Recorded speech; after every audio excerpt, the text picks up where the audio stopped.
Welcome to Classic Detective Mysteries.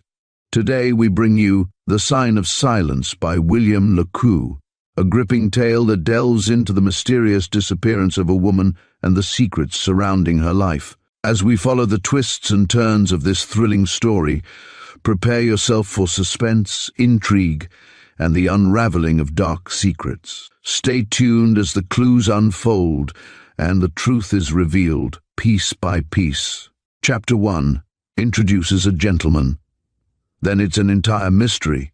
Yes, Frida, but it's astounding. It really seems so utterly impossible, declared my well-beloved, amazed at what I had just related.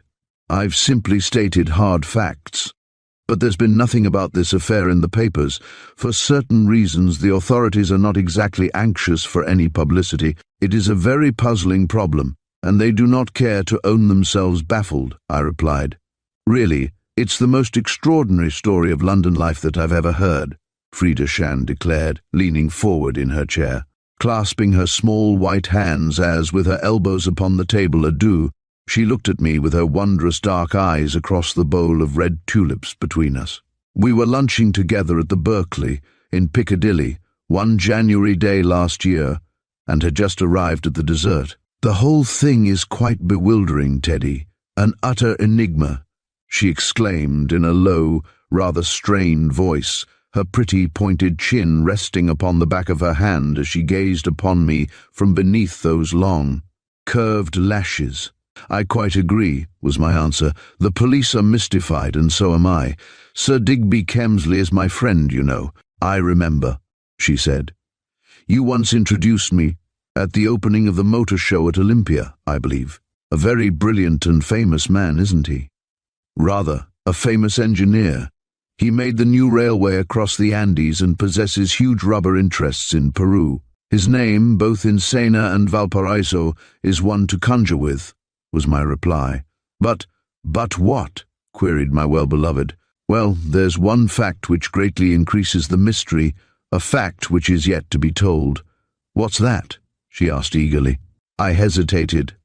Well, I've been making inquiries this morning, I replied with some reluctance, and I learned to my blank amazement that there is no such person as my friend. No such person, she echoed, staring at me, her lips parted.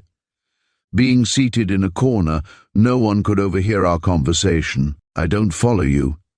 Well, Sir Digby died somewhere in South America about a year ago, was my quiet response. What? Was your friend a fraud, eh?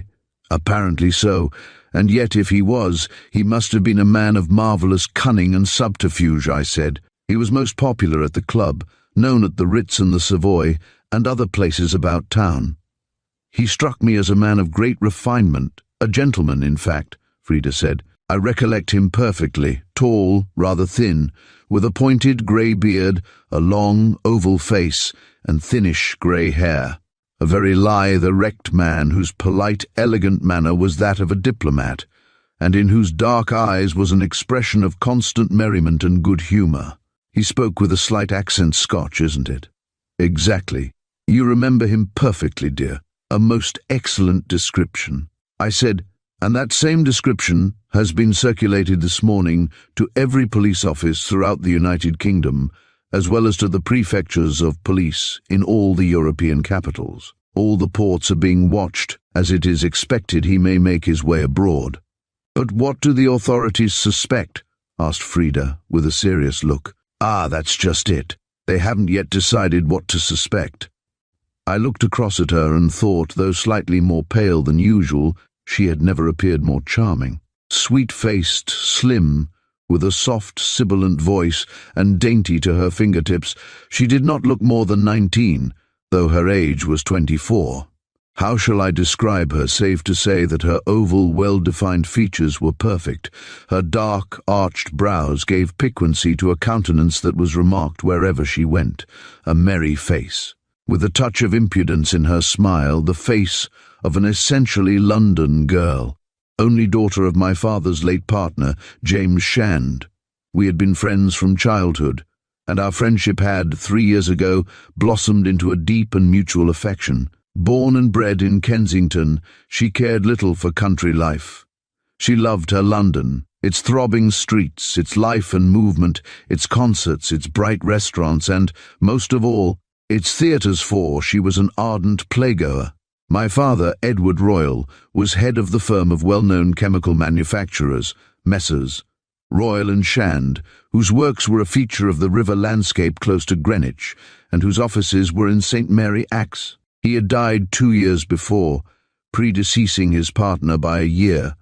The business, a big one, for we were the largest chemical manufacturers in England, had been left solely in my hands. Shand's widow still lived with Frida in Cromwell Road, drawing from it an income of £7,000 yearly. As for myself, I was a bachelor, aged 32, and if golf be a vice, I was greatly addicted to it. I occupied a cosy set of chambers, halfway up Albemarle Street, and am thankful to say that in consequence of my father's business acumen, my balance at my banker's was increasing annually. At the works at Greenwich, nearly 2,000 hands were employed, and it had always been the firm's proud boast that they laboured under the most healthy conditions possible to secure in the manufacture of chemicals. My father, upon his deathbed, had held my hand and expressed to me his profoundest satisfaction at my engagement with the daughter of his partner, and almost with his last breath had pronounced a blessing upon our union. Yes, I loved Frida, loved her with all my heart and all my soul. She was mine forever. Yet, as I sat at that little table in the white enamelled restaurant gazing at her across the bowl of tulips, I felt a strange, a very curious misgiving, an extraordinary misty suspicion, for which I could not in the least account. I experienced a strange intuition of doubt and vague uncertainty. The facts we had just been discussing were, to say the least, amazing. Only the Metropolitan Police and myself were aware of the astounding discovery which had been made that morning, a discovery of which the ever-vigilant London evening newspapers had as yet no inkling. The affair was being carefully hushed up. In certain quarters, high official quarters, I believe a flutter of excitement had been caused at noon, when it had become known that a mystery had occurred, one which, at the outset, New Scotland Yard had acknowledged itself utterly without a clue. About the affair there was nothing usual, nothing commonplace. The murder mysteries of London always form exciting reading, for it is surely the easiest work of the practiced journalist to put forward from day to day fresh clues and exciting propositions. The present case, however, was an entirely fresh and unheard-of mystery, one such as London had never before known. In the whole annals of Scotland Yard, no case presenting such unusual features had previously been reported. "Have you no theory as to what really occurred?" Frida asked slowly, after a very long and pensive silence. "None whatever, dear," I replied. "What theory could I form?" What indeed?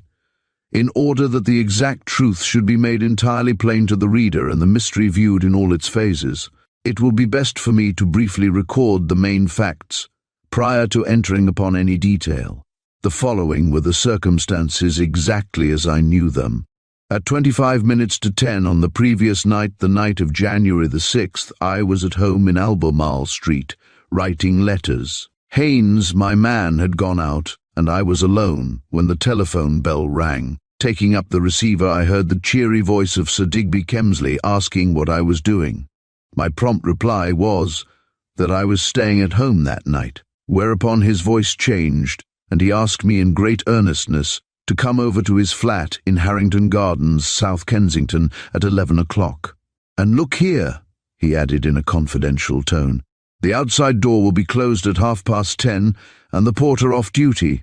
I'll go down just before 11 and leave the door ajar. Don't let anyone see you come in. Be extremely careful. I have reasons I'll explain afterwards." "Right," I replied, and shut off. His request seemed just a little curious. It struck me that he perhaps wished to consult with me over some private matter, as he had done once before. Therefore, just before 11, I hailed a taxi in Piccadilly and drove westward past Gloucester Road Station, and into the quiet, eminently select neighbourhood where my friend lived. At 11 o'clock, Harrington Gardens, that long thoroughfare of big, rather gloomy houses, most of them residences of city merchants, or townhouses or flats of people who have seats in the country, was as silent as the grave, and my taxi awoke its echoes until, about halfway up, I stopped the man, alighted, and paid him off. Then, after walking a couple of 100 yards, I found the door ajar and slipped into the hall unobserved. Ascending the wide carpeted steps to the second floor, the door of the flat was opened noiselessly by the owner himself, and a few seconds later I found myself seated before a big fire in his snug sitting room. My friend's face was grey and entirely changed, yet his manner was still as polished, cheery and buoyant as ever. The flat, quite a small one, though very expensive as he had once remarked to me, was furnished throughout with elegance and taste. Upon its walls everywhere hung curios and savage arms, which he had brought from various parts of the world. The drawing room was furnished entirely in Arab style, with cedar wood screens, semicircular arches, low, soft divans and silken rugs which he had bought in Egypt, while, in contrast, the little den in which we were sitting at that moment was panelled in white with an old rose carpet, rendering it essentially bright and modern. The tall, grey-bearded, elegant man handed me a box of perfectos finos, from which we selected, and then, throwing myself into a chair, I slowly lit up. His back was turned from me at the moment, as he leaned over the writing table, apparently gathering up some papers which he did not desire that I should see. He was facing a circular mirror on the wall, and in it I could see his countenance reflected. The expression upon his face, cold, cynical, sinister, startled me. He placed the papers in a drawer and locked it with a key upon his chain. "Well?" I asked. "Why all this confounded mystery, Digby?" He turned upon me quickly, his long face usually so full of merriment, grey and drawn. I saw instantly that something very serious was amiss. I want to ask your advice, Royal," he replied in a hard voice scarce above a whisper. Walking to the pretty rug of old rose and pale green silk spread before the fire, he stood upon it, facing me. "And, well, truth to tell, I don't want it to be known that you've been here tonight, old fellow." "Why?" "For certain private reasons, very strong reasons." "As you wish, my dear chap," was my response as I drew at his perfect cigar. Then he looked me straight in the face and said, "My motive in asking you here tonight, Royal, is to beg of you to extend your valued friendship to me at a moment which is the greatest crisis of my career. The fact is, I've played the game of life falsely, and the truth must out, unless you will consent to save me." "I don't follow you," I said, staring at him. "What in heaven's name do you mean?" "My dear boy, I'll put my cards down on the table at once," he said in a slow, deep tone. "Let's see. We've known each other for nearly a year. You have been my best friend, entirely devoted to my interests, a staunch friend, better than whom no man could ever desire. In return, I've lied to you, led you to believe that I am what I am not. Why? Because, well, I suppose I'm no different to any other man or woman, for the matter of that I have a skeleton in my cupboard, a grim skeleton. My dear Royal, one which I've always striven to hide until tonight," he added with emotion. "But that hardly interferes with our friendship, does it? We all of us have our private affairs, both of business and of heart," I said. "The heart," he echoed bitterly. "Ah, yes, the heart. You, my dear boy, are a man of the world. You understand life. You are never narrow-minded, eh?" he asked, advancing a step nearer to me. "I hope not," I said. "At any rate, I've always been your friend, ever since our first meeting on the steamer on the Lake of Garda last February." The eminent engineer rolled his cigar between his fingers and calmly contemplated it in silence. Then, quite abruptly, he exclaimed, "Royal, my present misfortune is due to a woman." "Ah," I sighed, "a woman. Always a woman in such cases. Well, mind you, I don't blame her in the least," he went on quickly. I was hot-tempered, and I miscalculated her power. We quarrelled, and she, though so young, refined and pretty, has arisen to crush me." "Anyone I know?" "No, I think not," was his slow reply. his dark eyes gazing full into mine as he still stood astride upon the hearthrug. Then he fidgeted uneasily, stroked his well-clipped grey beard with his strong bronzed hand, and strode across the room and back again. "Look here, Royal," he exclaimed at last. "You're my friend, so I may as well speak straight out. Will you help me?" "Certainly, if I can. I'm in a hole, a confounded hole. I've been worried ever since I got back from Egypt just before Christmas. Only you can save me." "Me? Why?" "I want you to remain my friend, to still believe in me when I've gone under," he answered brokenly, his brows contracting as he spoke. "I don't understand you." "Then I'll speak more plainly. Tonight is the last time we shall meet. I've played the game, I tell you, and I've lost. You seem horribly hipped about something tonight." "My dear fellow," I exclaimed in wonder at his strange words. In all my circle of friends, no man was more level-headed than Sir Digby Kemsley. "Yes, I'm not quite myself. Perhaps you wouldn't be, Royal, in the same circumstances." Halting, he stood erect with his hands clasped behind his back. Even then, at that moment of despair, he presented the fine figure of a man in his well-cut dinner clothes and the single ruby in his pique shirt-front. "I want to entrust a secret to you, a great secret," he went on a few seconds later. "I tell you that tonight is the last occasion we shall ever meet. But I beg, may I implore you to judge me with leniency, to form no unjust conclusions, and when you remember me to regard my memory as that of a man who was not a rogue, but a victim of untoward circumstances." "Really, my dear fellow," I said, "you speak in enigmas. What do you mean you intend what?" "That matters nothing to you, Royal," was his hoarse reply. "I merely ask for your continued friendship.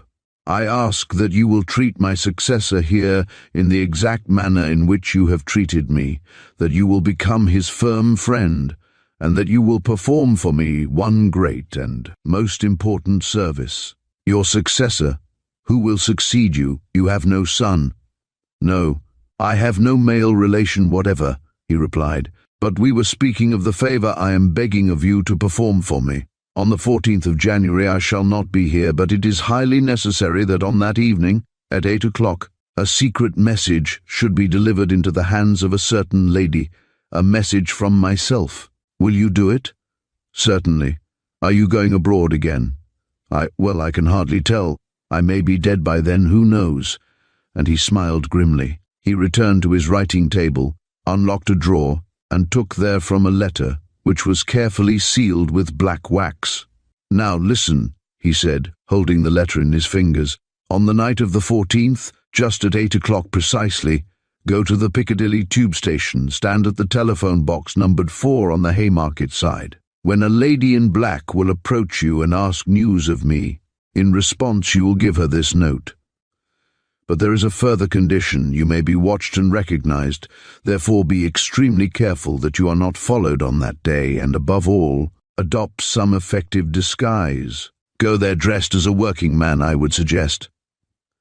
"That request, Kemsley, is certainly a very queer one," I remarked. "Is she the lady?" He smiled, and I took that as an affirmative. "You say she'll be dressed in black. Lots of ladies dress in black. I might mistake her." "Not very likely. I forgot to tell you that she will wear a small spray of mimosa." "Ah, that shows originality," I remarked. "Mimosa is not often worn on the person. It will serve as a distinguishing mark." Then, after a pause, he added, handing me the letter, "There is one further request I want to make, or at least I want you to give me your promise, Royal. I ask you to make a solemn vow to me that if any suspicion arises within your mind, that you will believe nothing without absolute and decisive proof. I mean that you will not misjudge her." "I certainly will not." "Your hand upon it?" I put forth my hand and, gripping his warmly, gave him my word of honor. "I hope you will never regret this, Royal," he said in an earnest tone. "We are friends," I remarked simply. "And I trust, Royal, you will never regret the responsibility which you have accepted on my behalf," he said, in a deep, hard voice, the voice of a desperate man. Remember to treat my successor exactly as you have treated me. Be his best friend, as he will be yours. You will be astonished, amazed, mystified, no doubt, at the events which must, alas, inevitably occur. But it is not my fault, Royal, believe me, he declared with solemn emphasis. It is, alas, my misfortune. Chapter 2. The Scent. After giving me the letter, and receiving my assurance that it would be safely delivered, Sir Digby's spirits seemed somewhat to revive. He chatted in his old, good-humoured style, drank a whisky and soda, and just before 1 o'clock let me out, urging me to descend the stairs noiselessly, lest the hall porter should know that he had had a visitor. Time after time I had questioned him regarding his strange reference to his successor, but to all my queries he was entirely dumb. He had, I recollected, never been the same since his return from a flying visit to Egypt. The future will no doubt astound you, but I know, Royal, that you are a man of honour and of your word, and that you will keep your promise at all hazards, was all he would reply. The secrecy with which I had entered and left caused me considerable curiosity. Kemsley was one of those free, bluff, open-hearted, open-handed men. He was never secretive, never elusive. I could only account for his curious, mystifying actions by the fact that the reputation of a woman was at stake, that he was acting for her protection. And I was to meet that woman face to face in 8 days' time. As I walked towards Gloucester Road Station, where I hoped to find a taxi, all was silence. At that hour the streets of South Kensington are as deserted as a graveyard, and as I bent towards the cutting wind from the east, I wondered who could be the mysterious woman who had broken up my dear friend's future plans. Yet he bore her no malice. Some men's temperaments are really curious. Beneath a street lamp I paused and looked at the superscription upon the envelope. It ran, "For EPK, the initial K, was the Lady Digby's wife." That was the suspicion which at once fell upon me, and by which I became convinced. At 1:30 o'clock I let myself into my own flat in Albemarle Street. The faithful Haynes, who had been a marine wardroom servant in the Navy before entering my employ, was awaiting me. "The telephone bell rang 10 minutes ago, sir," he said. "Sir Digby Kemsley wishes to speak to you." "Very well," I replied. "You can go to bed." The man placed my tray with whisky and soda upon the little table near my chair, as was his habit, and wishing me good night, retired. I went to the telephone and asked for Digby's number. After a few seconds, a voice, which at first I failed to recognize, replied to mine. "I say, Royal, I'm so sorry to disturb you, old chap, but could you possibly come back here at once?" "What?" I asked, very surprised. "Is it so very important? Can't it wait till tomorrow?" "No, unfortunately it can't. It's most imperative that I should see you. Something has happened. Do come," he begged. "But don't attract attention, you understand." "Something happened," I echoed. "What?" "That woman. Come at once, do, there's a good fellow. Will you, for my sake and hers?" The mention of the woman decided me, so I replied, "All right," and hung up the receiver. Within half an hour I alighted in Courtfield Gardens, and walked up Harrington Gardens to the door of my friend's house, which I saw was already ajar in anticipation of my arrival. Closing the door noiselessly, in order not to attract the attention of the alert porter who lived in the basement, I crept up the carpeted stairs to the door of the flat, which I found also ajar. Having closed the door, I slipped into the hall and made my way to the warm, cosy room I had left earlier that night. The door was closed, and without ceremony I turned the handle. I threw it open laughingly in order to surprise my friend, but next instant halted in amazement upon the threshold. I stood there breathless, staring in speechless wonder, and drawing back.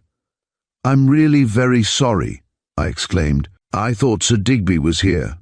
The man who had risen from his chair and bowed when I opened the door was about the same build, but apparently a trifle younger.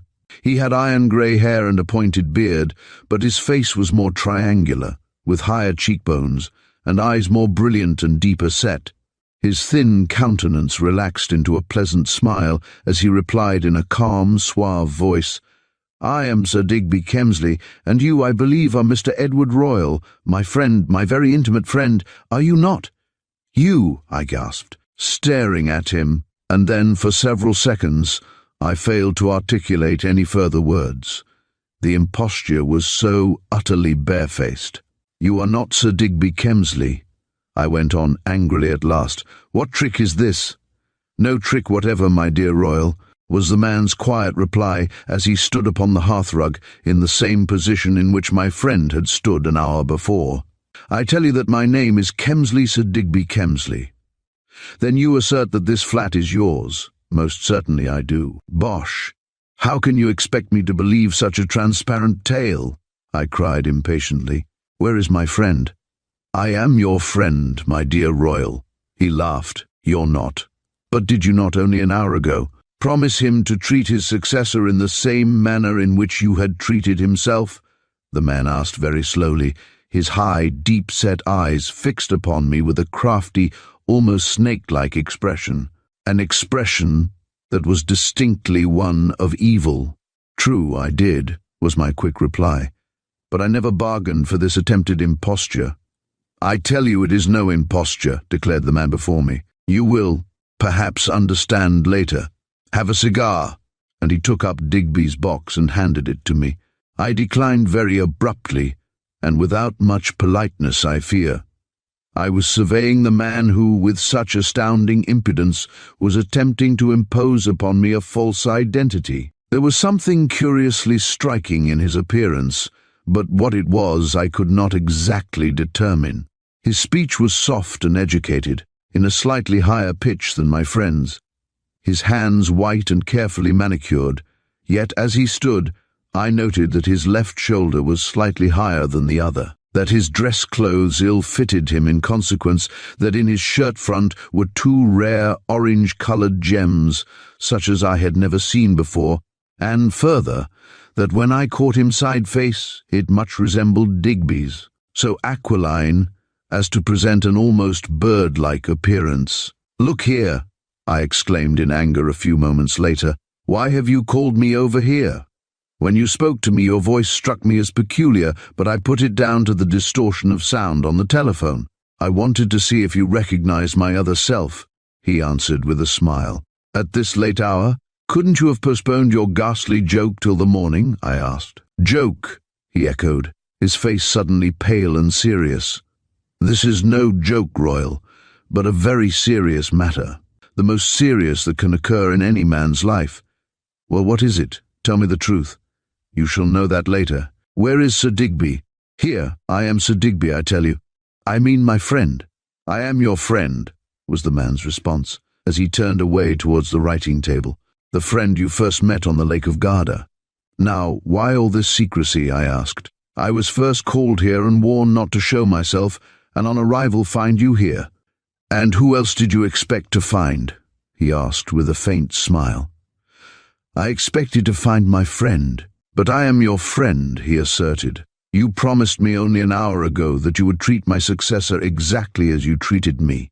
And," he added, "I am my own successor." I stood much puzzled. There were certain features in his countenance that were much like Digby's, and certain tones in his voice that were the same. His hands seemed the same too, and yet he was not Digby himself. "How can I believe you if you refuse to be frank and open with me?" I asked. "You promised me, Royal, and a good deal depends upon your promise," he replied, looking me squarely in the face. "Perhaps even your own future." "My future?" I echoed. "What has that to do with you, pray?" I demanded angrily. "More than you imagine," was his low response, his eyes fixed upon mine. "Well, all I know is that you are endeavoring to make me believe that you are what you are not. Some evil purpose is, no doubt, behind it all.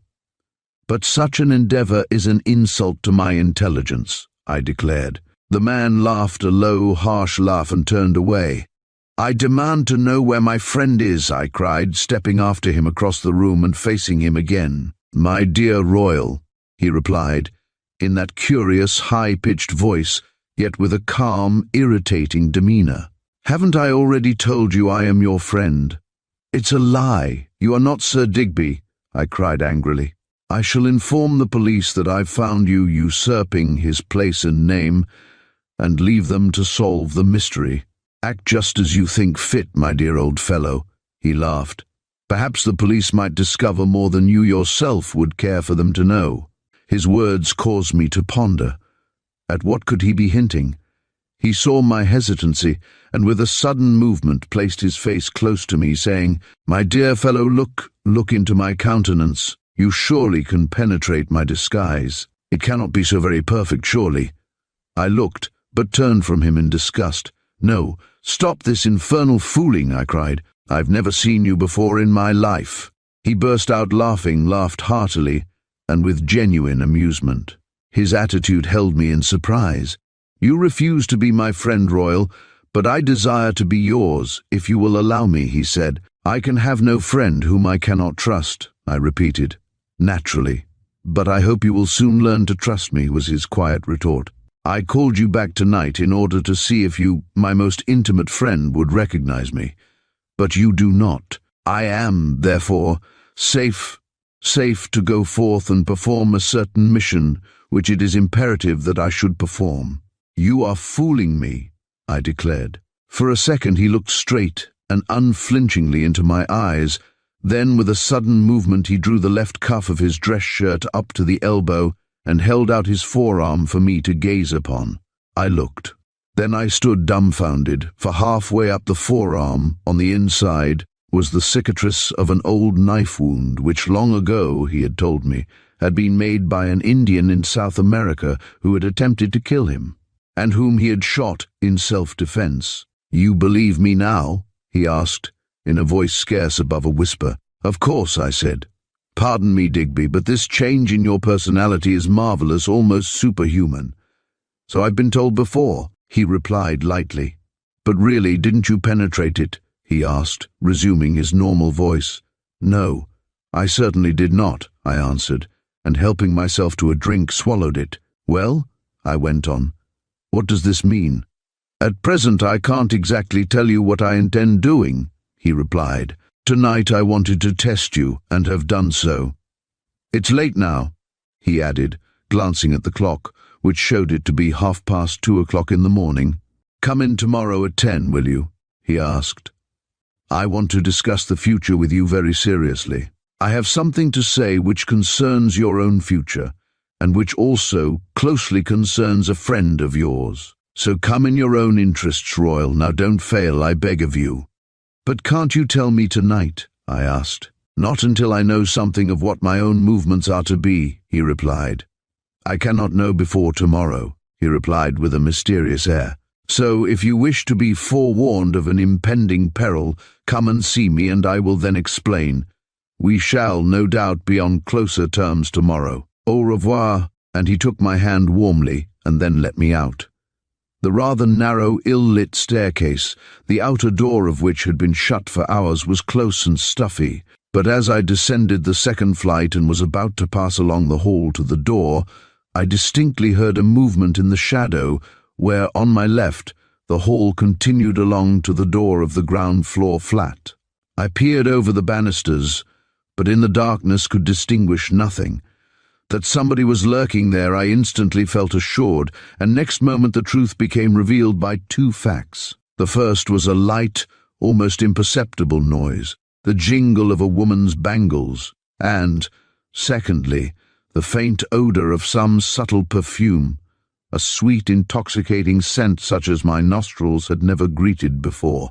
For the moment I felt surprise, but as the hidden lady was apparently standing outside the ground-floor flat, perhaps awaiting admittance, I felt it to be no concern of mine, and proceeding, opened the outer door and passed outside, closing it quietly after me. An unusually sweet perfume one can seldom forget. Even out in the keen night air, that delightful odor seemed to cling to my memory, the latest creation of the Rue de la Paix, I supposed. Well, I duly returned home to Albemarle Street once again, utterly mystified. What did it all mean? Why had Digby adopted such a marvelous disguise? What did he mean by saying that he wished to stand my friend and safeguard me from impending evil? Yes, it was all a mystery, but surely not so great a mystery as that which was to follow. Ah, had I but suspected the astounding truth, how very differently would I have acted. Filled with curiosity regarding Digby's strange forebodings, I alighted from a taxi in Harrington Gardens at 11:15 that same morning, but on entering, found the uniformed hall porter in a great state of excitement and alarm. "Oh, sir," he cried breathlessly, advancing towards me. "You're a friend of Sir Digby's, sir. The police are upstairs. Something extraordinary has happened." "The police?" I gasped. "Why, what's happened?" "Well, sir, as his man left the day before yesterday, my wife went up to Sir Digby's flat as usual this morning about 8, and put him his early cup of tea outside his door. But when she went in again, she found he had not taken it into his room. She believed him to be asleep, so not till 10 o'clock did she go into the sitting room to draw up the blinds when, to her horror, she found a young lady, a perfect stranger, lying stretched on the floor there. She rushed down and told me, and I went up. I found that Sir Digby's bed hadn't been slept in, and that though the poor girl was unconscious, she was still breathing. So I at once called in the constable on point duty at the corner of Collingham Road, and he phoned to the police station. "But the girl, is she dead?" I inquired quickly. "I don't know, sir. You'd better go upstairs. There's an inspector, 2 plainclothesmen, and a doctor up there." He took me up in the lift, and a few moments later I stood beside Digby's bed, whereon the men had laid the inanimate form of a well-dressed girl, whom I judged to be about 22, whose dark hair, unbound, lay in disorder upon the pillow.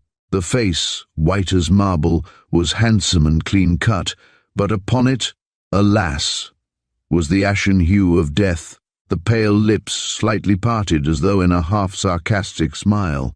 The doctor was bending over her, making his examination. I looked upon her for a moment, but it was a countenance which I had never seen before.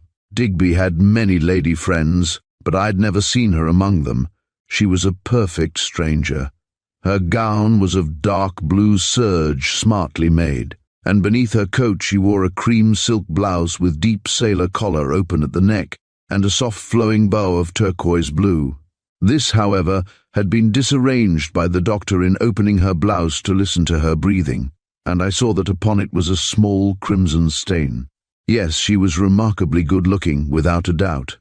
When I announced myself as an intimate friend of Sir Digby Kemsley, the inspector at once took me into the adjoining room and began to eagerly question me. With him I was perfectly frank, but I said nothing regarding my second visit there in the night. My gravest concern was the whereabouts of my friend. "This is a very curious case, Mr. Royal," declared the inspector. "The CID men have established one fact, that another woman was with the stranger here in the early hours of this morning.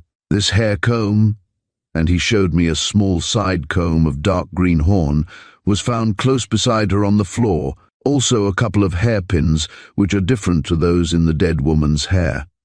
There was a struggle, no doubt, and the woman got away. In the poor girl's hair are 2 tortoise-shell side combs." "But what is her injury?" I asked breathlessly. "She's been stabbed," he replied. "Let's go back." Together we re-entered the room, but as we did so we saw that the doctor had now left the bedside and was speaking earnestly with the 2 detectives. "Well, doctor?" asked the inspector in a low voice. "She's quite dead murder, without a doubt," was his reply. "The girl was struck beneath the left breast, a small punctured wound, but fatal. The woman who left this hair comb behind knows something about the affair, evidently," exclaimed the inspector. "We must first discover Sir Digby Kemsley. He seems to have been here up until 11 o'clock last night. Then he mysteriously disappeared, and the stranger entered unseen, 2 very curious and suspicious circumstances. I wonder who the poor girl was." The 2 detectives were discussing the affair in low voices. Here was a complete and very remarkable mystery, which, from the first, the police told me they intended to keep to themselves and not allow a syllable of it to leak out to the public through the newspapers. A woman had been there. Did there not exist vividly in my recollection that strange encounter in the darkness of the stairs, the jingle of the golden bangles, and the sweet odour of that delicious perfume? But I said nothing. I intended that the police should prosecute their inquiries, find my friend, and establish the identity of the mysterious girl who had met with such an untimely end, presumably at the hands of that woman who had been lurking in the darkness awaiting my departure. Truly it was a mystery, a most remarkable problem among the many which occur each week amid the amazing labyrinth of humanity which we term London life. Sir Digby Kemsley had disappeared. Where? Half an hour after noon I had left Harrington Gardens utterly bewildered and returned to Albemarle Street, and at 1:30 met Frida at the Berkeley where, as I have already described, we lunched together. I had revealed to her everything under seal of the secrecy placed upon me by the police, everything save that suspicion I had had in the darkness, and the suspicion the police also held, the suspicion of a woman. Relation of the curious affair seemed to have unnerved her. She had become paler and was fidgeting with her serviette. Loving me so devotedly, she seemed to entertain vague and ridiculous fears regarding my own personal safety. "It was very foolish and hazardous of you to have returned there at that hour, dear," she declared with sweet solicitation, as she drew on her white gloves preparatory to leaving the restaurant, for I had already paid the bill and drained my liqueur glass. "I don't see why," I said. "Whatever could have happened to me when—" My sentence remained unfinished. I held my breath. The colour must have left my cheeks, I know. My well-beloved had at that moment opened her handbag and taken out her wisp of lace handkerchief. My nostrils were instantly filled with that same sweet, subtle perfume, which I so vividly recollected, the identical perfume of the woman concealed in that dark passageway. Her bangles, 2 thin gold ones, jingled as she moved that same sound which had come up to me from the blackness. I sat like a statue, staring at her amazed, aghast like a man in a dream. Chapter describes the trysting place. I drove Frida back to Cromwell Road in a taxi. As I sat beside her, that sweet, irritating perfume filled my senses, almost intoxicating me. For some time I remained silent. Then, unable to longer restrain my curiosity, I exclaimed with a calm, irresponsible air, though with great difficulty of self-restraint, "What awfully nice perfume you have, dearest. Surely it's new, isn't it? I never remember smelling it before." "Quite new and rather delicious, don't you think? My cousin Arthur brought it from Paris a few days ago. I only opened the bottle last night. Mother declared it to be the sweetest she's ever smelt. It's so very strong that one single drop is sufficient. What do they call it? Parfait d'amour. Lausanne in the Place Vendôme makes it. It's quite new, and not yet on the market," Arthur said. "He got it a sample bottle from a friend of his in the perfume trade." Not on the market! Those words of hers condemned her. Little did she dream that I had smelt that same sweet, subtle odour as I descended the stairs from Sir Digby's flat. She, no doubt, had recognized my silhouette in the half-darkness, yet nevertheless she felt herself quite safe, knowing that I had not seen her. Why had she been lurking there? A black cloud of suspicion fell upon me. She kept up a desultory conversation as we went along Piccadilly in the dreary gloom of that dull January afternoon, but I only replied in monosyllables, until at length she remarked, "Really, Teddy, you're not thinking of a word I'm saying. I suppose your mind is centered upon your friend, the man who has turned out to be an impostor." The conclusion of that sentence and its tone showed a distinct antagonism. It was true that the man whom I had known as Sir Digby Kemsley, the man who for years past had been so popular among a really good set in London, was, according to the police, an impostor.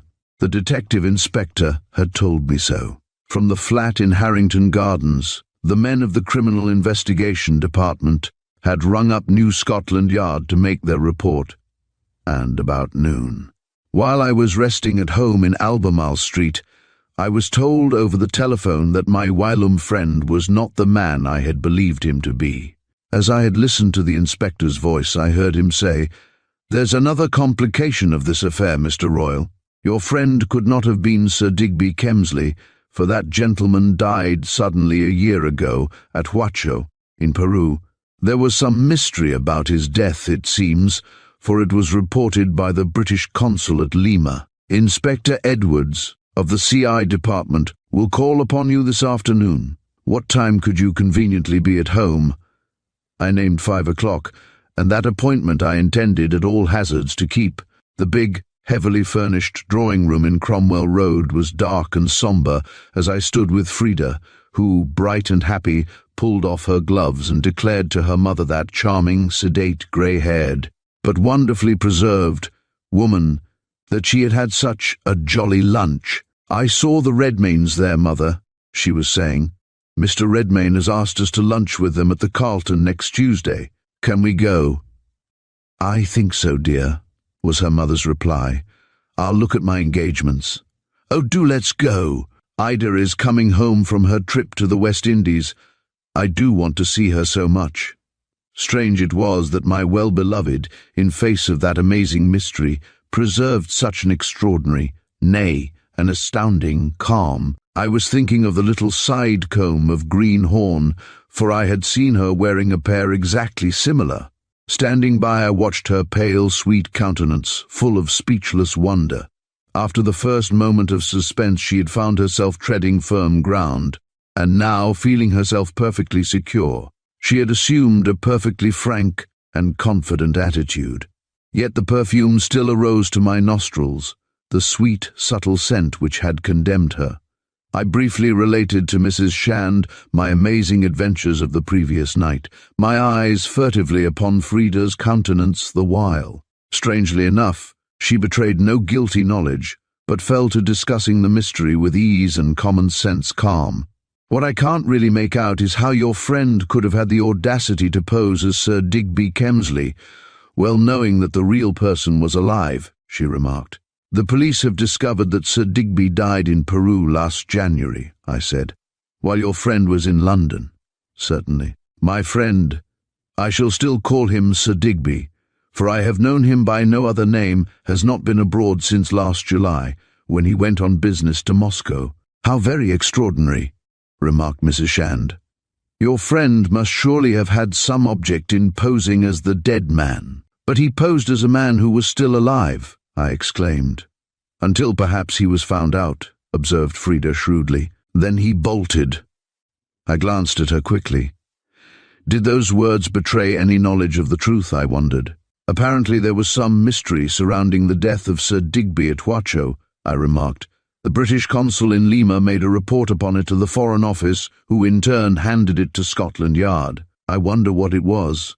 "When you know, we shall be better able to judge the matter and to form some theory," Frida said, crossing the room and rearranging the big bowl of daffodils in the window. I remained about an hour, and then, amazed at the calmness of my well-beloved, I returned to my rooms. In impatience, I waited till 5:15, when Haynes ushered in a tall, well-dressed, clean-shaven man, wearing a dark grey overcoat and white slip beneath his waistcoat, and who introduced himself as Inspector Charles Edwards.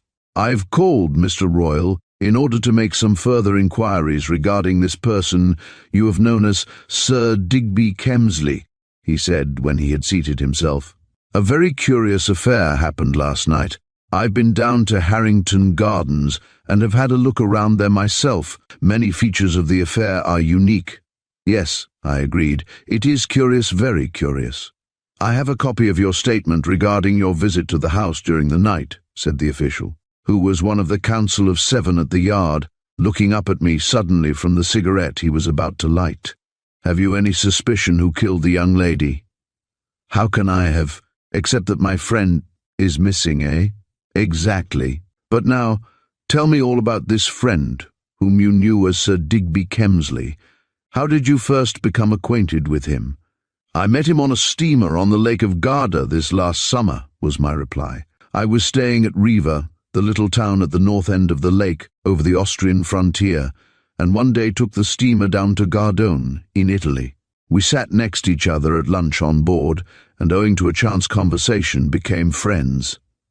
"What did he tell you?" "Well, only that he was travelling for his health. He mentioned that he had been a great deal in South America, and was then over in Europe for a holiday. Indeed, On the first day we met, he did not even mention his name, and I quite forgot to ask for it. In traveling, one meets so many people who are only of brief passing interest. It was not until a week later, when I found him staying in the same hotel as myself, the Cipher in Milan, I learnt from the hall porter that he was Sir Digby Kemsley, the great engineer. We travelled to Florence together and stayed at the Baglioni, but one morning when I came down, I found a hurried note awaiting me.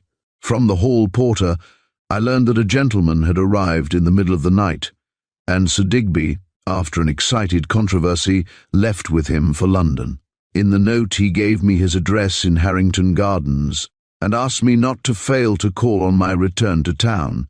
"Curious to have a visitor in the middle of the night," remarked the detective reflectively. I thought so at the time, but knowing him to be a man of wide business interests, concluded that it was someone who had brought him an urgent message. I replied. Well, the rest is quickly told.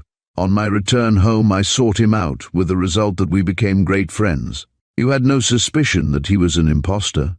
None whatever. He seemed well known in London, I replied. Besides, if he was not the real Sir Digby, how is it possible that he could have so completely deceived his friends? Why, he has visited the offices of Colliers, the great railway contractors in Westminster, the firm who constructed the railway in Peru. I recollect calling there with him in a taxi one day. Edwards smiled. He probably did that to impress you, sir, he replied. They may have known him as somebody else, or he simply went in and made an inquiry. He's evidently a very clever person. Personally, I could not see how my friend could possibly have posed as Sir Digby Kemsley if he were not, even though Edwards pointed out that the real Sir Digby had only been in London a fortnight for the past 9 years. Still, on viewing the whole situation, I confess inclination towards the belief that my friend was, notwithstanding the allegations, the real Sir Digby. And yet those strange words of his, spoken in such confidence on the previous night, recurred to me. There was mystery somewhere, a far more obscure mystery even than what was apparent at that moment. Tell me what is known concerning Sir Digby's death in Peru, I asked. From the report furnished to us at the yard, it seems that one day last August, while the gentleman in question was riding upon a trolley on the Cerro de Pasco railway, the conveyance was accidentally overturned into a river, and he was badly injured in the spine. A friend of his, a somewhat mysterious Englishman named Kane, brought him down to the hospital at Lima, and after 2 months there, he becoming convalescent, was conveyed for fresh air to Huacho, on the sea. Here he lived with Kane in a small bungalow in a somewhat retired spot, until on one night in February last year something occurred, but exactly what, nobody is able to tell. Sir Digby was found by his Peruvian servant dead from snakebite. Kane evinced the greatest distress and horror until, of a sudden, a second manservant declared that he had heard his master cry out in terror as he lay helpless in his bed. He heard him shriek, You blackguard! Kane, take the thing away! Ah, God, you've killed me!" Kane denied it, and proved that he was at a friend's house, playing cards at the hour when the servant heard his master shout for help. Next day, however, he disappeared.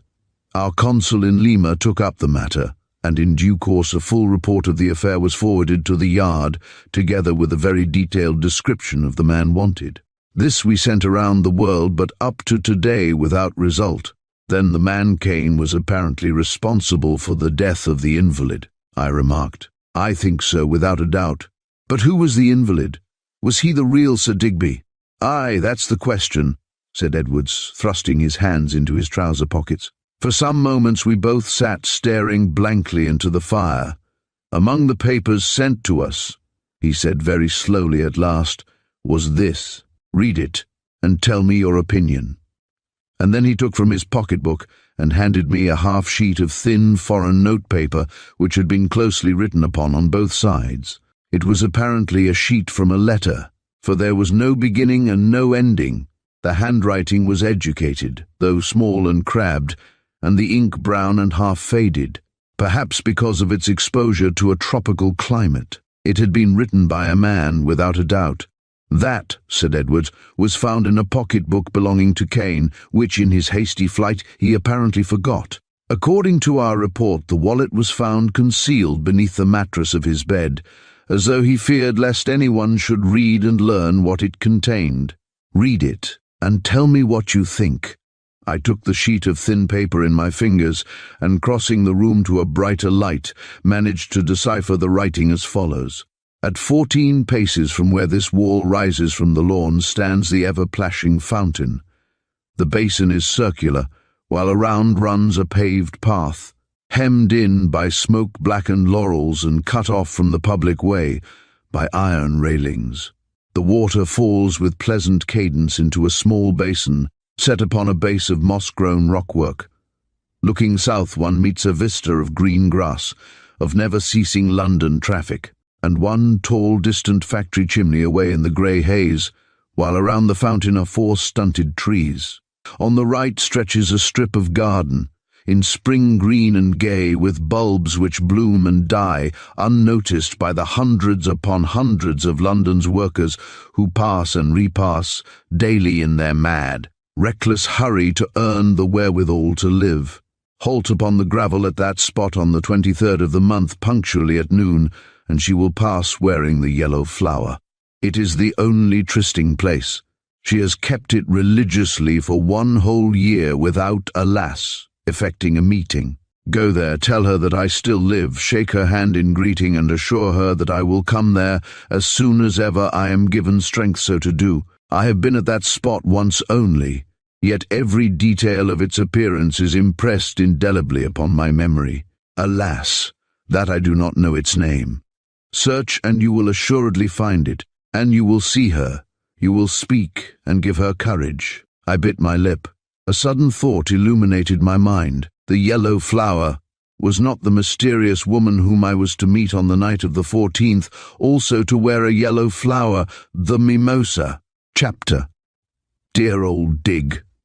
I told Edwards nothing of Sir Digby's curious request, of his strange confidences, or of the mysterious letter to E.P.K., which now reposed in a locked drawer in my writing table. My friend, be he impostor or not, had always treated me strictly honourably and well. Therefore I did not intend to betray him, although he might be a fugitive hunted by the police. Yet was he a fugitive? Did not his words to me and his marvellous disguise prior to the tragedy imply an intention to disappear? The enigma was indeed beyond solution. At 7 o'clock my visitor, finding necessity to revisit Harrington Gardens, I eagerly accompanied him. There is a briskness and brightness in Piccadilly at 7 o'clock, on a clear, cold winter's night unequalled in any thoroughfare in the world. On the pavements and in the motor buses are thousands of London's workers hurrying to their homes in western suburbs, mostly the female employees of the hundreds of shops and workrooms which supply the world's fashions for. After all, London has now ousted Paris as the centre of the feminine mode. The shops are still gaily lit. The club windows have not yet drawn their blinds, and as motors and taxis flash past eastward, one catches glimpses of pretty women in gay evening gowns, accompanied by their male escorts on pleasure bent. The restaurant, the theatre, and the supper, until the unwelcome cry, that cry which resounds at 12:30 from end to end of Greater London. Time, please, ladies and gentlemen. Time. The pharisaical decree that further harmless merriment is forbidden. How the foreigner laughs at our childish obedience to the decree of the killjoys, and well he may, especially when we know full well that while the good people of the middle class are forced to return to the dullness of their particular suburb, the people of the class above them can sneak in by back doors of unsuspected places and indulge in drinking, gambling, and dancing till daylight. Truly, the middle-class Londoner is a meek, obedient person. One day, however, he may revolt. Piccadilly was particularly bright and gay that night, as passing the end of St. James's Street. We sped forward in the taxi towards Brompton Road and past the Natural History Museum to Gloucester Road. On our arrival, the door of the flat was opened by a constable without a helmet. Recognizing the famous inspector, he saluted. The body of the unknown girl had been removed to the mortuary for a post-mortem examination, but nothing else had been moved, and 2 officers of the CID were busy making examination for fingerprints.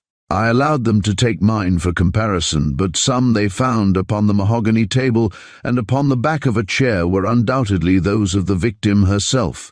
The small glass-topped specimen table still lay where it had been overturned, and the fragments of the 2 green glass flower vases were strewn upon the carpet with the drooping red anemones themselves. Regarding the overturned table, the 2 detectives held that it had separated the assassin from his victim, that the girl had been chased around it several times before her assailant had thrown it down, suddenly sprung upon her, and delivered the fatal blow full in her chest. "We've thoroughly examined it for fingerprints, sir," the elder of the 2 officers explained to my companion. "Both on the glass top and on the mahogany edge there are a number of prints of the victim herself, as well as a number made by another hand." "A man's?" I asked. "No, curiously enough it seems to be a woman's," was the reply. "A woman's." I thought of that sweet perfume, and of the person who had lurked in the shadow of the stairs. "That's interesting," remarked Edwards. "They may be those of the woman who wore green combs in her hair, or else of the porter's wife. The owner's manservant is away abroad on business for his master, we've found out," answered the man addressed. "So of late the porter's wife, who lives in the basement of the next house, has been in the habit of coming in every day and tidying up the room. We took her prints this morning and have found quite a lot about the place. No," added the man emphatically, "the fingerprints on that little table yonder are not those of the porter's wife, but of another woman who's been here recently. We only find them upon the door handle and on the edge of the writing table, against which the woman must have leaned. We'll have them photographed tomorrow." The men then showed us the marks, in question distinct impressions of small fingertips, which they had rendered vivid and undeniable by the application of a finely powdered chalk of a pale green color. Apparently the 2 experts had devoted the whole day to the search for fingerprint clues, and they had established the fact that 2 women had been there, the victim and another. Who was she? The investigation of the papers in my friend's writing table had not yet been made. Inspector Edwards had telephoned earlier in the day, stating that he would himself go through them. Therefore, exercising every care not to obliterate the 3 finger marks upon the edge of the table, the officers proceeded to break open drawer after drawer and methodically examine the contents while I looked on. The work was exciting. At any moment we might discover something which would throw light upon the tragedy, the grim evidence of which remained in that dark, still damp stain upon the carpet, the lifeblood of the unknown victim. Already the face of the dead girl had been photographed, and would, before morning, be circulated everywhere in an endeavor to secure identification. I had learnt from Edwards that before noon that morning, upon the notice board outside Bow Street Police Station, there had been posted one of those pale, buff-coloured bills headed in great, bold capitals. "Body found," in which the description had been filled in by a clerkish hand, and at the bottom a statement that the corpse was lying at the Kensington mortuary awaiting identification. That she was a lady seemed established by her dress, her well-kept hands, innocent of manual labour, by the costly rings and bracelet she was wearing, and the fact that, in the pocket of her coat was found her purse containing £11 in gold and some silver. Sir Digby's papers promised to be extremely interesting, as we cleared the books off a side table and sat down to carefully investigate them. The writing table was a pedestal one, with a centre drawer and 4 drawers on either side. The first drawer burst open was the top one on the left, and from it Edwards drew 2 bundles of letters, each secured by faded pink tape. These bundles he handed to me, saying, "See what you think of these, Mr. Royal." One after another I opened them. They were all in the same sprawly handwriting of a woman who simply signed herself Mitty. They were love letters written in the long ago, many commencing "my darling" or "dearest," and some with "dear old Dig." Though it seemed mean of me to peer into the closed chapter of my friend's history, I quickly found myself absorbed in them. They were the passionate outpourings of a brave but overburdened heart. Most of them were dated from hotels in the south of England and in Ireland, and were apparently written at the end of the 80s. But as no envelopes had been preserved, they gave no clue to where the addressee had been at the time. Nearly all were on foreign notepaper, so we agreed that he must have been abroad. As I read, it became apparent that the writer and the addressee had been deeply in love with one another, but the lady's parents had forbidden their marriage, and as, alas, in so many like cases, she had been induced to make an odious but wealthier marriage. The man's name was Francis. "He is, alas, just the same," she wrote in one letter dated Mount Ephraim Hotel at Tunbridge Wells, Thursday. "We have nothing in common. He only thinks of his dividends, his stocks and shares, and his business in the city always. I am simply an ornament of his life, a woman who acts as his hostess, and relieves him of much trouble in social anxieties. If father had not owed him £17,000, he would, I feel certain, never have allowed me to marry him. But I paid my father's debt with my happiness, with my very life. And you, dear old Dig, are the only person who knows the secret of my broken heart. You will be home in London 7 weeks from today. I will meet you at the old place at 3 o'clock on the 1st of October, for I have so very much to tell you. Father knows now how I hate this dull, impossible life of mine, and how dearly I love your own kind self. I told him so today, and he pities me. I hope you will get this letter before you leave, but I shall watch the movements of your ship, and I shall meet you on the 1st of October. Till then, adieu, ever your own Mitty." At the old place. Where was it, I wondered?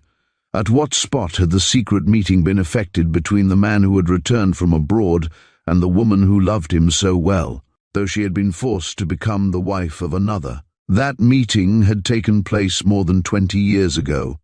What had been its result was shown in the next letter I opened. Written from the Queen's Hotel at Hastings on the 4th of October, the unfortunate Mitty, who seemed to spend her life travelling on the south coast, penned the following in a thin, uncertain hand. "Our meeting was a mistake, Dig, a grave mistake. We were watched by somebody in the employ of Francis.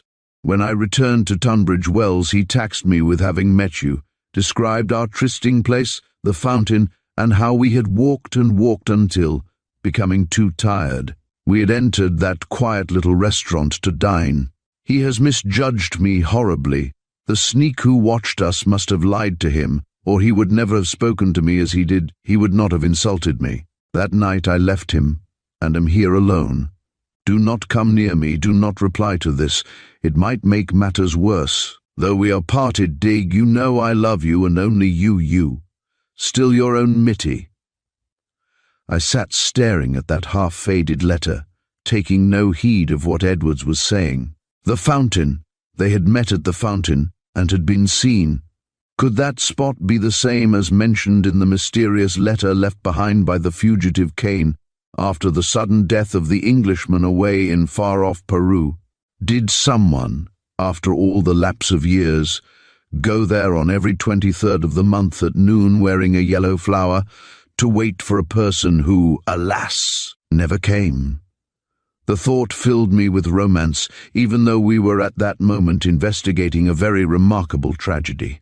Yet surely in no city in this world is there so much romance, so much pathos, such wholehearted love and affection, or such deep and deadly hatred as in our great palpitating metropolis, where secret assassinations are of daily occurrence, and where the most unpardonable sin is that of being found out. "What's that you've got hold of?" Edwards asked me, as he crossed to the table and bent over me. I started, then recovering myself, for I had no desire that he should know, replied quite coolly, "Oh, only a few old letters written long ago, in the 80s. "Ah, ancient history, eh?" "Yes," I replied, packing them together and retying them with the soiled pink tape. "But have you discovered anything?" "Well," he replied with a self-conscious smile, "I've found a letter here which rather alters my theory, and I saw that he held a piece of grey notepaper in his hand. Here is a note addressed to him as long ago as 1900s, in the name of Sir Digby Kemsley.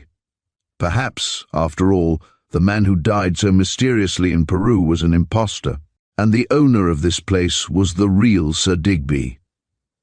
Exactly my own theory, I declared. But that fountain, he remarked, the fountain mentioned in the letter left behind by the man Kane. We must take immediate steps to identify it, and it must be watched on the 23rd for the coming of the woman who wears a yellow flower.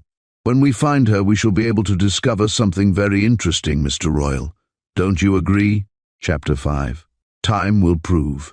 These are truly the fevered days of journalistic enterprise the world over. There are no smarter journalists than those of Fleet Street, and none, not even in New York, with scent more keen for sensational news. The day's story is the first thought in every newspaper office, and surely no story would have been a greater scoop for any journal than the curious facts which I have related in the foregoing pages. But even though the gentlemen of the press are ubiquitous, many a curious happening and many a remarkable coroner's inquiry often remain unreported, and so in this case. When, on the following morning, the coroner for the borough of Kensington held his inquiry in the little court off the High Street, no reporter was present, and only half a dozen idlers were seated in the back of the gloomy room.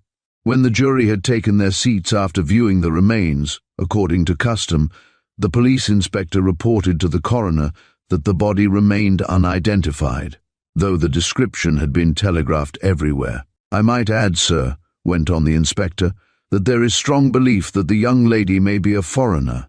Upon the tab of her coat she was wearing was the name of a costumier, Sartori, via Roma. Only the name of the street and not the town is given.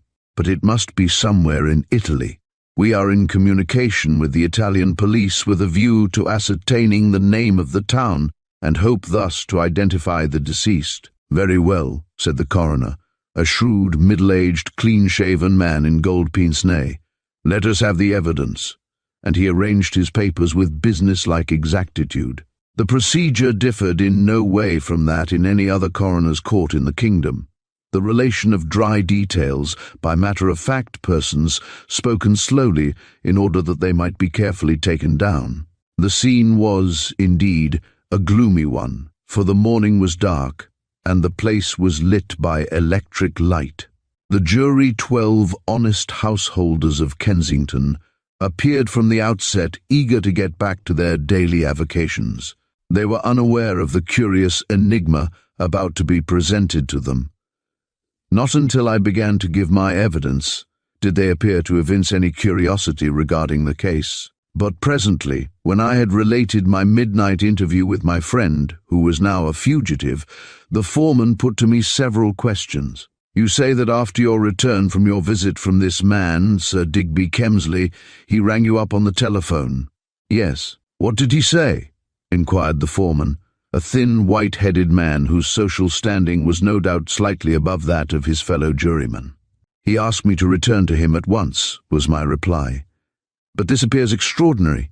We are not here to criticize the evidence, sir, interrupted the coroner sharply. We are only here to decide how the deceased came by her death by accident or by violence. Have you any doubt? The foreman replied in the negative and refrained from further cross-examining me. The coroner himself, however, put one or two pointed questions.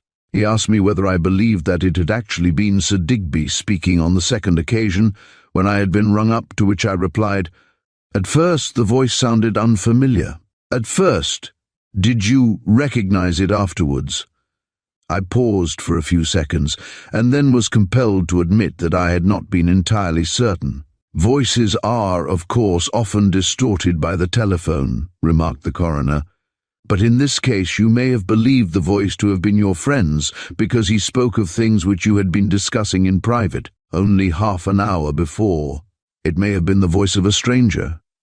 That is my own opinion, sir, I replied. Ah, he ejaculated, and I entirely agree with you, for if your friend had contemplated the crime of murder, he would scarcely have telephoned to you to come back. He would be most anxious to get the longest start he could before the raising of any hue and cry. This remark further aroused the curiosity of the hitherto apathetic jury, who sat and listened intently to the medical evidence which followed. The result of the doctor's examination was quickly told, and not of great interest. He had been called by the police and found the young woman dying from a deep wound under the breast, which had penetrated to the heart. The result of a savage blow with some long, thin, and very sharp instrument. The girl was not dead when he first saw her, but she expired about 10 minutes afterwards. I should think that the weapon used was a knife with a very sharp triangular blade, judging from the wound, the spruce-looking doctor explained. The police, however, have failed to discover it. The words of the witness held me dumbfounded. "Have you ever met with knives with triangular blades, Doctor?" inquired the coroner. "Oh, yes," was the reply. "One sees them in collections of medieval arms. In ancient days they were carried almost universally in southern Europe, the blade about 9 inches long, and sometimes perforated. Along the blade, grease impregnated with mineral poison was placed, so that on striking, some of the grease would remain in the wound. This form of knife was most deadly, and in Italy it was known as a misericordia." I sat there listening with open mouth. Why? Because I knew where one of those curious knives had been, one with a carved handle of cracked yellow ivory. I had often taken it up, and looked at the coat of arms carved upon the ivory, the shield with the 6 balls of the princely house of the Medici. "And, in your opinion, Doctor, the deceased came by her death from a blow from such a weapon as you describe?" the coroner was asking. "That is my firm opinion. The wound penetrated to the heart, and death was probably almost instantaneous. Would she utter a cry? I think she would. And yet no one seems to have heard any noise," remarked the coroner. "Is that so?" he asked, turning to the police inspector. "We have no evidence of any cry being heard," replied the officer. "I purposely asked the other tenants of the flats above and below, but they heard no unusual sound." One of the detective sergeants was then called, Inspector Edwards, though present, being purposely omitted. In reply to the coroner, he described the finding of the body, its examination, and the investigation which ensued. "I need not ask you if you have any clue to the assassin," said the coroner, when he had concluded writing down the depositions. "I presume you are actively prosecuting inquiries?" "Yes, sir," was the brief response. "I think, gentlemen," the coroner said, turning at last to the jury, "that we can go no further with this inquiry today. We must leave it for the police to investigate, and if we adjourn, let us say for a fortnight, we may then, I hope, have evidence of identification before us. The case certainly presents a number of curious features, not the least being the fact that the owner of the flat has mysteriously fled. When he is found, he will, no doubt, throw some light upon the puzzling affair.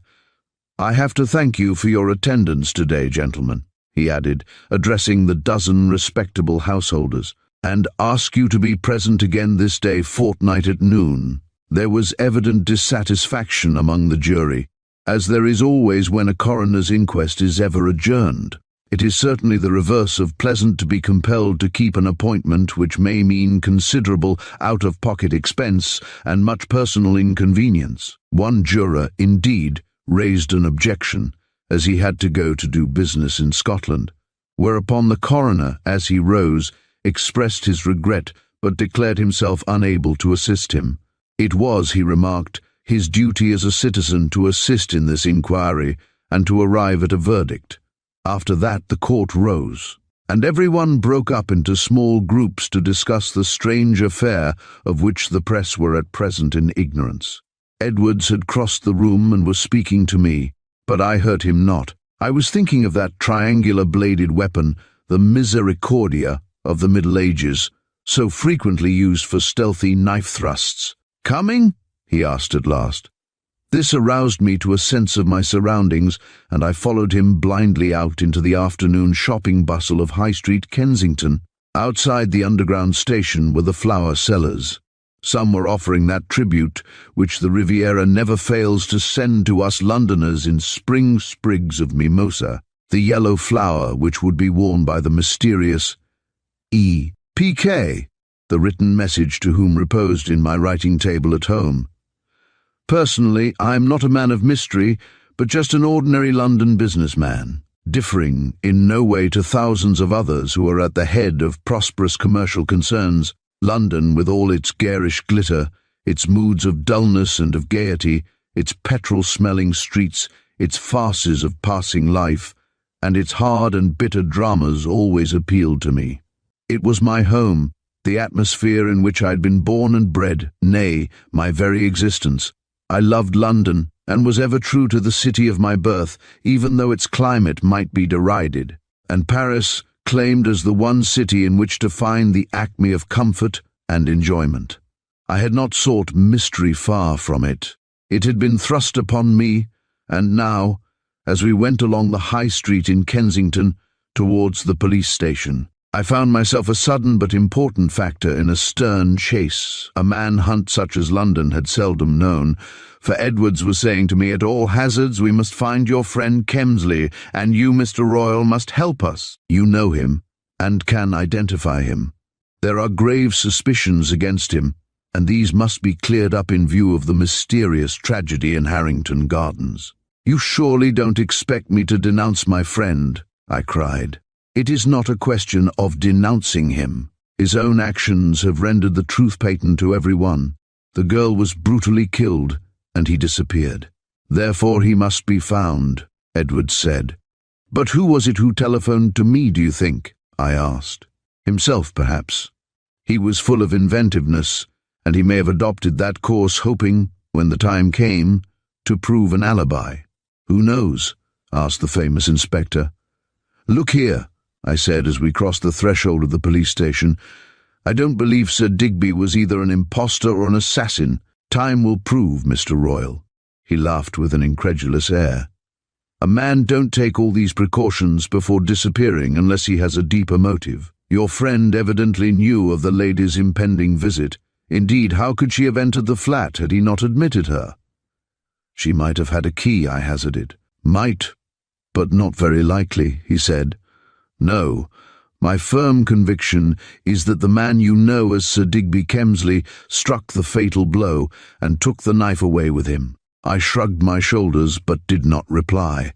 Inside the station, we passed into the long room devoted to the officers of the Criminal Investigation Department attached to the division, and there met two sergeants who had given evidence. I was shown the photograph of the dead unknown, calm and even pretty, just as I had seen her lying stretched in Digby's room. "The medical evidence was curious, Mr. Royal, wasn't it?" Edwards remarked. "That triangular knife ought not to be very difficult to trace. There surely are not many of them about." "No," I replied faintly, for the recollection of one which I had seen only a few days prior to the tragic occurrence, the one with the arms of the Medici carved upon its hilt, arose vividly before me. To me, alas, the awful truth was now plain. My suspicion regarding the culprit had, by the doctor's evidence, become entirely confirmed. I set my jaws hard in agony of mind. What was a mystery of London was to me no longer a mystery. Chapter: The Piece of Conviction. The morning of the 10th of January was one of those of gloom and darkness, which are, on occasions, the blots upon London's reputation. There seemed no fog. Only a heavy, threatening cloud of night fell suddenly upon the city, and at 3 o'clock it might have been midnight. Streets, shops, and offices were lit everywhere, and buses and taxis compelled to light up, while in the atmosphere was a sulphurous odour with a black deposit which caused the eyes to smart and the lungs to irritate. Londoners know those periods of unpleasant darkness only too well. I was sitting in my room in Albemarle Street, watching Haynes, who was cleaning a piece of old silver I had bought at an auction on the previous day. The collecting of old silver is, I may say, my hobby, and the piece was a very fine old Italian reliquary, about 10 inches in height, with the Sicilian mark of the 17th century. Haynes, under my tuition, had become an expert and careful cleaner of silver, and I was watching and exhorting him to exercise the greatest care, as the ornamentation was thin.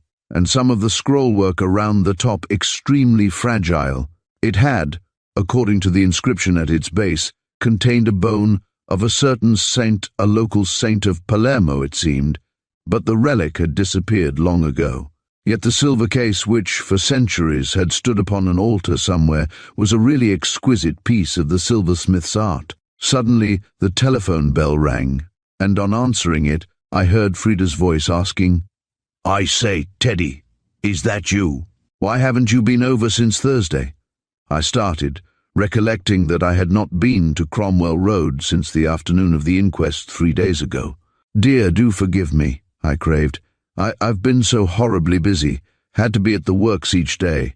"But you might have been over in the evening," she responded in a tone of complaint.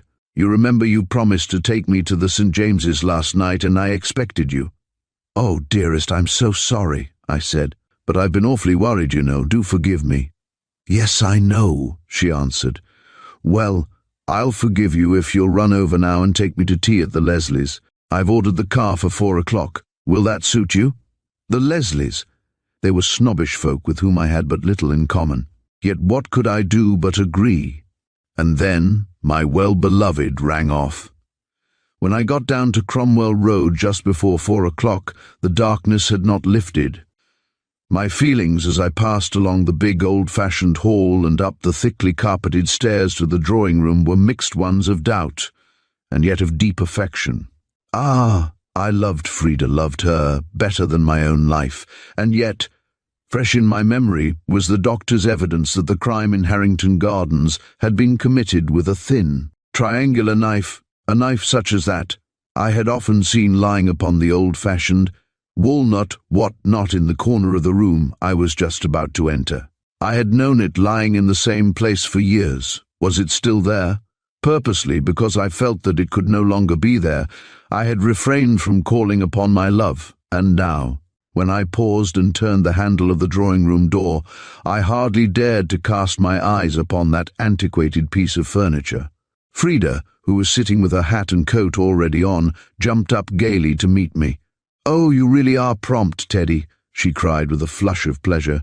Then, as I bent over her mother's hand, the latter said, "You're quite a stranger, Mr. Royal.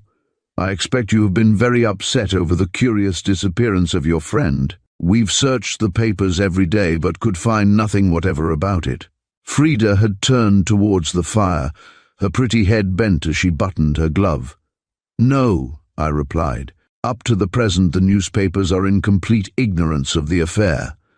But no doubt they'll learn all about it before long." Then, crossing the room to pick up a magazine lying upon a chair, I halted against the old walnut what-not. Yes, the medieval poignard was still lying there, just as I had always seen it. Had it been used and afterwards replaced? I scarcely dared to glance at it, lest I should betray any unusual interest. I felt that Frida's eyes were watching me, that she suspected my knowledge. I took up the magazine idly, glanced at it, and, replacing it, returned to her side. "Well," she asked, "are you ready?" And then together we descended to the car. All the way up to Abbey Road she hardly spoke. She seemed unusually pale and haggard. I asked her what was the matter, but she only replied in a faint, unnatural voice, "Matter? Why, nothing, I assure you, Teddy." I did not reply. I gazed upon the pretty, pale-faced figure at my side in wonder and yet in fear. I loved her, I loved her well and truly, with all my soul. Yet was it possible that by means of that knife lying there so openly in that West End drawing-room, a woman's life had been treacherously taken? Had my friend Digby, the fugitive, actually committed the crime? When I put the whole matter clearly and with common sense before myself, I was bound to admit that I had a strong belief of his innocence. What would those fingerprints reveal? The thought held me breathless. Yes, to satisfy myself, I would surreptitiously secure fingerprints of my well-beloved, and then, in secret, compare them with those found in Sir Digby's rooms. But how? I was reflecting as the car passed by Apsley House and into the park on its way to St. John's Wood. Was I acting honestly?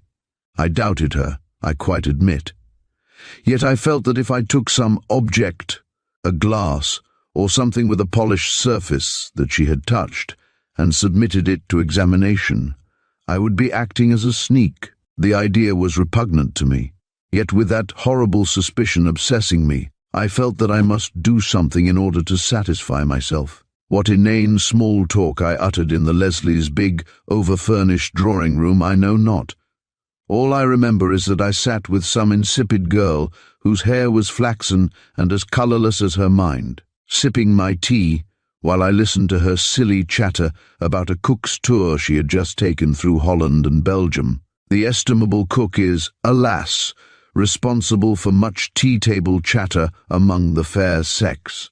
Our hostess was an obese, flashily dressed, dogmatic lady, the wife of the chairman of a big drapery concern who, having married her eldest daughter to a purchased knighthood, fondly believed herself to be in society thanks to the paid paragraphs in the social columns of certain morning newspapers. It is really wonderful what half-guineas will do towards social advancement in these days.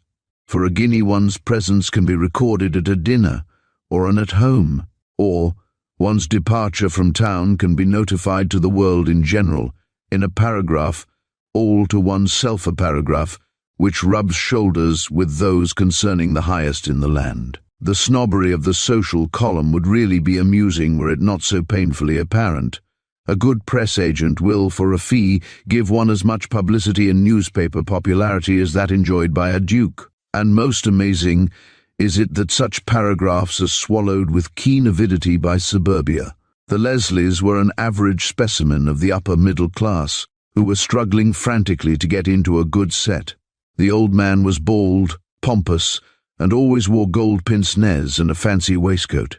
He carried his shop manners into his drawing room, retaining his habit of rubbing his hands in true shopwalker style when he wished to be polite to his guests. His wife was a loud-tongued and altogether impossible person who, it was said, had once served behind the counter in a small shop in Cardiff, but who now regarded the poor workers in her husband's huge emporium as mere money-making machines. By dint of careful cultivation at bazaars and such-like charitable functions, she had scraped acquaintance with a few women of title, to whom she referred in conversation as "Dear Lady So-and-so, who said to me the other day," or, as my friend Lady Violet always says. She had buttonholed me at last, though I had endeavoured to escape her, and was standing before me like a pouter pigeon pluming herself and endeavouring to be humorous at the expense of a very modest little married woman who had been her guest that afternoon and had just left after shaking my hand. Women of Mrs. Leslie's stamp are perhaps the most evil-tongued of all. They rise from obscurity, and finding wealth at their command, imagine that they can command obeisance and popularity. Woe betide other women who arouse their jealousy, for they will scandalize and blight the reputation of the purest of their sex in the suburban belief that the invention of scandal is the hallmark of smartness. At last I got rid of her, thanks to the arrival of an elegant young man, the younger son of a well-known peer, to whom, of course, she was at once all smiles, and, presently, I found myself out in the hall with Frida. I breathed more freely when at last I passed into the keen air and entered the car. "Those people are impossible, dearest," I blurted out when the car had moved away from the door. "They are the most vulgar pair I know." "I quite agree," replied my well-beloved, pulling the fur rug over her knees. "But they are old friends of mother's, so I'm compelled to go and see them sometimes." "Ah," I sighed. "I suppose the old draper will buy a knighthood at this year's sale for the king's birthday, and then his fat wife will have a tin handle to her name." "Really, Teddy, you're simply awful," replied my companion. "If they heard you, I wonder what they would say." "I don't care," I replied frankly. "I only speak the truth. The government sell their titles to anybody who cares to buy." "Ah, I fear that few men who really deserve honor ever get it in these days. No man can become great unless he has the influence of money to back him. The biggest swindler who ever walked up Threadneedle Street can buy a peerage, always providing he is married and has no son. As old Leslie buys his calicoes, ribbons, and women's frills, so he'll buy his title. He hasn't a son, so perhaps he'll fancy a peerage and become the Lord Bargain of Sale." Frida laughed heartily at my biting sarcasm. Truth to tell, though I was uttering bitter sentiments, my thoughts were running in a very different direction. I was wondering how I could best obtain the fingerprints of the woman who held my future so irrevocably in her hands. I had become determined to satisfy myself of my love's innocence, or, can I write the words, of her guilt. And as I sat there beside her, my nostrils again became filled by that sweet, subtle perfume, the perfume of tragedy. Chapter 7. Fatal Fingers. 2 days passed.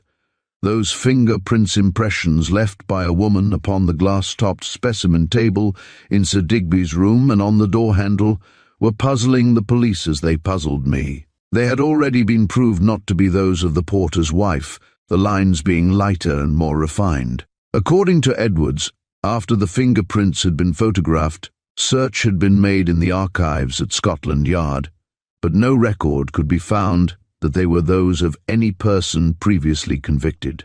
Were they imprints of the hand of my well-beloved? I held my breath each time that black and terrible suspicion filled my mind.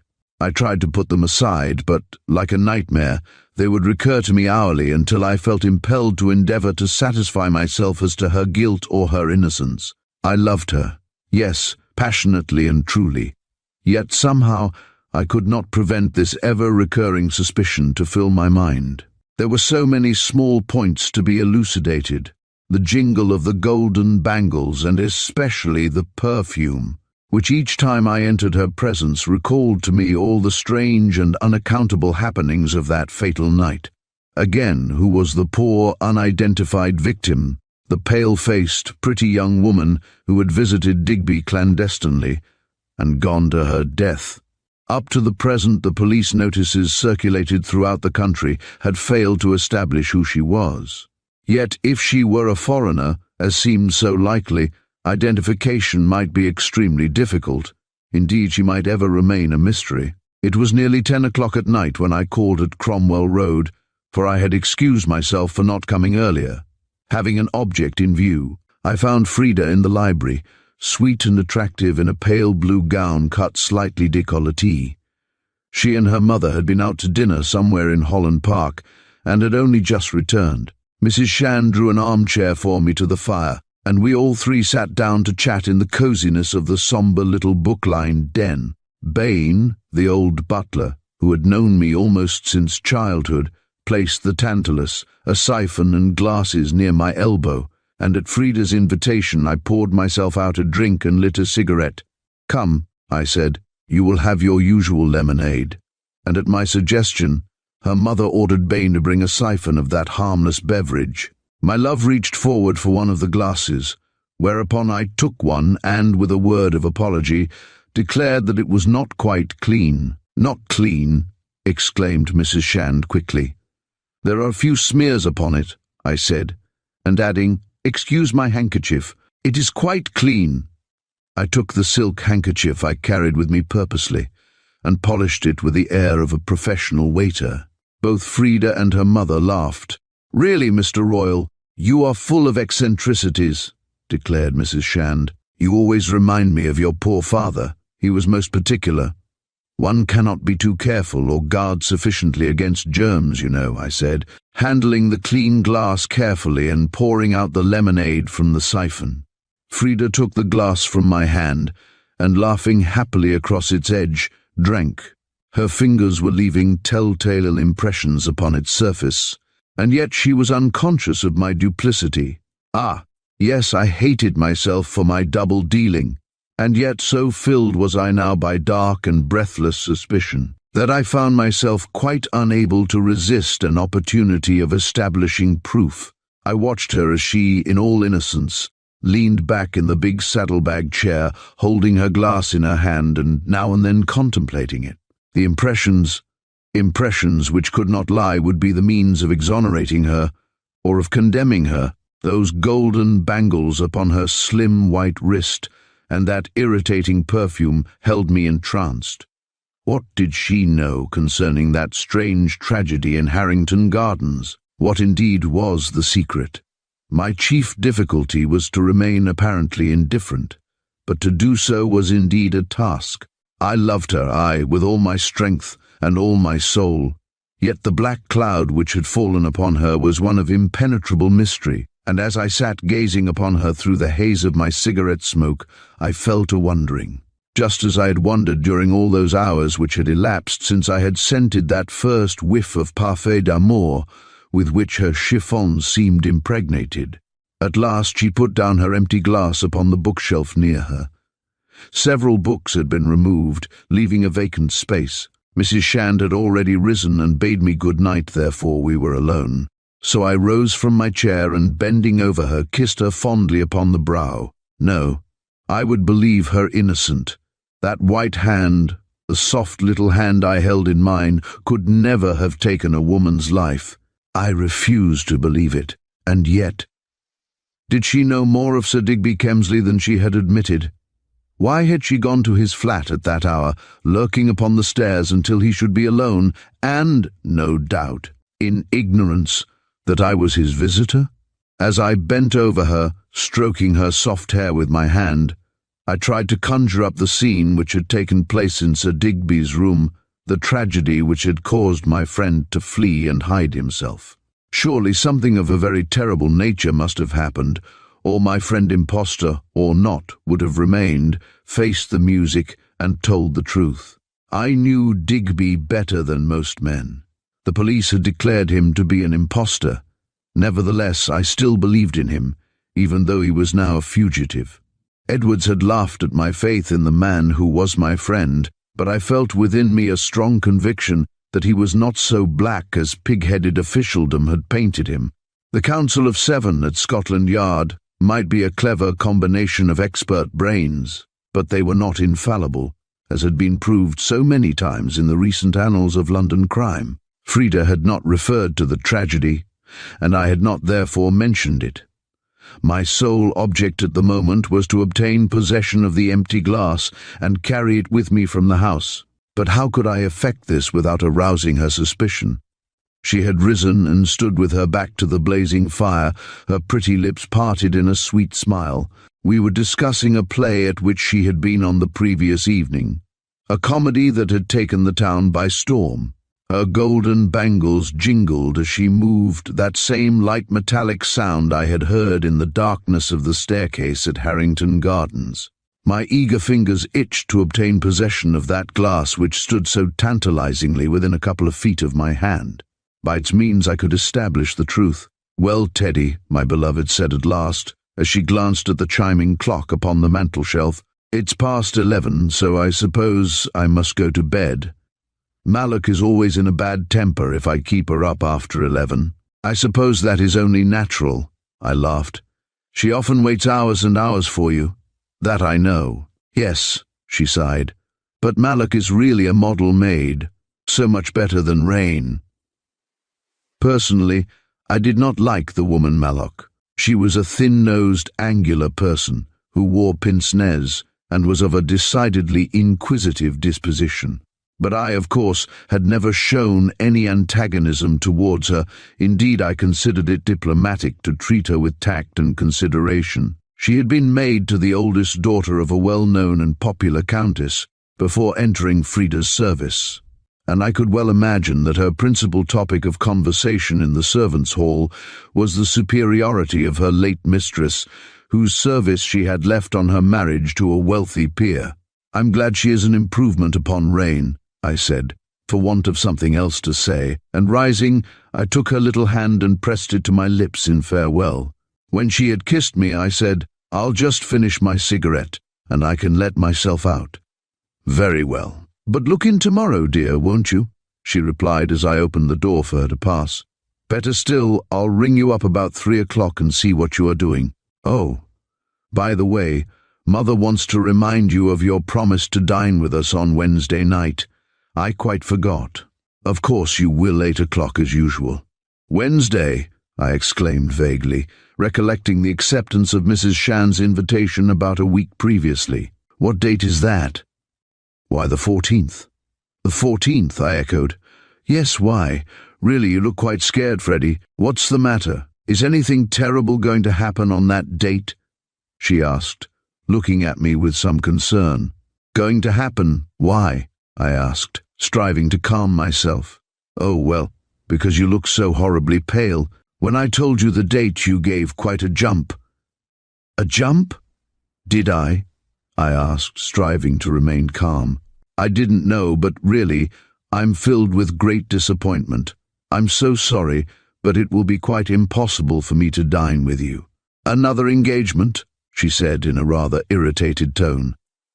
Going to some people whom you like better than us, of course. You might tell the truth, Teddy. The truth is that I have a prior engagement, I said, one that I cannot break. I have to fulfill faithfully a promise I gave to a very dear friend. Couldn't you do it some other time? No, I answered. Only on the evening of the 14th. Then you can't come to us, she asked with a pout.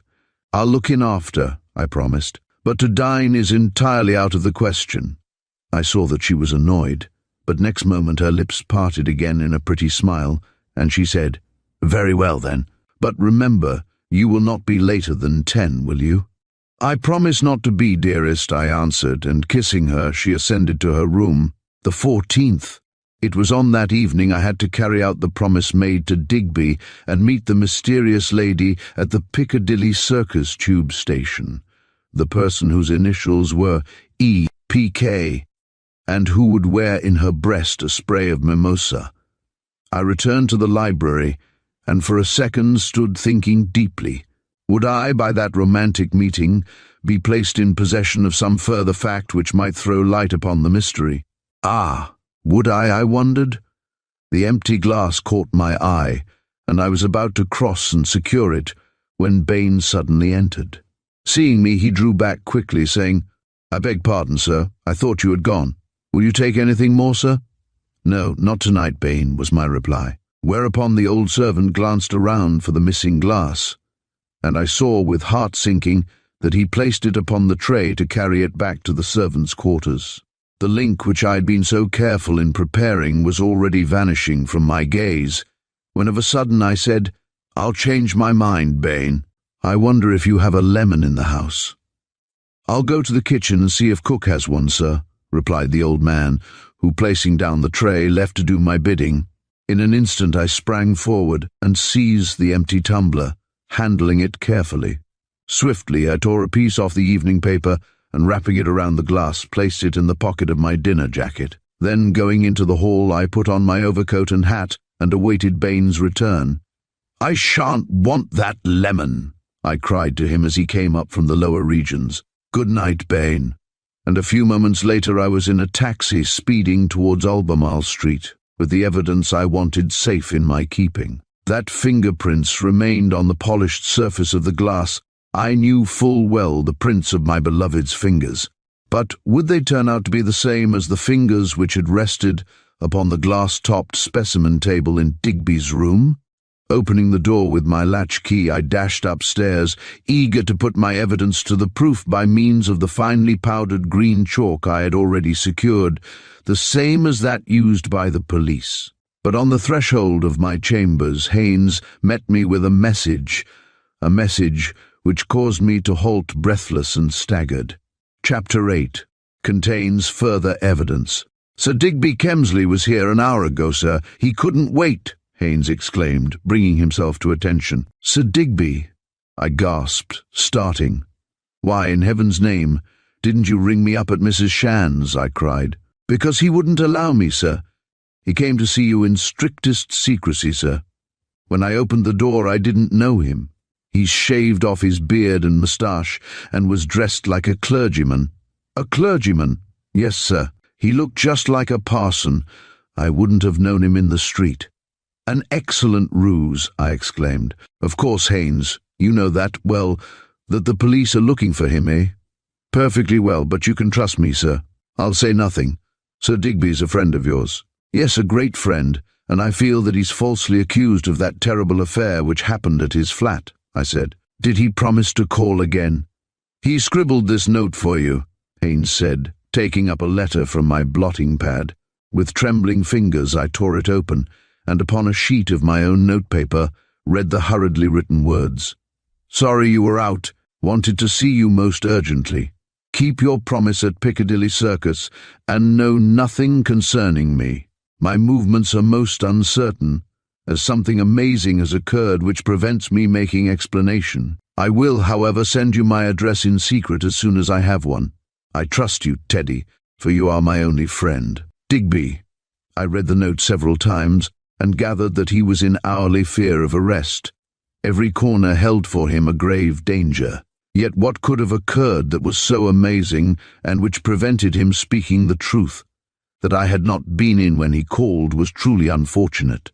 But by the fact that he was in clerical attire, I surmised that he was living in obscurity, perhaps somewhere in the suburbs. London is the safest city in the world in which to hide, unless of course creditors or plaintiffs make it necessary to seek peace beyond the jurisdiction of the court. Many a good man is driven to the latter course through no fault of his own, but by the inexorable demands of the commissioners of income tax, or by undue pressure from antagonistic creditors. Every English colony on the continent contains some who have fallen victims, good, honest Englishmen, who are dragging out the remainder of their lives in obscurity, men whose names are perhaps household words, but who conceal them beneath one assumed. Digby would probably join the throng of the exiled, so I could do naught else than wait for his promised message, even though I was frantic in my anxiety to see and to question him regarding the reason of the presence of my well-beloved at his flat on that fatal night. Imagine my bitter chagrin that I had not been present to receive him. It might be many months before I heard from him again, for his promise was surely very vague. Presently I took the glass very carefully from my pocket, unwrapped it from its paper, and locked it in a little cabinet in the corner of my room. Until next morning I brought it forth, and placing it upon a newspaper, powdered it well with the pale green chalk which revealed at once a number of finger marks, mine, Bain's, and Frida's. I am something of a photographer, as everybody is in these days of photo competitions. Therefore, I brought out my Kodak with its anastigmat lens, a camera which I had carried for some years up and down Europe, and after considerable arrangement of the light, succeeded in taking a number of pictures. It occupied me all the morning, and even then I was not satisfied with the result. My films might, for aught I know, be hopelessly fogged.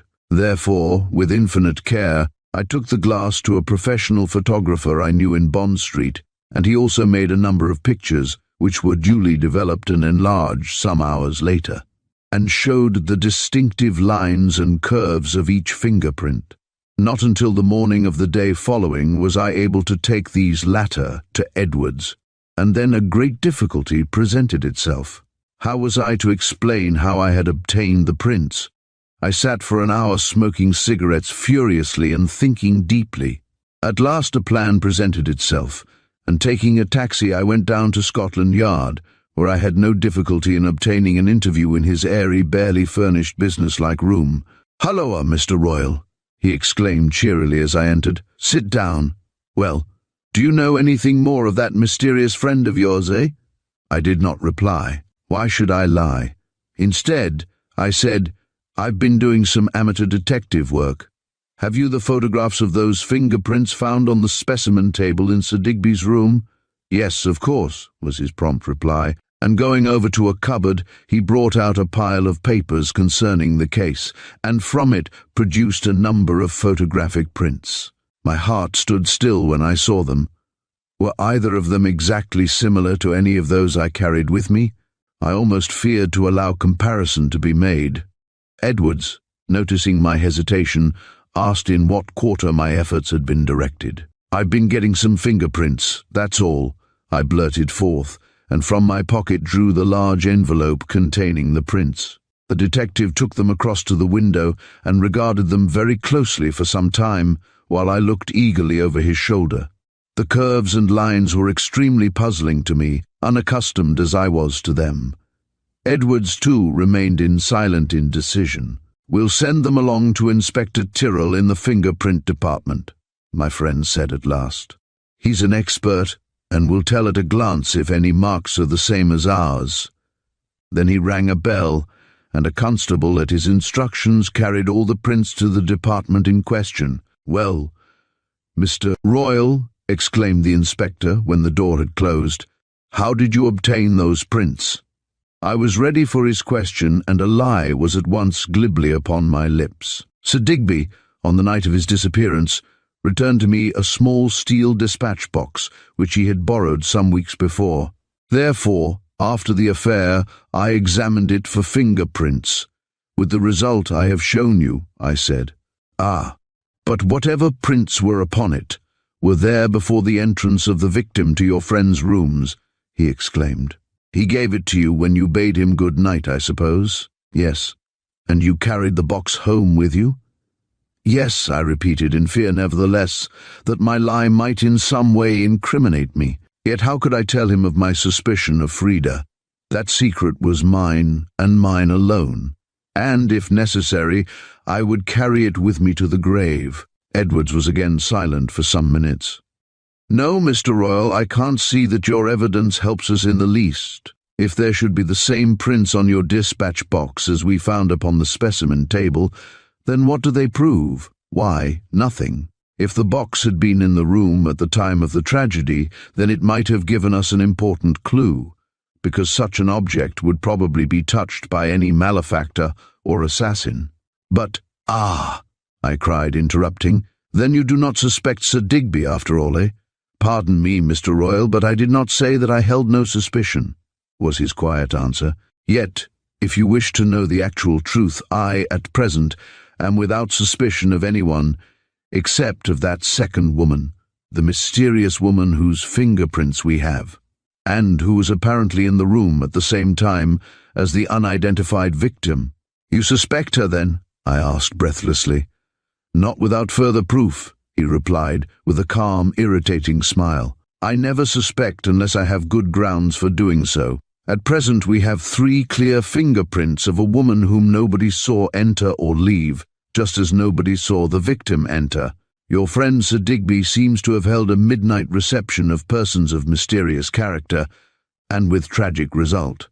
"I feel sure he is no assassin," I cried. "It may have been a drama of jealousy, who knows?" said Edwards, standing erect near the window and gazing across at me. "Your friend, in any case, did not care to remain and explain what happened. A girl, an unknown girl, was struck down and killed. By whom, do you think?" "Ah, Mr. Royal, the identity of the assassin is what we are endeavouring to discover," he replied gravely. "We must first find this man who has so successfully posed as Sir Digby Kemsley. He is a clever and elusive scoundrel, without a doubt, but his portrait is already circulated both here and on the continent. The ports are all being watched, while I have 5 of the best men I can get engaged on persistent inquiry. He'll try to get abroad, no doubt. No doubt also he has a banking account somewhere, and through that we shall eventually trace him. Every man entrusts his banker with his address. He has to, in order to obtain money. Unless he draws his money out in cash and then goes to a tourist agency and gets a letter of credit." "Ah, yes, that's often done," my friend admitted. "The tourist agencies are of greatest use to thieves and forgers. They take stolen notes, change them into foreign money, and before the numbers can be circulated are off across the channel with their booty. If we look for stolen notes, we are nearly certain to find them in the hands of a tourist agency or a money changer. Then you anticipate that you may find my friend Digby through his bankers." "Perhaps," was his vague answer. "But, as he is your friend, Mr. Royal, I perhaps ought not to tell you of the channels of information we are trying," he added, with a dry laugh. "Oh, I assure you I'm entirely ignorant of his whereabouts," I said. "If I knew, I should certainly advise him to come and see you." "Ah, you believe in his innocence, I see." "I most certainly do." "Well, we shall see, he said in that pessimistic tone which he so often adopted. "What are you doing about those letters? That letter which mentions the fountain?" I asked. "Nothing. I've dismissed those as private correspondence regarding some love episode of the long ago," he replied. "They form no clue, and are not worth following." At that moment the constable re-entered bearing the photographs. "Well, "What does Inspector Tyrrell say?" Edwards asked quickly of the man. "He has examined them under the glass, sir, and says that they are the same prints in both sets of photographs, the thumb and index finger of a woman, probably a young and refined woman. He's written a memo there, sir." Edwards took it quickly, and after glancing at it, handed it to me to read.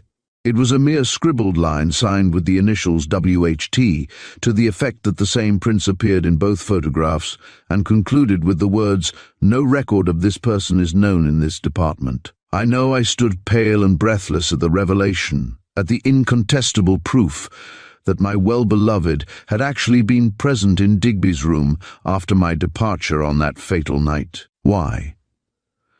By dint of a great effort I succeeded in suppressing the flood of emotions which so nearly overcame me, and listened to Edwards as he remarked, "Well, after all, Mr. Royal, it doesn't carry us any further.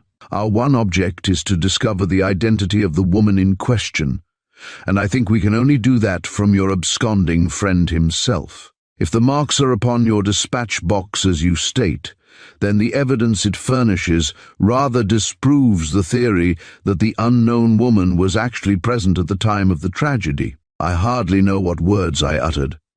I had successfully misled the great detective of crime, but as I rode along in the taxi back to my rooms, I was in a frenzy of despair, for I had proved beyond a shadow of doubt that Frida was aware of what had occurred, that a black shadow of guilt lay upon her. The woman I had loved and trusted, she who was all the world to me, had deceived me, though she smiled upon me so sweetly. She, alas, held within her breast a guilty secret. Ah, in that hour of my bitterness and distress the sun of my life became eclipsed. Only before me was outspread a limitless grey sea of dark despair. Chapter describes the yellow sign. The night of my mysterious tryst, the night of January the 14th, was dark, rainy, and unpleasant. That afternoon I had taken out the sealed letter addressed to EPK and turned it over thoughtfully in my hand. I recollected the words of the fugitive. He had said, "On the night of the 14th, just at 8 o'clock precisely, go to the Piccadilly tube station and stand at the first telephone box numbered 4, on the Haymarket side, when a lady in black will approach you and ask news of me. In response you will give her this note. But there is a further condition. You may be watched and recognized. Therefore, be extremely careful that you are not followed on that day, and, above all, adopt some effective disguise. Go there dressed as a working man, I would suggest." Very strange was that request of his. It filled me with eager curiosity. What should I learn from the mysterious woman in black who was to come to me for a message from my fugitive friend? Had he already contemplated flight when he had addressed the note to her and made the appointment?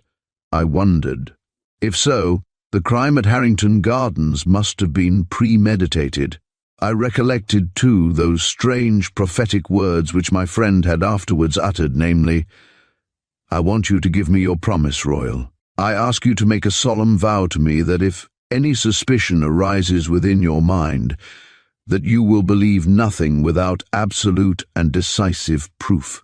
I mean that you will not misjudge her." By her he had indicated the lady whose initials were E.P.K. It was certainly mysterious, and my whole mind was centered upon the affair that day. As I stood before my glass at 7 o'clock that evening, I presented a strange, uncanny figure, dressed as I was in a shabby suit which I had obtained during the day from a theatrical costumier's in Covent Garden. Haynes, to whom I had invented a story that I was about to play a practical joke, stood by much amused at my appearance.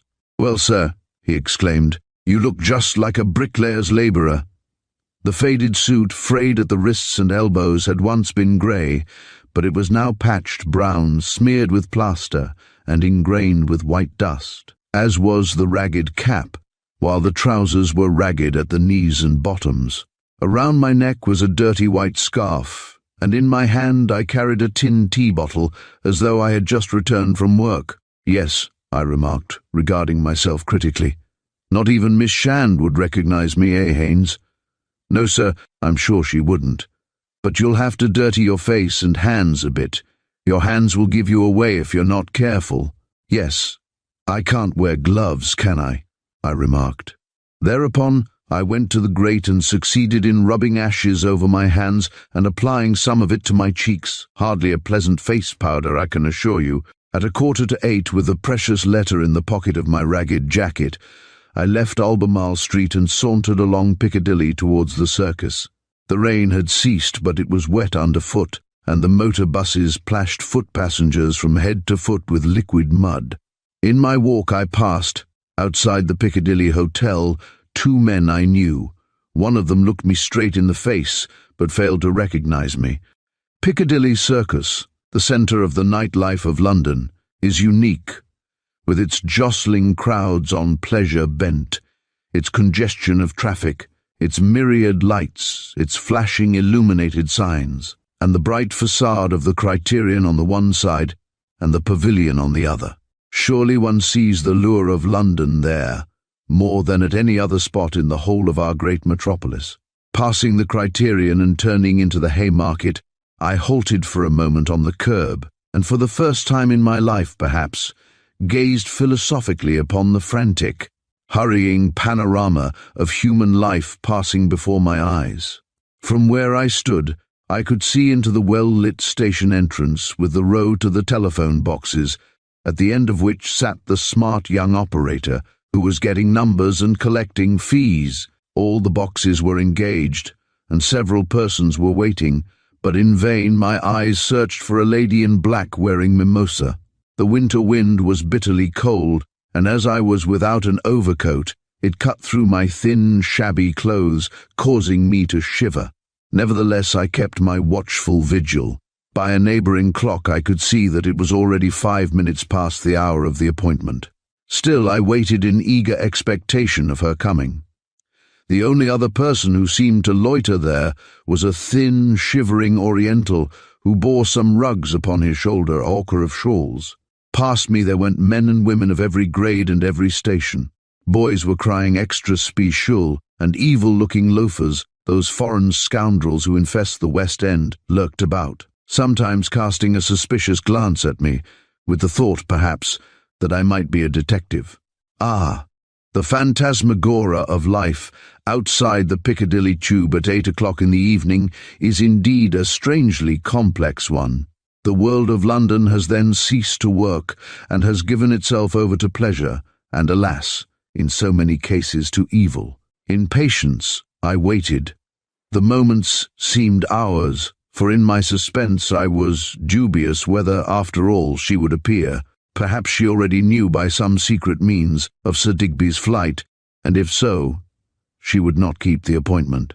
I strolled up and down the pavement, for a policeman, noticing me hanging about, had gruffly ordered me to move on. He perhaps suspected me of loitering for the purpose of committing a felony. Everywhere my eager eyes searched to catch sight of some person in black wearing a spray of yellow blossom, but among that hurrying crowd there was not one woman, young or old, wearing that flower so reminiscent of the Riviera. I entered the station, and for some moments stood outside the telephone box numbered 4. Then, with failing heart, I turned and went along to the spacious booking hall, where the lifts were ever descending with their crowds of passengers. Would she ever come? Or was my carefully planned errand entirely in vain? I could not have mistaken the date, for I had made a note of it in my diary directly on my return from Harrington Gardens, and before I had learned of the tragedy. No. It now wanted 9:15, and she had not appeared.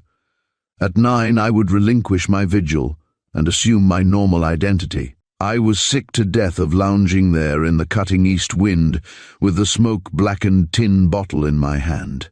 I had been idly reading an advertisement on the wall and turned when my quick eyes suddenly caught sight of a tall, well-dressed woman of middle age who, standing with her back to me, was speaking to the telephone operator. I hurried eagerly past her when my heart gave a great bound. In the corsage of her fur-trimmed coat she wore the sign for which I had been searching for an hour, a sprig of mimosa, With my heart beating quickly in wild excitement, I drew back to watch her movements.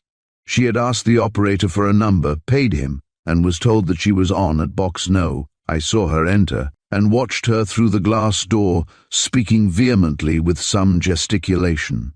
The answer she received over the wire seemed to cause her the greatest surprise, for I saw how her dark, handsome face fell when she heard the response. In a second, her manner changed.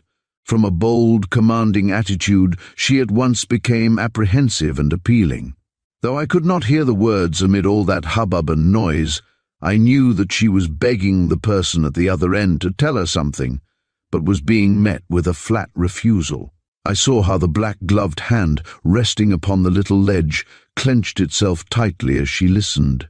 I fancied that tears had come into her big, dark eyes, but perhaps it was only my imagination. At last she put down the receiver and emerged from the box with a strange look of despair upon her handsome countenance. What, I wondered, had happened? She halted outside the box for a moment, gazing about her as though in expectation of meeting someone. She saw me, but seeing only a labourer, took no heed of my presence. Then she glanced at the tiny gold watch in her bracelet, and noting that it was just upon 9, drew a long breath, a sigh as though of despair. I waited until she slowly walked out towards the street, and following came up beside her and said in a low voice, "I wonder, madame, if you are looking for me." She glanced at me quickly with distinct suspicion, and noting my dress, regarded me with some disdain. Her dark brows were knit for a second in distinct displeasure, even of apprehension, and then in an instant I recollected my friend's injunction that I might be watched and followed. In giving her the message, the greatest secrecy was to be observed.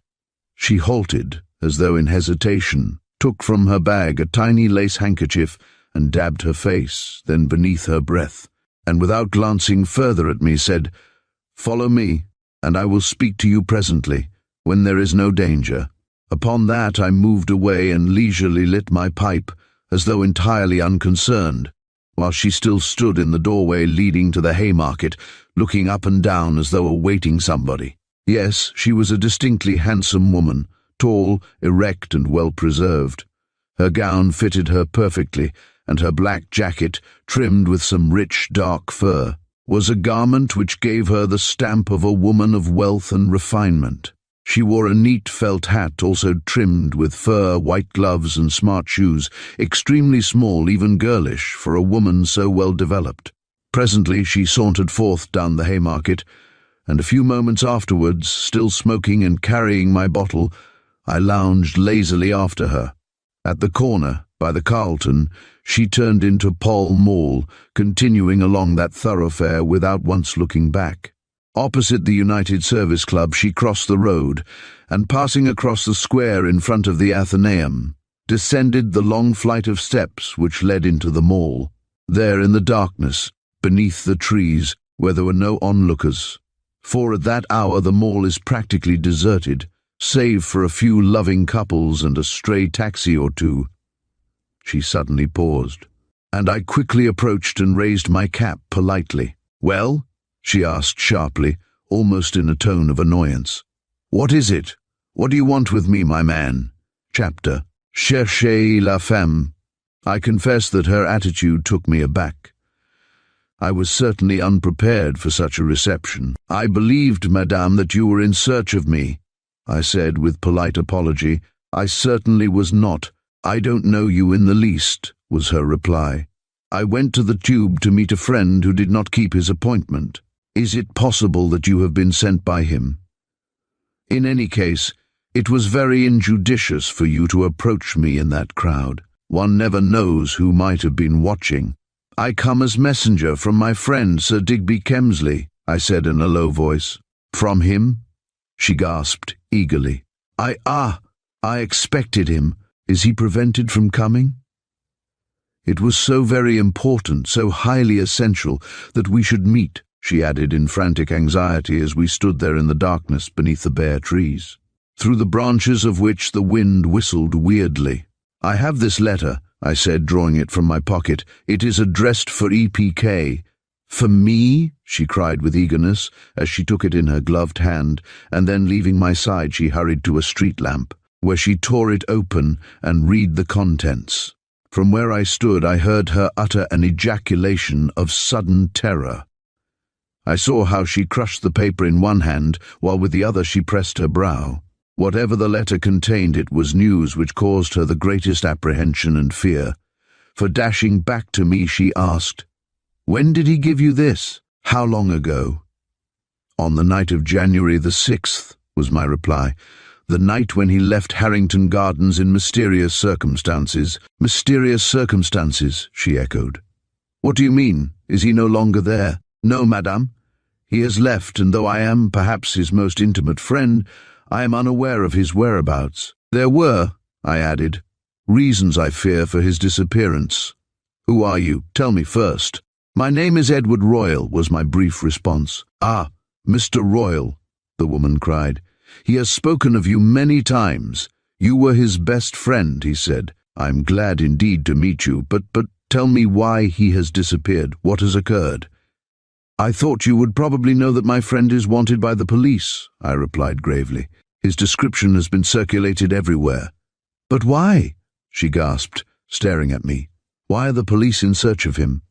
For a few seconds I hesitated, disinclined to repeat the grave charge against him. "Well," I said at last in a low, earnest voice, "the fact is, the police have discovered that Sir Digby Kemsley died in South America some months ago."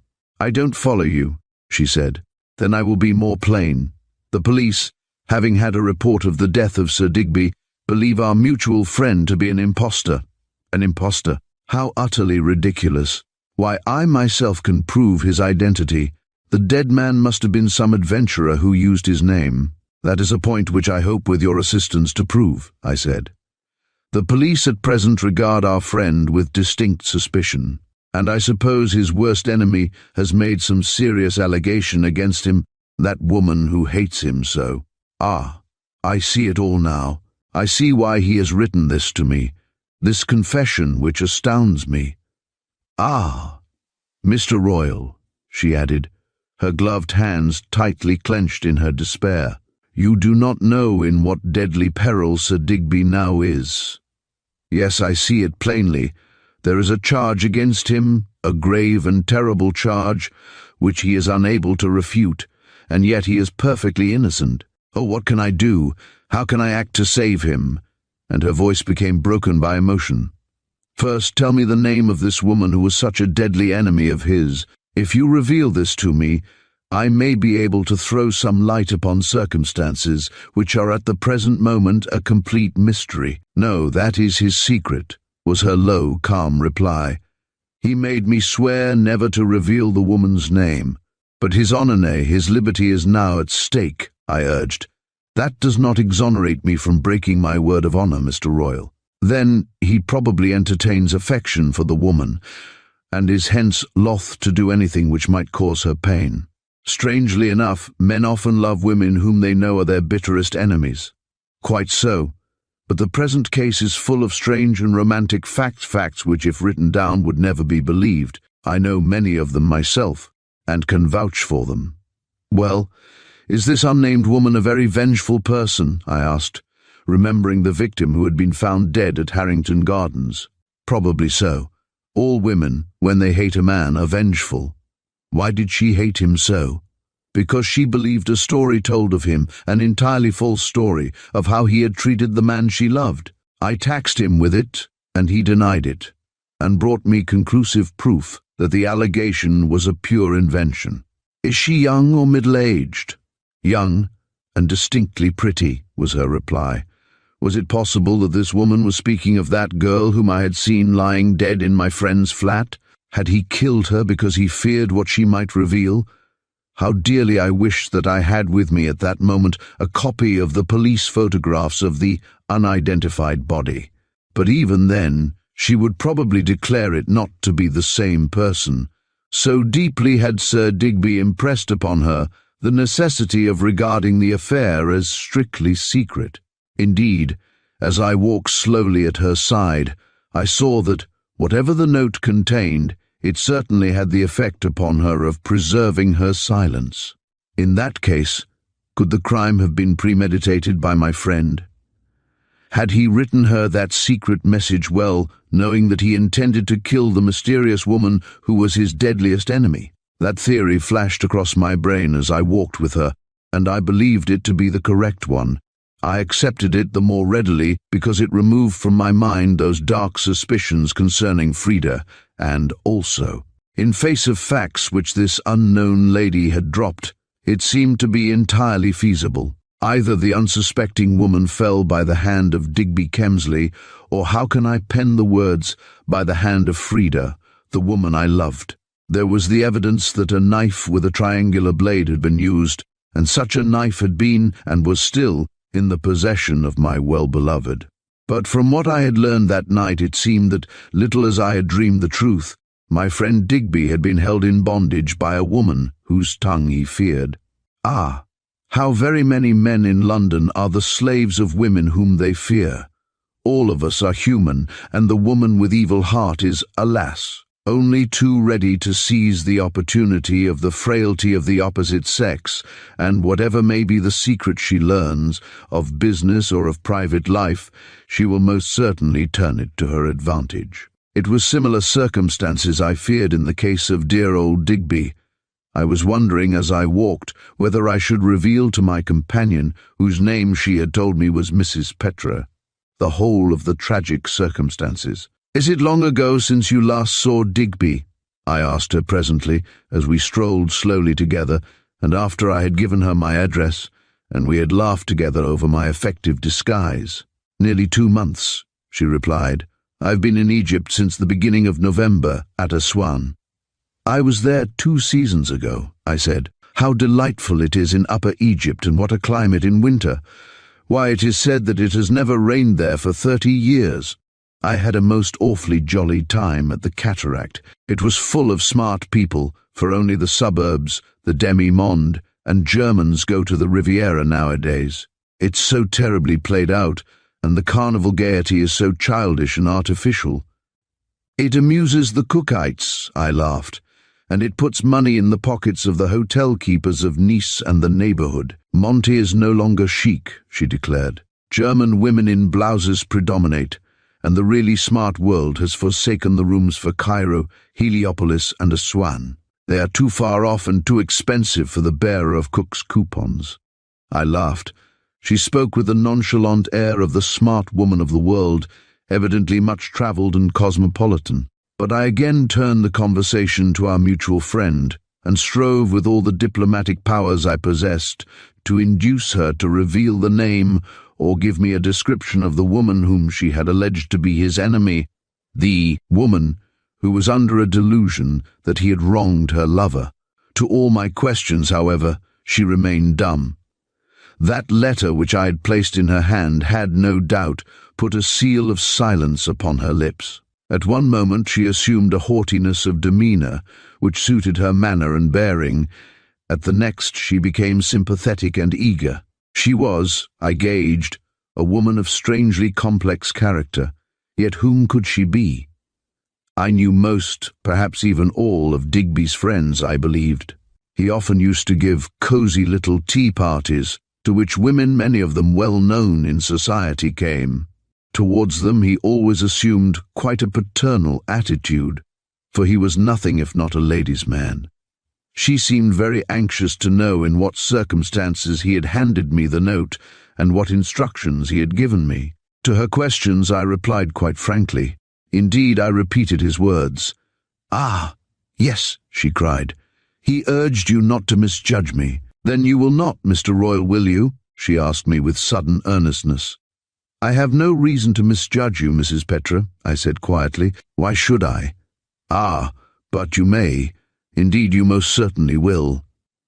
"When?" I asked in some surprise. When you know the bitter truth." "The truth of what?" I gasped, my thoughts reverting to the tragedy in Harrington Gardens. Though I had not referred to it, I felt that she must be aware of what had occurred, and of the real reason of Digby's flight. "The truth which you must know ere long," she answered hoarsely, as we halted again beneath the leafless trees.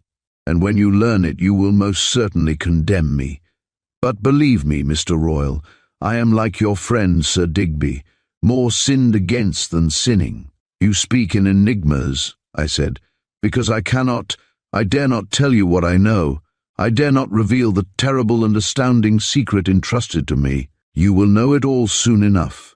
But there, she added in a voice broken in despair, what can matter now that Digby has shown the white feather and fled? He was not a coward, Mrs. Petra, I remarked very calmly.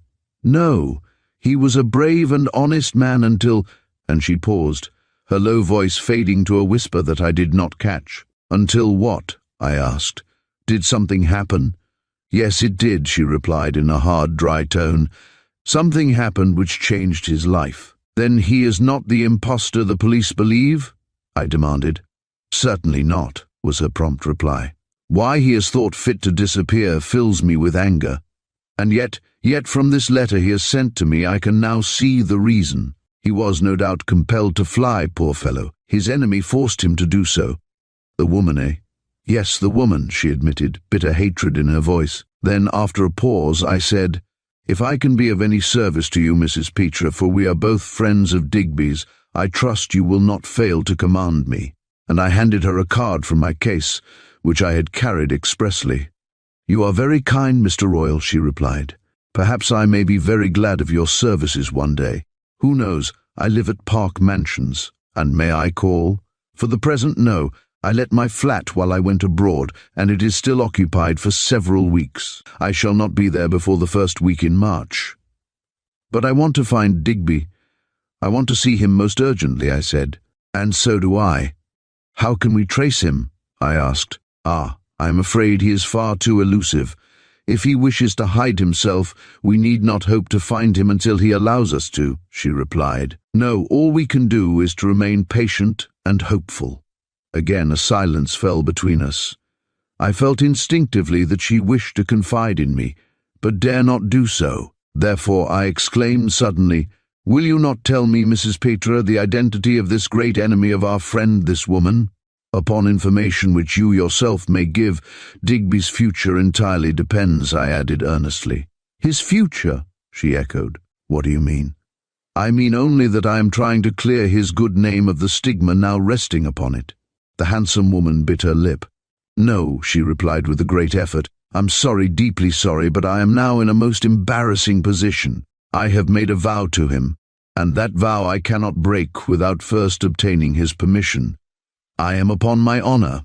I was silent. What could I say? This woman certainly knew something which, if revealed, would place me in possession of the truth of what had actually occurred at Harrington Gardens on that fatal night. If she spoke, she might clear Frida of all suspicion. Suddenly, after a pause, I made up my mind to try and clear up one point, that serious, crucial point which had for days so obsessed me. Mrs. Petra, I said, I wonder if you will answer me a single question, one which does not really affect the situation much. Indeed, as we are, I hope, friends, I ask it more out of curiosity than anything else. Well, what is it? She asked, regarding me strangely. I want to know whether, being a friend of Digby's, you have ever met or ever heard of a certain young lady living in Kensington named Frida Shand. The effect of my words was almost electrical. She sprung towards me with fire in her big dark eyes. Frida Shand, she cried wildly, her white-gloved hands again clenched. Frida Shand, you know that woman, eh? You know her, Mr. Royal. Is she a friend of yours? Or is she your enemy? Your friend, perhaps, because she is pretty. Oh, yes, she laughed hysterically. Oh, yes, of course she is your friend. If she is, then curse her, Mr. Royal, invoke all the curses of hell upon her, as she so richly deserves.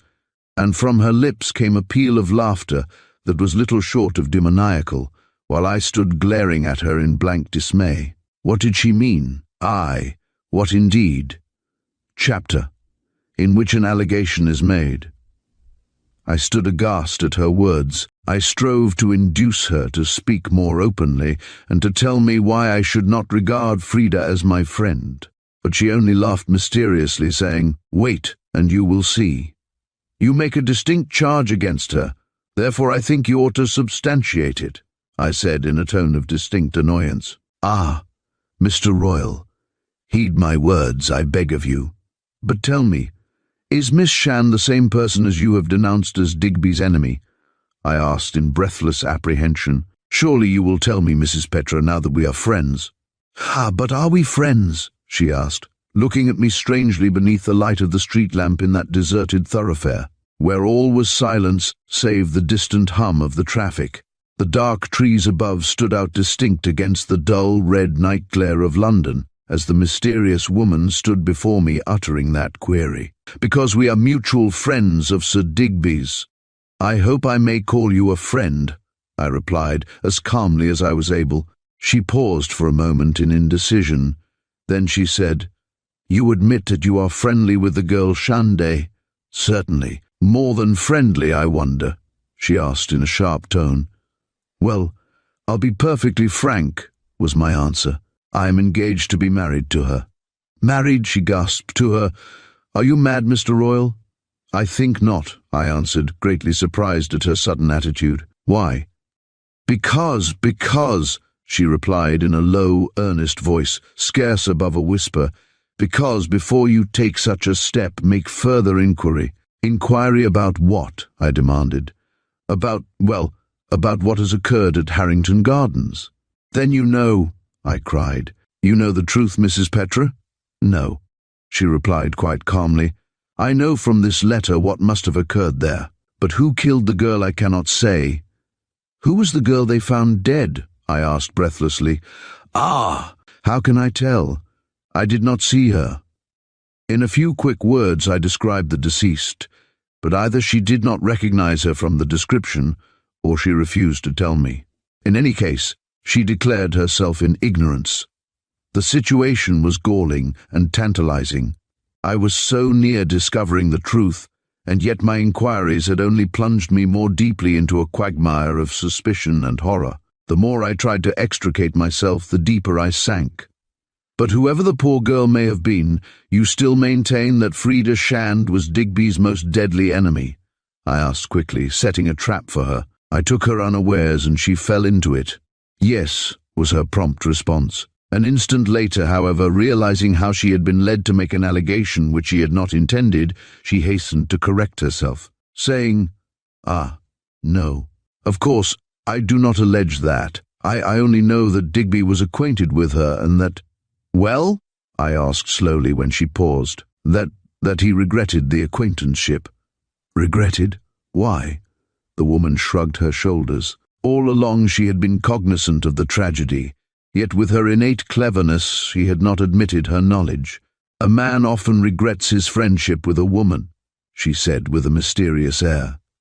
What? I cried fiercely. Do you make an insinuation that— My dear Mr. Royal, she laughed, I make no insinuation. It was you who have endeavored to compel me to condemn her as Digby's enemy. You yourself suggested it. But you have told me that his fiercest and most bitter enemy was a woman. Certainly, but I have not told you that woman's name, nor do I intend to break my vow of secrecy to Digby fugitive that he may be at this moment. Yet depend upon it, he will return and crush his enemies in the dust. I hope he will, was my fervent reply. Yet I love Frida Shand, and upon her there rests a terrible cloud of suspicion. She was silent for a moment, still standing beneath the lamp, gazing at me with those big dark eyes. At last she said, The way out is quite easy. How? If you have any regard for your future, put your love aside, was her hard response. You hate her, I said, knitting my brows, yet recollecting the proof I had secured of her presence in Digby's flat. Yes, was her prompt response. I hate her, I have cause to hate her. What cause? That is my own affair, Mr. Royal, my own secret. Find Digby, and he will no doubt tell you the truth. The truth concerning Frida? Yes. But he knew I was engaged to her. Why did he not speak? And expose her secret? She asked. Would he have acted as a gentleman had he done so? Does a man so lightly betray a woman's honor? A woman's honor! I gasped, staring at her, staggered as though she had struck me a blow. What do you mean? I mean nothing, was her cold reply. Take it as you may, Mr. Royal, only be warned. But if Digby knew that she was worthless, he would surely have made some remark to arouse my suspicion, I exclaimed. Why should he? She queried. A true gentleman does not usually expose a woman's secret. I saw her point, and my heart sank within me. Were these scandalous allegations of hers based upon truth, or was she actuated by ill feeling, perhaps indeed of jealousy? We walked on again slowly until we reached St. James's Palace and passed out into the end of Pall Mall, where it joined St. James's Street. Yet her attitude was one of complete mystery. I was uncertain whether the admission she had so unconsciously made regarding Frida, that she was Digby's worst enemy, was the actual truth or not. One thing was plain. This Mrs. Petre was a clever, far-seeing woman of the world, who had with great ingenuity held from me her knowledge of the crime. A problem was, therefore, presented to me. By what means could she be aware of it? First, she had expected to meet Digby that evening. Secondly, the letter I had brought was written before the assassination of the unknown girl. How could she have obtained knowledge of the affair if it were not premeditated and hinted at in the letter I had so faithfully delivered? Halfway up St. James's Street, my companion suddenly exclaimed, I must be going. Would you please hail me a taxi, Mr. Royal? I will, when you have answered my question, I said with great politeness. I have already replied to it, was her response. You love Frida Shand, but if you have any self-respect, any regard for your future, break off whatever infatuation she has exercised over you. If you are Digby's friend, you will be a man and act as such. I really don't follow you, I said, bewildered. Perhaps not. But surely my words are plain enough. Is she the enemy of Digby, of whom you have spoken? That question I am not permitted to answer. I was silent a few seconds. Then I asked earnestly, Tell me openly and frankly, Mrs. Petre, is she the person you suspect of having committed the crime? She gave vent to a short, dry laugh. Really, Mr. Royal, she exclaimed, you put to me the most difficult riddles. How can I possibly suspect anyone of a crime of which I know nothing, and of which even the papers appear to be in ignorance? But you are not in ignorance, I said. How, pray, did you learn that a tragedy had occurred? Ah, she laughed. That is my secret. You were very careful not to tell me the true cause of poor Digby's flight. Yes, Mr. Royal, I congratulate you upon your ingenuity in protecting the honor of your friend. Rest assured, he will not forget the great services you have already rendered him. I look for no reward. He was my friend, was my reply. Then, if he was your friend and you are still his, heed my warning concerning Frida Shand. But tell me what you know, I cried, clutching her arm as we walked together.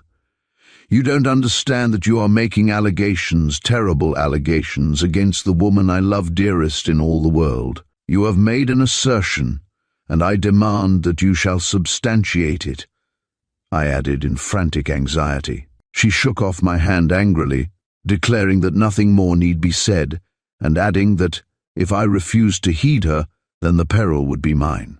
But you shall not leave me until you have furnished me with proof of these perfidious actions of my love, I declared vehemently. Mr. Royal, we really cannot use high words in the public street, she replied in a low tone of reproof. I am sorry that I am not permitted to say more. But you shall, I persisted. Tell me, what do you know?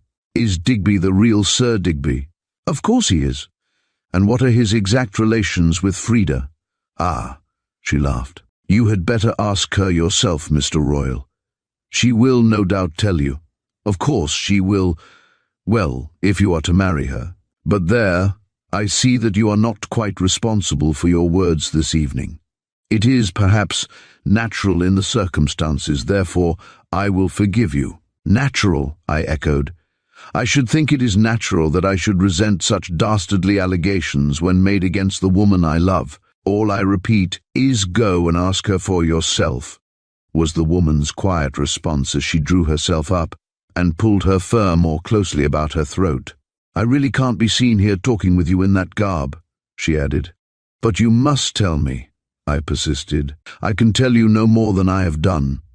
The girl you love will tell you everything, or, at least, If you have a grain of ingenuity, as you no doubt have, you will find out everything for yourself. Ah, but no, not another word, please, Mr. Royal, not tonight. If after making inquiry into the matter you care to come and see me when I am back in Park Mansions, I shall be very happy to receive you. By that time, however, I hope we shall have had news of poor Digby's whereabouts. If I hear from him, as I expect to, how can I communicate with you? I asked. For a few seconds she stood wondering. Write to me to Park Mansions, she replied. My letters are always forwarded, and raising her umbrella, she herself hailed a passing taxi.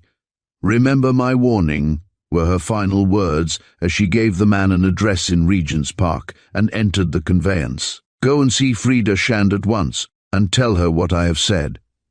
May I mention your name? I asked hoarsely. Yes, she replied. Good night. And a moment later I was gazing at the red back lamp of the taxi, while soon afterwards I again caught a glimpse of the same lonely seller of shawls whom I had seen at the tube station, trudging wearily homeward, there being no business doing at that hour of the evening. Chapter 12. Frida Makes Confession. I sat in my rooms in Albemarle Street utterly bewildered.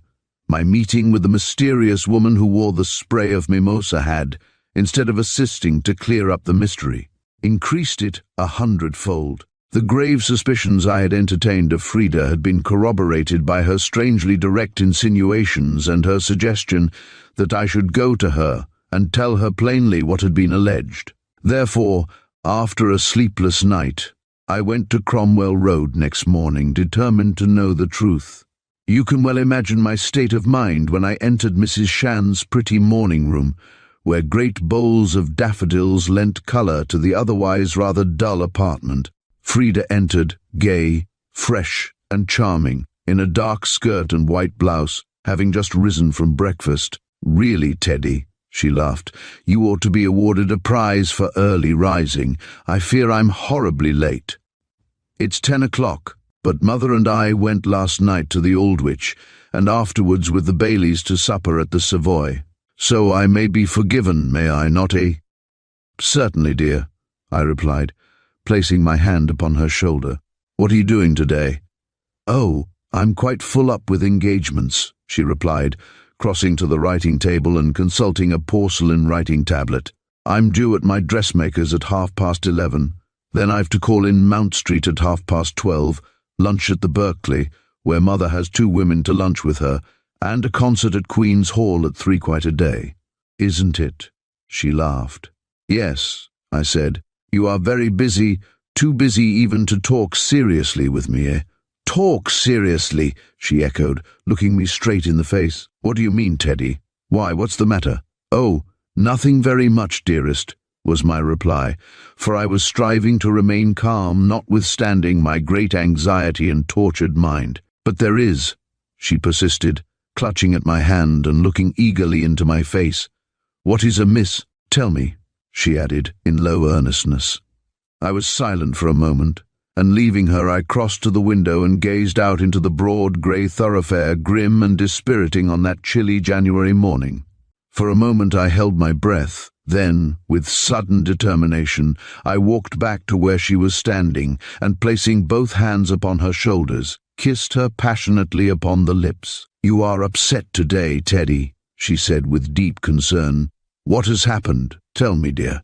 I hardly know what's happened, I replied in a low voice. But Frida, I said, looking straight into her great eyes, I want to ask you a question. A question what? She demanded, her cheeks paling slightly. Yes. I want you to tell me what you know of a Mrs. Petra. A Mrs. Petra, she gasped, stepping back from me, her face pale as death in an instant. That woman. Yes, that woman, Frida. Who is she? What is she? Please don't ask me, Teddy, my love cried in distress, covering her pretty face with her hands and bursting suddenly into tears. But I must, Frida, I must for my own peace of mind, I said. Why? Do you know the woman? I met her last night, I explained. I delivered to her a note which my friend Digby had entrusted to me. I thought your friend had disappeared, she said quickly. It was given to me before his flight, was my response. I fulfilled a confidential mission with which he entrusted me. And I met her. She knows you, isn't that so? I stood with my eyes full upon the white face of the woman I loved, surveying her coldly and critically, so full of black suspicion. Was my heart at that moment wholly hers? In imagination, place yourself, my reader, in a similar position. Put before yourself the problem with which at that second I found myself face to face. I loved Frida, and yet had I not obtained proof positive of her clandestine visit to my friend on that fateful night? Were her fingerprints not upon the little glass-topped specimen table in his room? And yet so clever, so ingenious had she been, so subtle was her woman's wit, that she had never admitted to me any knowledge of him further than a formal introduction I had once made long ago. I had trusted her, trusted her with all the open sincerity of an honourable man, for I loved her better than anything else on earth. And with what result? With my own senses of smell and of hearing, I had detected her presence on the stairs, waiting, it seemed, to visit my friend in secret after I had left. No doubt she had been unaware of my identity as his visitor, or she would never dared to have lurked there. As I stood with my hand tenderly upon her arm, the gaze of my well-beloved was directed to the ground. Guilt seemed written upon her white brow, for she dared not raise her eyes to mine. "Frida, you know that woman. You can't deny knowledge of her, can you?" She stood like a statue, with her hands clenched, her mouth half open, her jaws fixed. I don't know what you mean," she faltered at last in a hard voice quite unusual to her. "I mean that I have a suspicion, Frida, a horrible suspicion, that you have deceived me," I said. "How?" she asked, with her harsh, forced laugh. I paused. How should I tell her? How should I begin? "You have suppressed from me certain knowledge of which you know I ought to have been in possession for my friend Digby's sake, and— Digby Kemsley again," she cried impatiently. "You've not been the same to me since that man disappeared, because you know more concerning him than you have ever admitted to me, Frida," I said in a firm, earnest voice, grasping her by the arm and whispering into her ear. "Now be open and frank with me. Tell me the truth." "Of what?" she faltered, raising her eyes to mine with a frightened look. "Of what Mrs. Petre has told me." "That woman! What has she said against me?" my love demanded with quick resentment. "She is not your friend in any case," I said slowly. "My friend," she echoed. "I should think not." She— and my love's little hands clenched themselves, and she burst again into tears without concluding her sentence. "I know, dearest," I said, striving to calm her, and stroking her hair from her white brow. "I tell you at once that I do not give credence to any of her foul allegations, only in order to satisfy myself, I have come direct to you to hear your explanation." My explanation," she gasped, placing her hand to her brow and bowing her head. "What explanation can I make of allegations I have never heard?" she demanded. "Surely, Teddy, you are asking too much."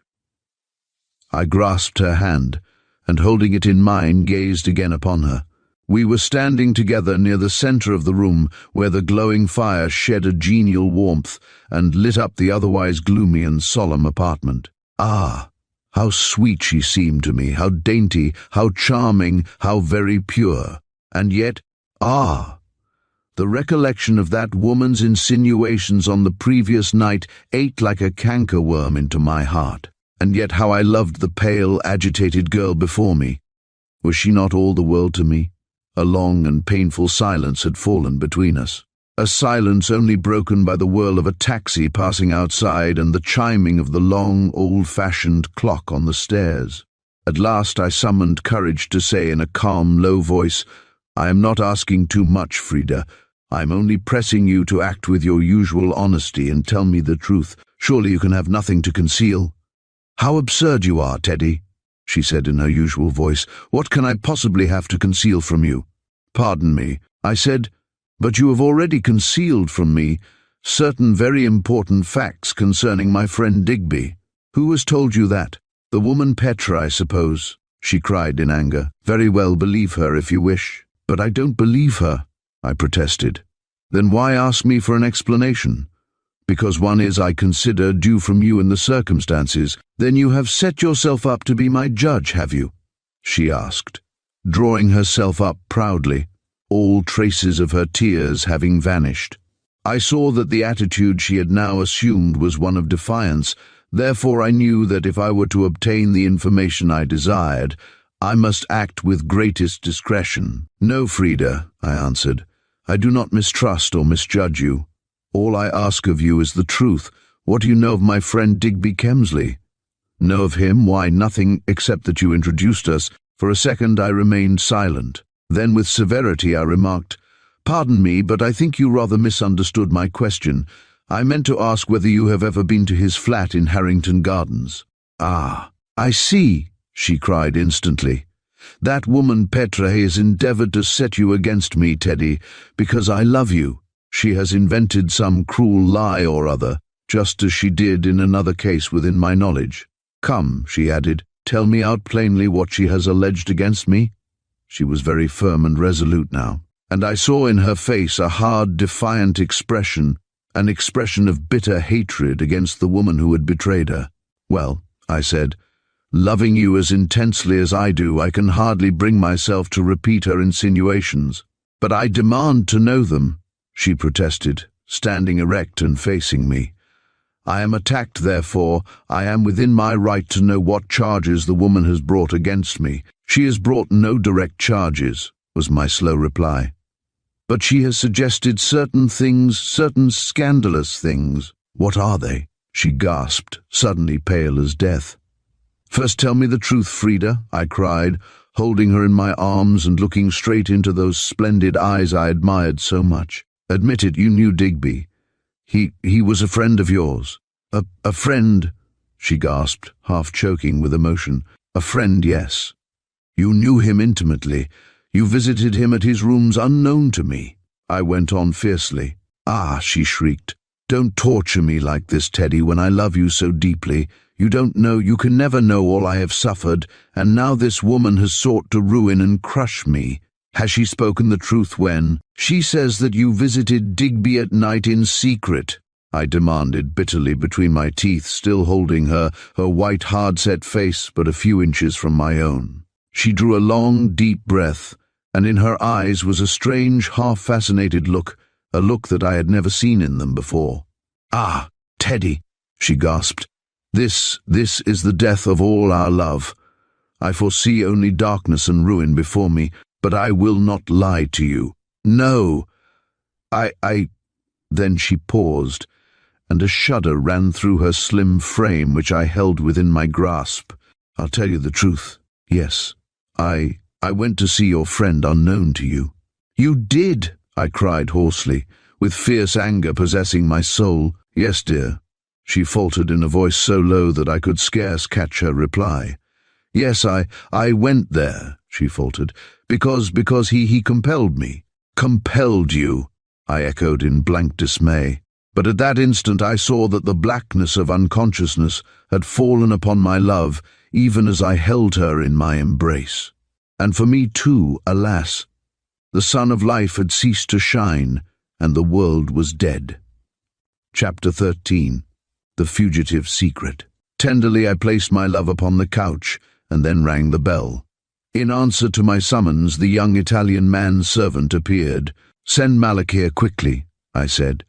Miss Shand is not well, but say nothing of this to your mistress or to the other servants. You understand, Egisto?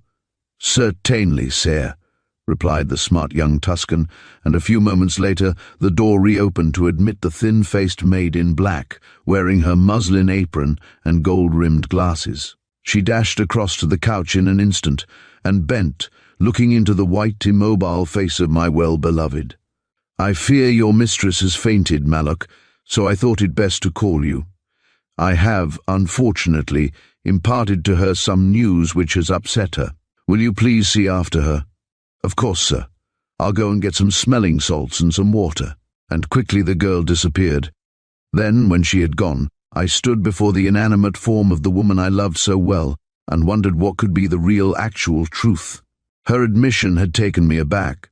She had confessed to visiting my friend, but had alleged that he had compelled her. Was she actually beneath some mysterious thraldom? Was she held in some secret bondage by the man I had trusted, and who was my best friend? The very suspicion of it filled me with a fierce, irresponsible anger, and I clenched my fists. I would find him and face him. I would clutch his throat and force the truth from his lips. And if he had betrayed me, if he had exercised any evil influence over Frida, then, by heaven, I would take his life. Malak bustled in the next moment, and sinking upon her knees began to apply restoratives. "Tell your mistress that I will return after luncheon if she will see me," I said. "Yes, sir. And tell her, Malak, to remain calm until I see her, will you?"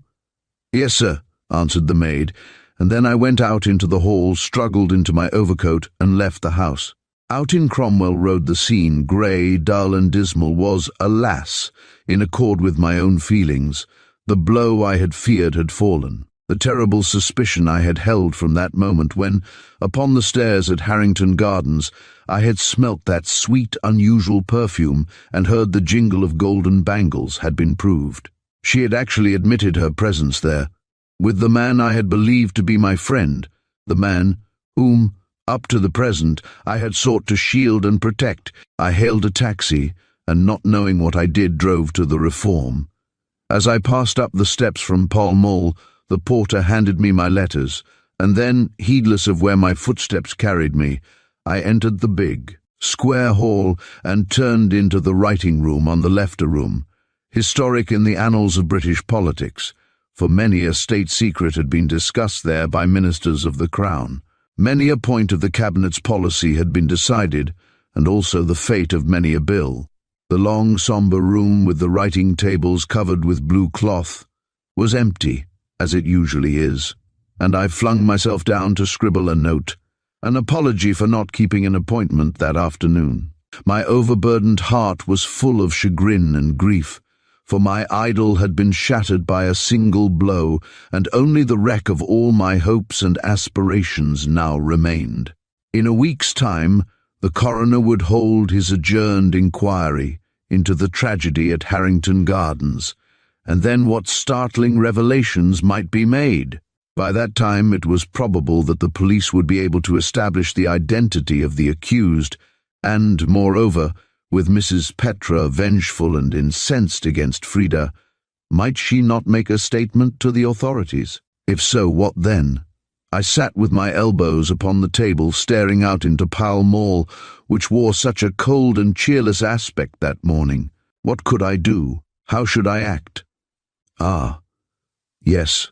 At that moment I sat utterly bewildered, and trying in vain to discern some way out of that maze of mystery.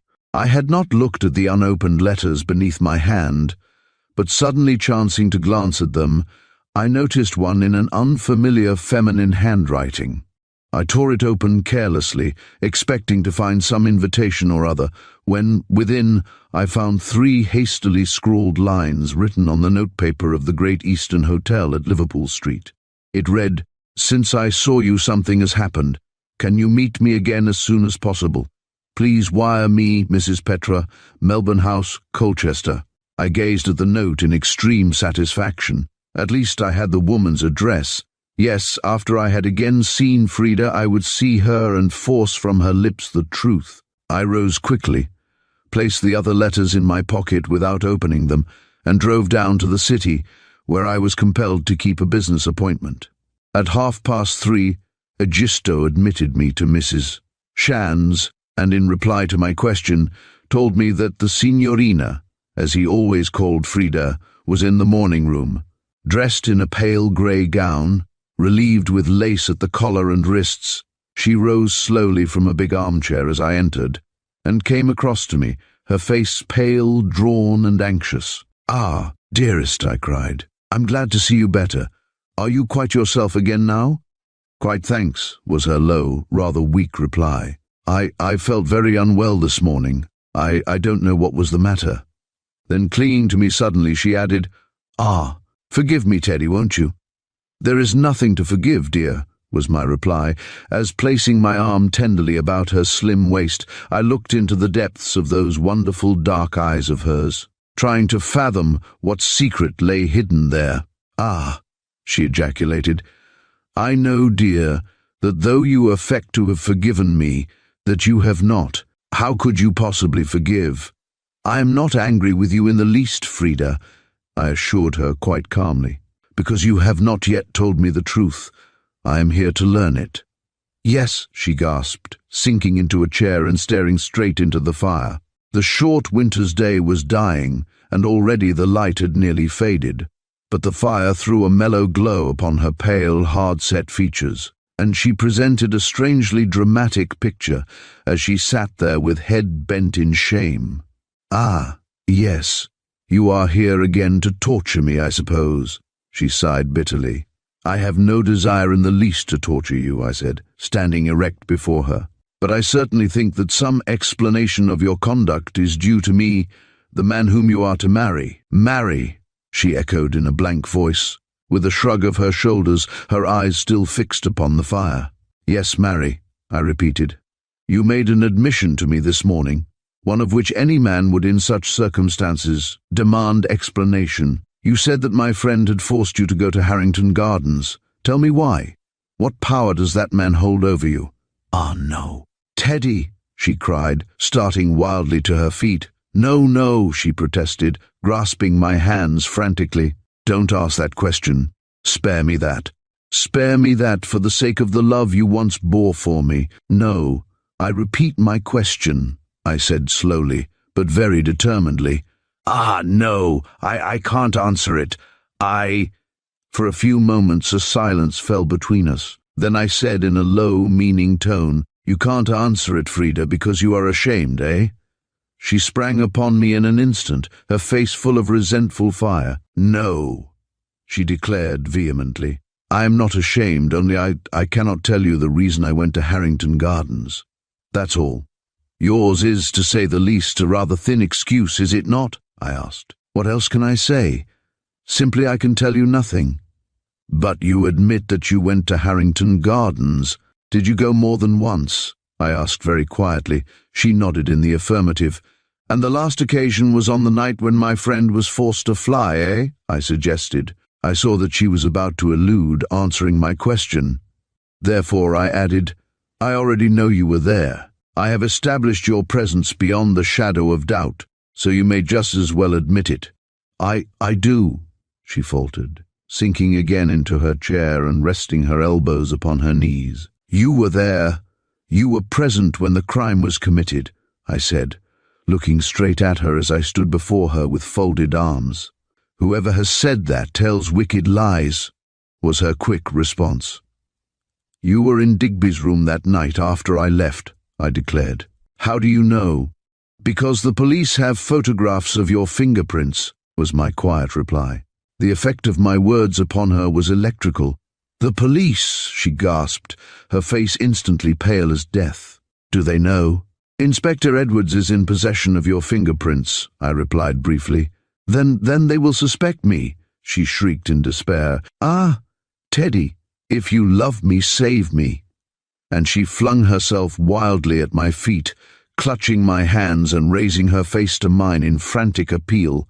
"For that very reason I have returned here to you, today, Frida," I replied in a low tone of sympathy. "If I can save you from being implicated in this terrible affair, I will. But you must tell me the whole truth from the start. Then I may be able to devise a plan to ensure your security." And I slowly assisted her to her feet and led her back to her chair. She sat without moving or speaking for some moments, gravely thinking. Then of a sudden she said in a hard, hoarse voice, "Ah, you don't know, Teddy, what I have suffered, how I have been the innocent victim of a foul and dastardly plot. I was entrapped." "Entrapped," I echoed. "By whom? Not by Digby Kemsley. He was not the sort of man. He is your friend, I know, but if you knew the truth you would hate him, with as deep and fierce a hatred as I do now," she declared, with a strange look in her great eyes. "You told me he had forced you to go to his flat." "He did." Why? Because he wanted to tell me something to tell you what? I refuse to explain. I can't tell you, Teddy, because it would be betraying his secret, eh? I remarked with bitterness. And yet, in the same breath, you have told me you hate him. Surely this attitude of yours is an unusual one, is it not? You cannot hate him and strive to shield him at the same moment. She paused for a second before replying. Then she said, I admit that my attitude towards your friend is a somewhat strange one, but there are reasons, strong, personal reasons of my own, which prevent me revealing to you the whole of what is a strange and ghastly story. Surely it will suffice you to know that I did not conceal all knowledge of your friend and call upon him in secret all of my own free will. No, Teddy, I loved you and I still love you, dear, far too well for that. I trusted you, Frida, but you deceived me, I replied with a poignant bitterness in my heart. Under compulsion, because— and she paused with a look of terror in her eyes. Because what? I asked slowly, placing my hand tenderly upon her shoulder. She shrank from contact with me. No, I can't tell you. It's all too terrible, too horrible, she whispered hoarsely, covering her white face with her hands. I loved you, but, alas, all my happiness, all the joy of which I have so long dreamed, has slipped away from me because of the one false step, my one foolish action, of which I have so long repented. Tell me, Frida, I urged in deep earnestness, bending down to her. Confide in me. No, she replied, with an air of determination. It is my own affair. I have acted foolishly and must bear the consequences. But surely you will not sacrifice our love rather than tell me the truth, I cried. Hot tears welled in her eyes, and I felt her frail form tremble beneath my touch. Alas, I am compelled, she faltered. Then you refuse to tell me. You refuse to explain why this man whom I believed to be my friend, and to whom I have rendered many services, has held you in his thraldom, I exclaimed bitterly. Chapter 14 reveals a further deception. My love paused. She remained silent for a long time. Then, with her head bowed, she faltered, Yes, I am compelled to refuse. Why compelled? I demanded. I cannot tell you, she whispered hoarsely. I dare not. Dare not? Is your secret so terrible, then? Yes, it is all a mystery. I do not know the truth myself, she replied. I only know that I love you, and that now, because that woman has spoken, I have lost you and am left to face the world, the police alone. Have I not told you, dearest, that I will do my best to protect and defend you if you will only reveal the truth to me? I said. But I can't. You still wish to shield this blackguard who has held you in secret in his hands, I cried in anger. No, I don't, she cried in despair. I tell you, Teddy, now, even if this is the last time we ever meet, that I love you and you alone. I have fallen the victim of a clever and dastardly plot, believe me or believe me not. What I tell you is the truth. I do believe you, I replied fervently, but if you love me, Frida, as you declare, you will surely reveal to me the perfidy of this man I have trusted. I can't now, she said in a voice of excuse. It is impossible. But you may know some day. You knew that I visited him on that fatal night. Answer me. She hesitated, then presently, in a low tone, replied, Yes, Teddy, I knew. Ah, she went on, her face white and haggard. You cannot know the torture I have undergone fearing that you might be aware of my presence there. Each time I met you, I feared to look you in the face. Because your secret is a guilty one, eh? I fell into a trap, and I cannot extricate myself, she declared hoarsely. Now that the police know, there is only one way out for me, she added, in a tone of blank despair. I cannot face it, know I now that I have lost your love, dear. I care for naught more. My enemies will hound me to my death. And she burst into a torrent of bitter tears. No, I answered her, placing my hand tenderly upon her shoulder. Reveal the truth to me, and I will protect you and shield you from them. At present, though the police are in possession of your fingerprints, as being those of a person who had entered the flat on that night, they have no knowledge of your identity. Therefore, dear, have no fear. "Ah, but I am in peril," she cried, and I felt her shudder beneath my touch. "That woman, she may tell the police." "What woman?" "Mrs. Petra, the woman who has already betrayed me to you." "Then she knows your secret?" I gasped. She bent her head slowly in the affirmative. I saw in her eyes a look of terror and despair, such as I had never before seen in the eyes of any person before a haunted.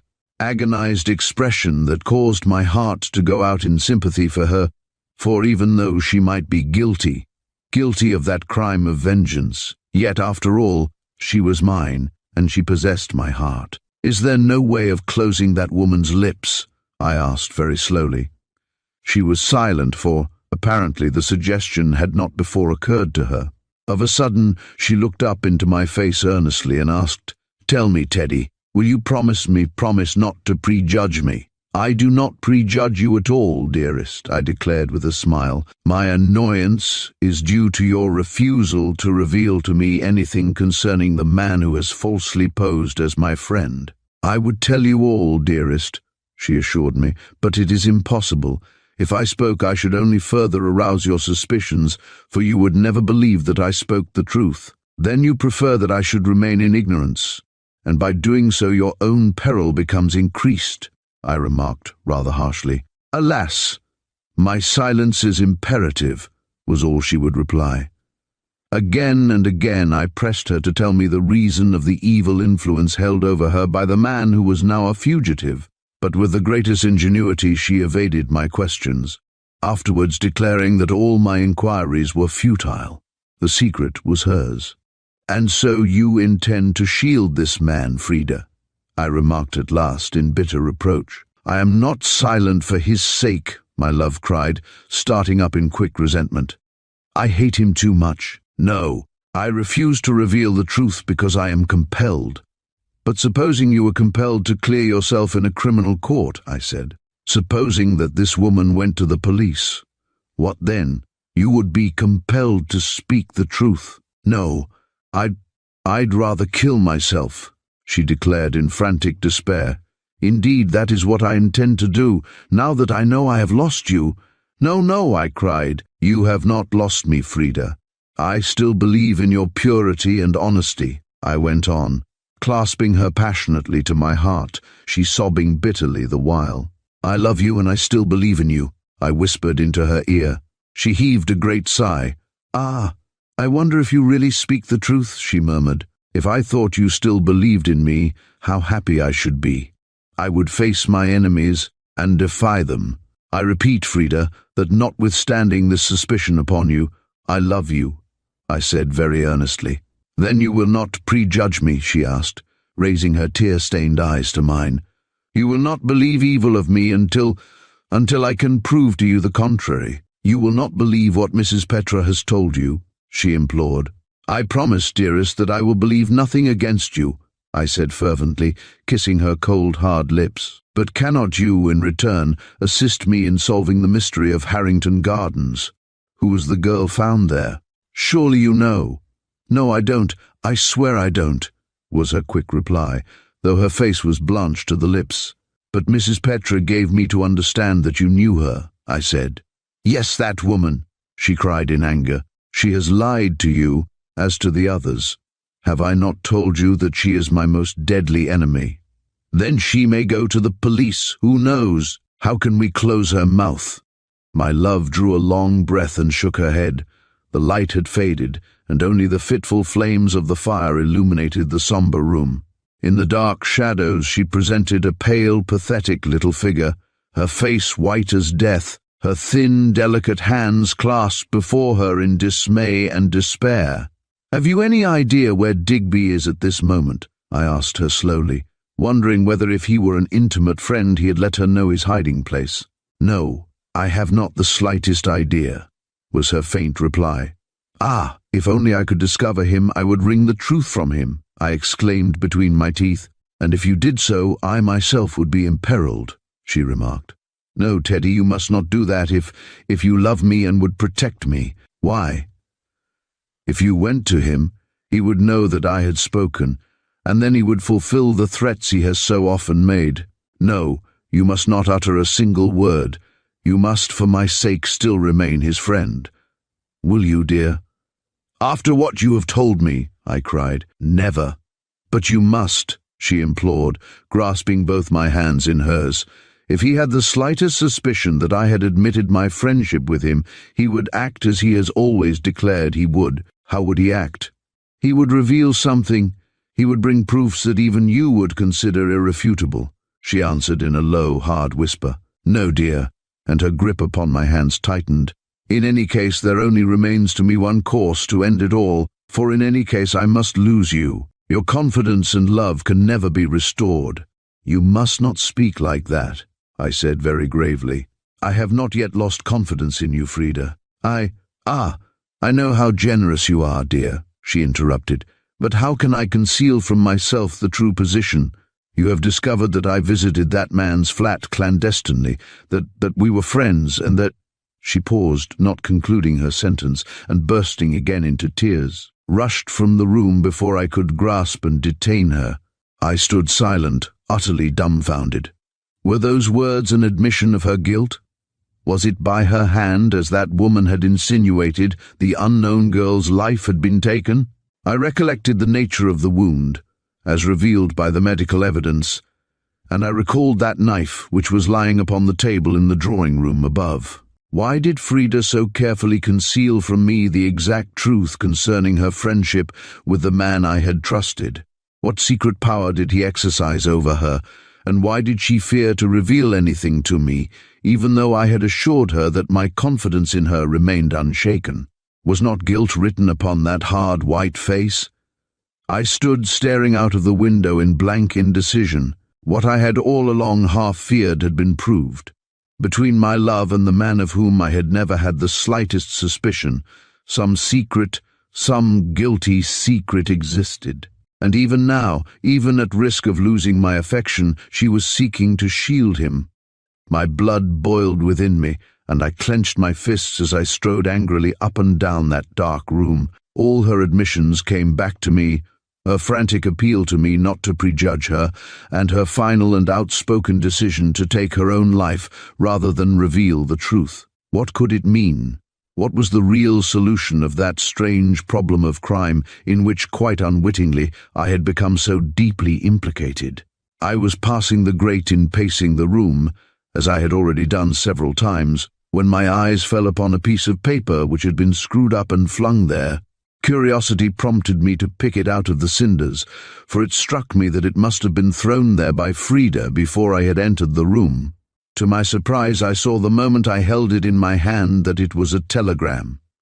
Opening it carefully, I found that it was addressed to her. Therefore she had no doubt cast it upon the fire when I had so suddenly entered.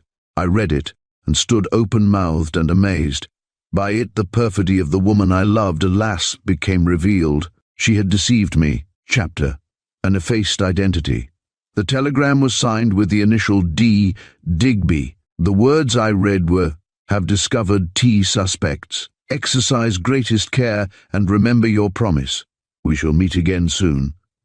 The message showed that it had been handed in at Brussels at 1 o'clock that afternoon. Brussels. So he was hiding there. Yes, I would lose no time in crossing to the gay little Belgian capital and search him out. Before giving him up to the police, I would meet him face to face and demand the truth. I would compel him to speak, should I retain possession of the message, I reflected.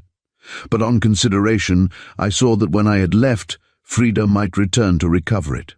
If I replaced it where I had found it, she would remain in ignorance of the knowledge I had gained. So I screwed it up again and put it back among the cinders in the grate, afterwards leaving the house. Next morning I stepped out upon the platform of the great Gare du Nord in Brussels, a city I knew well, as I had often been there on business, and drove in a taxi along the busy, bustling Boulevard Auspach to the Grand Hotel.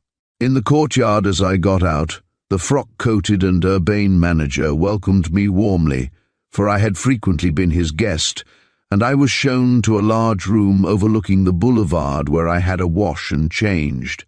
Then descending, I called a taxi and immediately began a tour of the various hotels where I thought it most likely that the man I sought might be. The morning was crisp and cold, with a perfect sky and brilliant sunshine, bright and cheerful indeed after the mist and gloom of January in London. Somehow the aspect, even in winter, is always brighter across the Channel than in our much-maligned little island. They know not the pea souper on the other side of the Straits of Dover, and the light, invigorating atmosphere is markedly apparent directly one enters France or Belgium.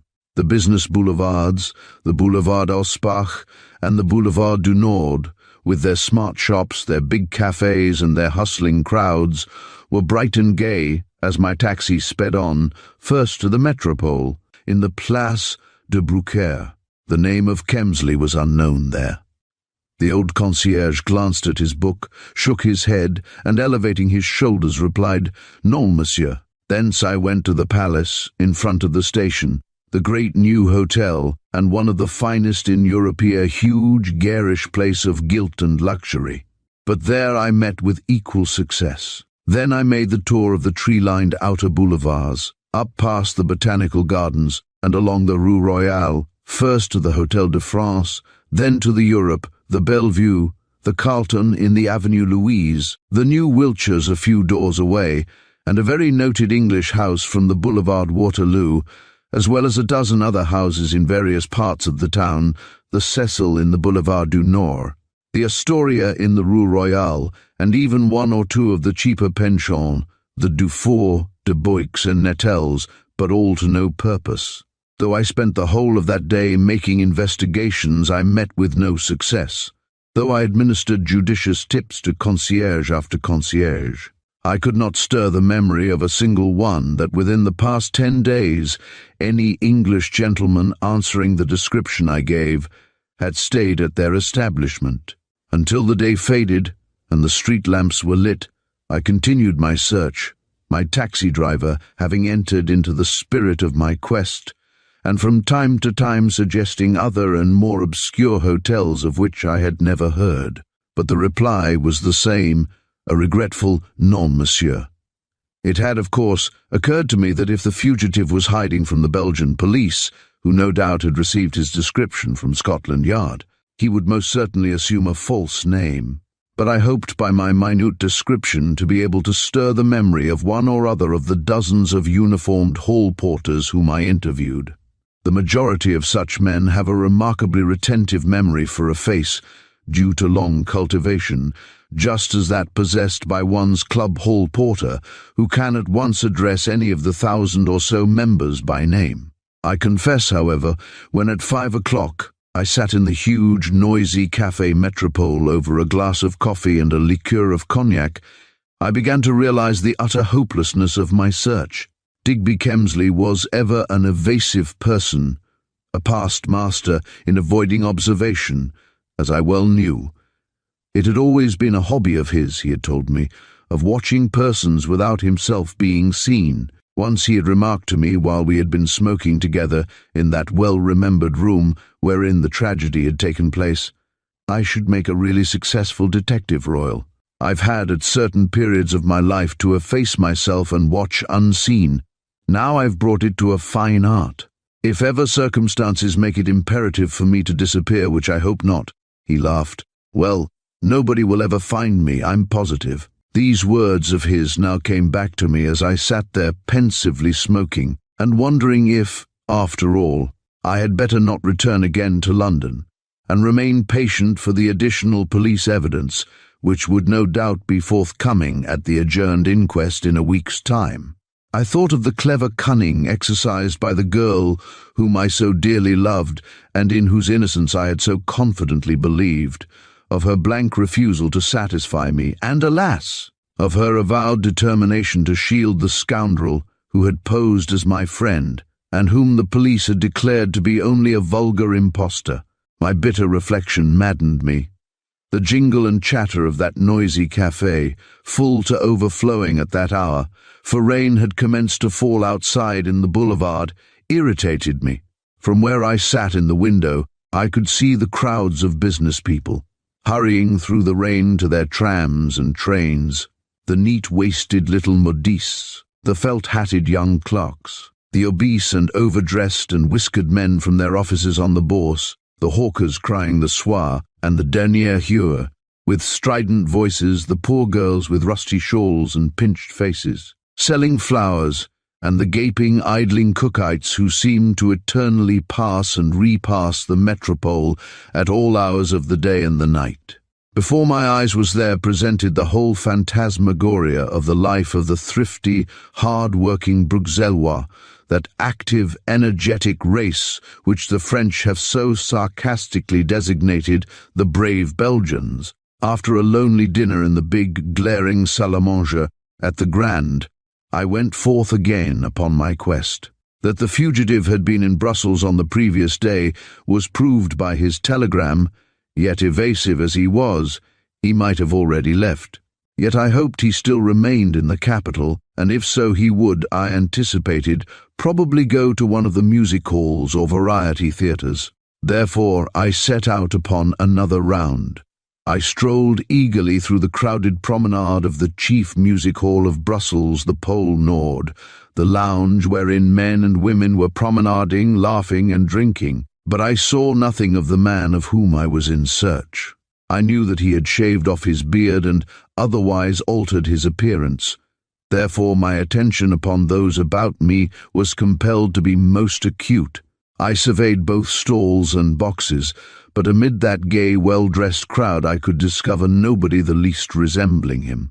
From the Pole Nord I went to the Scala, where I watched part of an amusing review, but my search there was likewise in vain, as it was also at Olympia, the Capucines, and the Folies Bergères, which I visited in turn. Then, at midnight, I turned my attention to the big cafés, wandering from the Bourse along the Boulevard Auspach, entering each café and glancing around, until at 2 o'clock in the morning I returned to the Grand.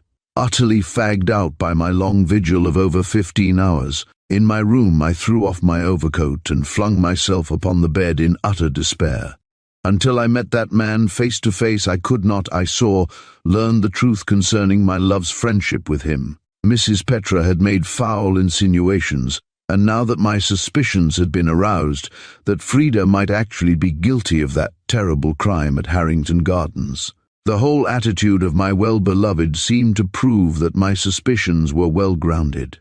Indeed, her last unfinished sentence, as she had rushed from the room, seemed conclusive proof of the guilty secret by which her mind was now overburdened. She had never dreamed that I held the slightest suspicion. It was only when she knew that the woman Petra had met me and had talked with me that she saw herself betrayed. Then, when I had spoken frankly, and told her what the woman had said, she saw that to further conceal her friendship with Digby was impossible. Every word she had spoken, every evasive sentence, every protest that she was compelled to remain silent, recurred to me as I lay there staring blankly at the painted ceiling. She had told me that she was unaware of the fugitive's whereabouts, and yet not half an hour before she had received a telegram from him. Yes, Frida, the woman I trusted and loved with such a fierce, passionate affection, had lied to me deliberately and barefacedly. But I was on the fellow's track, and cost what it might in time or in money, I did not intend to relinquish my search until I came face to face with him. That night, as I tossed restlessly in bed, it occurred to me that even though he might be in Brussels, it was most probable in the circumstances that he would exercise every precaution in his movements, and knowing that the police were in search of him, would perhaps not go forth in the daytime. Many are the Englishmen living under a cloud in Brussels, as well as in Paris, and there is not a continental city of note which does not contain one or more of those who have gone under at home. Seedy and down at heel they lounge about the cafés and hotels frequented by English travellers. Sometimes they sit apart, pretend to sip their cup of coffee and read a newspaper. But in reality, they are listening with avidity to their own language being spoken by their own people, poor, lonely, solitary exiles. Every man who knows the byways of the continent has met them often in far-off, obscure towns, where they bury themselves in the lonely wilderness of a drab back street and live high up for the sake of fresh air and that. single streak of sunshine which is the sole pleasure of their broken, blighted lives. Yes, the more I reflected, the more apparent did it become that if the man whom Inspector Edwards had declared to be a gross impostor was still in the Belgian capital, he would most probably be in safe concealment in one or other of the cheaper suburbs. But how could I trace him? To go to the Bureau of Police and make a statement would only defeat my own ends. No, if I intended to learn the truth, I must act upon my own initiative. Official interference would only thwart my own endeavors. I knew Digby Kemsley. He was as shrewd and cunning as any of the famous detectives, whether in real life or in fiction. Therefore, to be a match for him, I would, I already realized, be compelled to fight him with his own weapons. I did not intend that he should escape me before he told me, with his own lips, the secret of my well-beloved. Chapter 16 reveals another enigma. The identity of the victim has not yet been established, sir. These words were spoken to the coroner by Inspector Edwards at the adjourned inquest held on January the 22nd. Few people were in court, for, until the present, the public had had no inkling as to what had occurred on that fatal night in Harrington Gardens. The first inquest had not been covered by any reporter, as the police had exercised considerable ingenuity in keeping the affair a secret. But now, at the adjourned inquiry, secrecy was no longer possible, and the 3 reporters present were full of inquisitiveness regarding the evidence given on the previous occasion, and listened with attention while it was being read over. Inspector Edwards, however, had dealt with them in his usually genial manner, and by the exercise of considerable diplomacy had succeeded in allaying their suspicions that there was any really good newspaper story in connection with it. The medical witnesses were recalled, but neither had anything to add to the depositions they had already made. The deceased had been fatally stabbed by a very keen knife with a blade of peculiar shape. That was all. The unknown had been buried, and all that remained in evidence was a bundle of blood-stained clothing, some articles of jewelry, a pair of boots, hat, coat, gloves, and a green leather vanity bag. Endeavours had been made, sir, to trace some of the articles worn by the deceased, and also to establish the laundry marks on the underclothing, the inspector went on. But unfortunately, the marks had been pronounced by experts to be foreign ones, and the whole of the young lady's clothes appear to have been made abroad in France or Belgium, it is thought. The laundry marks are foreign, eh? Remarked the coroner, peering at the witness through his pince-nez and poising his pen in his hand. Are you endeavouring to make inquiry abroad concerning them? Every inquiry is being made, sir, in a dozen cities on the continent, in fact in all the capitals. And the description of the deceased has been circulated? Yes, sir. Photographs have been sent through all the channels in Europe. But up to the present we have met with no success, Edwards replied. There is a suspicion, because of a name upon a tab in the young girl's coat, that she may be Italian. Hence the most ardent search is being made by the Italian authorities into the manner and descriptions of females lately reported as missing. The affair seems remarkably curious, said the coroner. It would certainly appear that the lady who lost her life was a stranger to London. That is what we believe, sir, Edwards replied. Seated near him, I saw how keen and shrewd was the expression upon his face. We have evidence that certain persons visited the flat on the night in question, but these have not yet been identified. The owner of the flat has not yet been found, he having absconded. Gone abroad, I suppose? It would appear so, sir. And his description has been circulated also? Asked the coroner. Yes, a detailed description, together with a recent photograph, was Edwards' reply. Then he added, We have received this at Scotland Yard, sir, an anonymous communication which may or may not throw considerable light onto the affair, and he handed a letter on blue paper to the coroner, which the latter perused curiously, afterwards passing it over to the foreman of the jury. Rather remarkable, he exclaimed. Then, when the jury had completed reading the anonymous letter, addressing them, he said, It is not for you, gentlemen, to regard that letter in the light of evidence, but nevertheless, it raises a very curious and mysterious point. The writer, as you will note, is prepared to reveal the truth of the whole affair in return for a monetary reward. It is, of course, a matter to be left entirely at the discretion of the police. I started at this statement and gazed across the court, dull and cheerless on that cold winter's afternoon. Who had written that anonymous letter? Who could it be who was ready to reveal the truth if paid for doing so? Was Frida's terrible secret known? I held my breath and listened to the slow, hard words of the coroner as he again addressed some questions to the great detective. "Yes, sir," Edwards was saying. "There is distinct evidence of the presence at the flat on the night in question of some person, a woman whose identity we have not yet been successful in establishing. We, however, have formed a theory which certainly appears to be borne out by the writer of the letter I have just handed you. That the unknown was struck down by the hand of a woman, eh?" asked the coroner, looking sharply across at the inspector, who briefly replied in the affirmative, while I sat staring straight before me, like a man in a dream. I heard the coroner addressing the jury in hard, business-like tones, but I know not what he said. My heart was too full to think of anything else besides the peril of the one whom I loved. I know that the verdict returned by the jury was one of willful murder.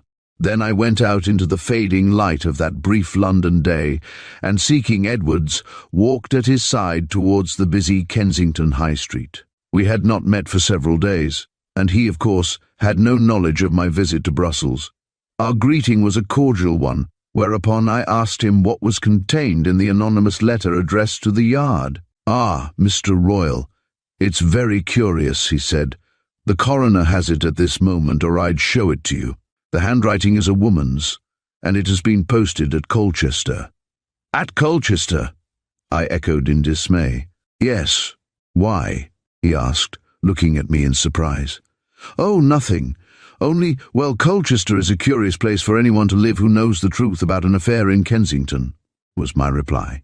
For fortunately, I quickly recovered myself. "Why not Colchester as well as Clapham, eh?" "Yes, of course," I laughed. "But tell me, what does the woman say?" "She simply declares that she can elucidate the mystery and give us the correct clue, even bring evidence if required, as to the actual person who committed the crime if we, on our part, will pay for the information." "And what shall you do?" I asked eagerly. "I don't exactly know. The letter only arrived this morning. Tomorrow the Council of Seven will decide what action we take." "Does the woman give her name?" I asked with affected carelessness. "No, she only gives the name of G. Payne, and the address is the GPO, London. She's evidently a rather cute person. G. Payne, the woman Petra, without a doubt. I recollected her telegram asking me to meet her.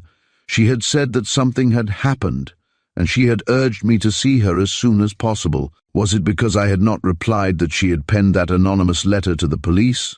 The letter bore the Colchester postmark, and she, I knew, lived at Melbourne House in that town. "I suppose you will get into communication with her," I exclaimed presently. "Of course. Any line of action in the elucidation of the mystery is worth trying, but what I cannot quite understand is why she requires blood money," remarked the detective, as we strolled together in the arcaded entrance to the underground station at High Street, Kensington. "I always look askance at such letters. We receive many of them at the Yard. Not a single murder mystery comes before us, but we receive letters from cranks and others offering to point out the guilty person. But may not the writers of such letters be endeavouring to fasten guilt upon perfectly innocent persons against whom they have spite?" I suggested. "Ah, that's just it, Mr. Royal," exclaimed my companion gravely. "Yet it is so terribly difficult to discriminate, and I fear we often, in our hesitation, place aside letters, the writers of which could really give valuable information. But in this case, what are your natural inclinations?" I asked. "I know that you possess a curious, almost unique intuition as to what is fact and what is fiction. What is, may I term it, your private opinion?" He halted against the long shop windows of Derry Amp, Tom's, and paused for several minutes. "Well," he said at last in a deeply earnest tone, "I tell you frankly, Mr. Royal, what I believe.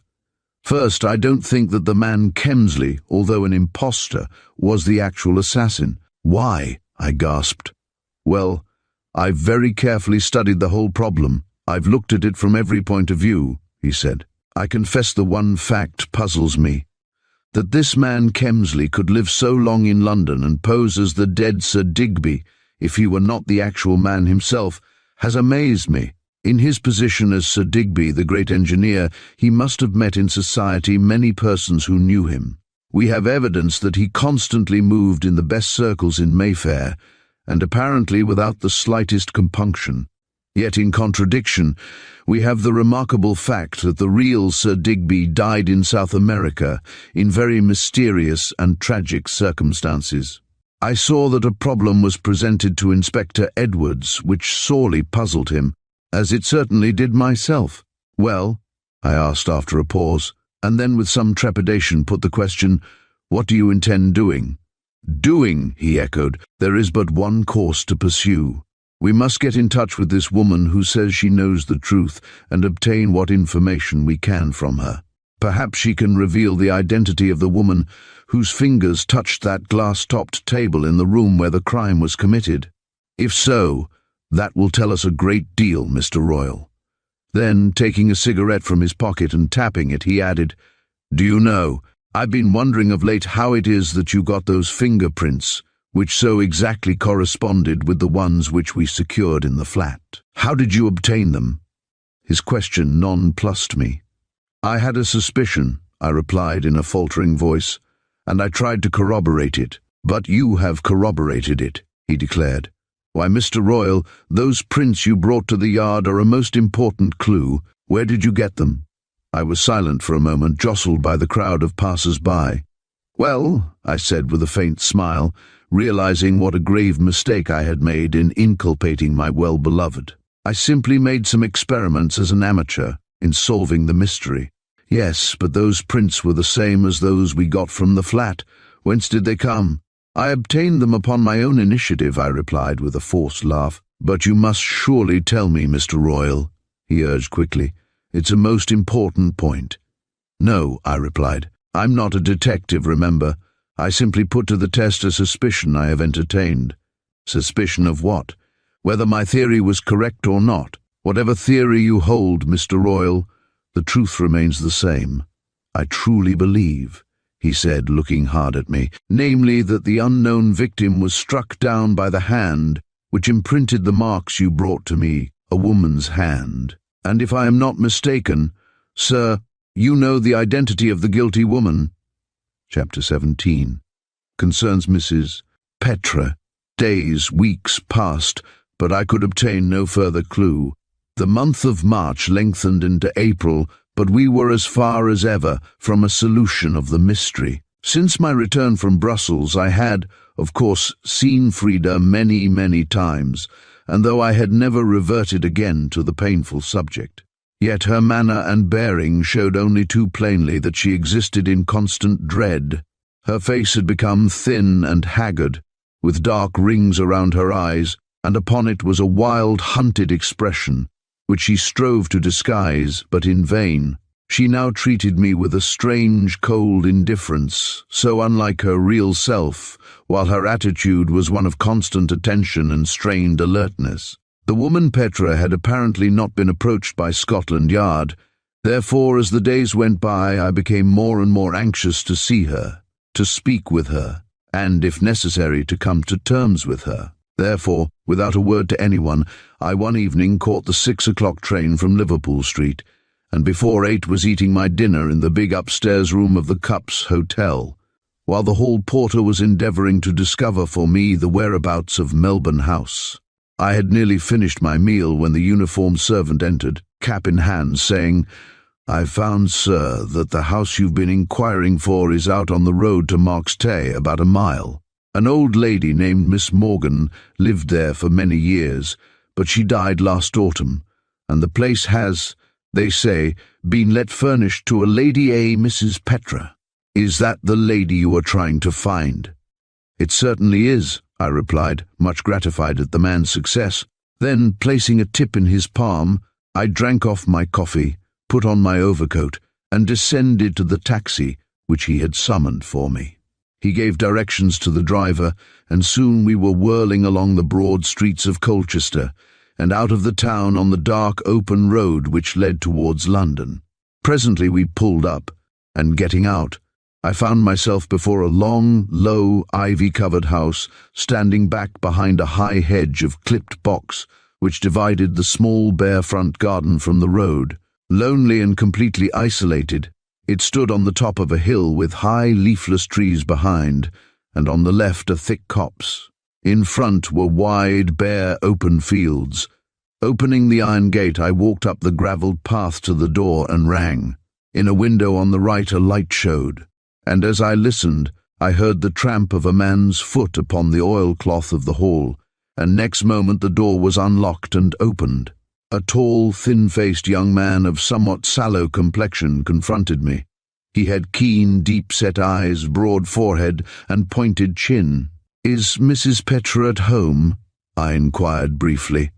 In a second he looked at me as though with distrust, then apparently seeing the taxi waiting and satisfying himself that I was a person of respectability, he replied in a refined voice, "I really don't know, but I'll see if you will step in," and he ushered me into a small room at the rear of the house, a cosy but plainly furnished little sitting room, wherein a wood fire burned with pleasant glow. I handed him my card and sat down to wait, in the meanwhile inspecting my surroundings with some curiosity. Now, even as I recall that night, I cannot tell why I should have experienced such a sense of grave insecurity as I did when I sat there awaiting the woman's coming. I suppose we all of us possess in some degree that strange intuition of impending danger. It was so with me that night, just as I have on other occasions been obsessed by that curious, indescribable feeling that something is about to happen. There was about that house an air of mystery which caused me to hesitate in suspicion, whether it was owing to its lonely position, to the heavy mantle of ivy which hid its walls, to the rather weird and unusual appearance of the young man who had admitted me, or to the mere fact that I was there to meet the woman who undoubtedly knew the truth concerning the tragic affair. I know not, but I recollect a distinct feeling of personal insecurity. I knew the woman I was about to meet to be a cold, hard, unscrupulous person who no doubt held my love's liberty, perhaps her life, in the hollow of her hand. That horrifying thought had just crossed my mind when my reflections were interrupted by the door opening suddenly, and there swept into the room the lady upon whom I had called. "Ah, Mr. Royal," she cried in warm welcome, extending her rather large hand as she stood before me, dressed quietly in black, relieved by a scarlet, artificial rose in her waistband. "So you've come at last. Ah, do you know I've wanted to meet you for days. I expected you would come to me the moment you returned from Brussels." I started and stood staring at her without replying. She knew I had been to Belgium, yet as far as I was aware, nobody knew of my visit, not even Haynes. "You certainly seem very well acquainted with my movements, Mrs. Petra." I laughed, but she only shrugged her shoulders. Then she said, "I suppose there was no secrecy regarding your journey, was there?" "Not in the least," I replied.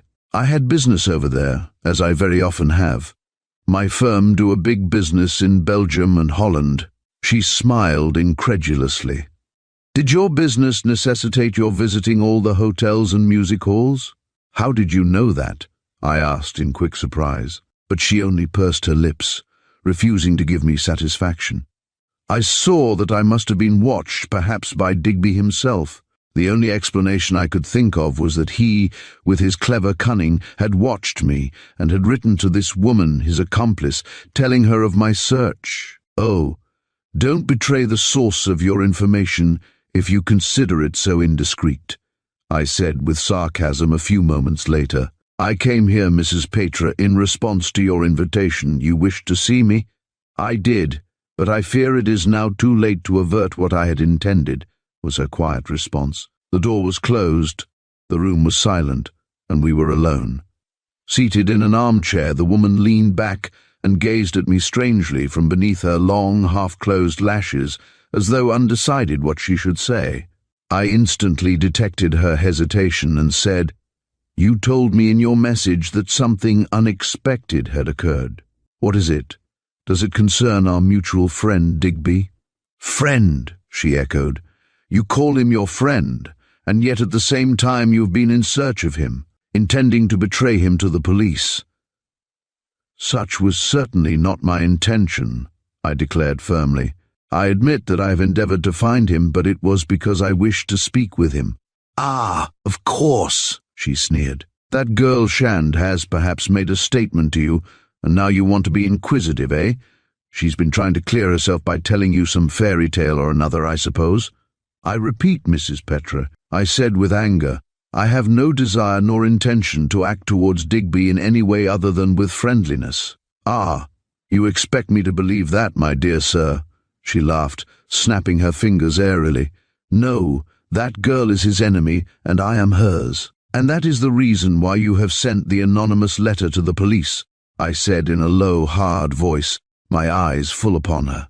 She started at my words. "What letter?" she asked in pretense of ignorance.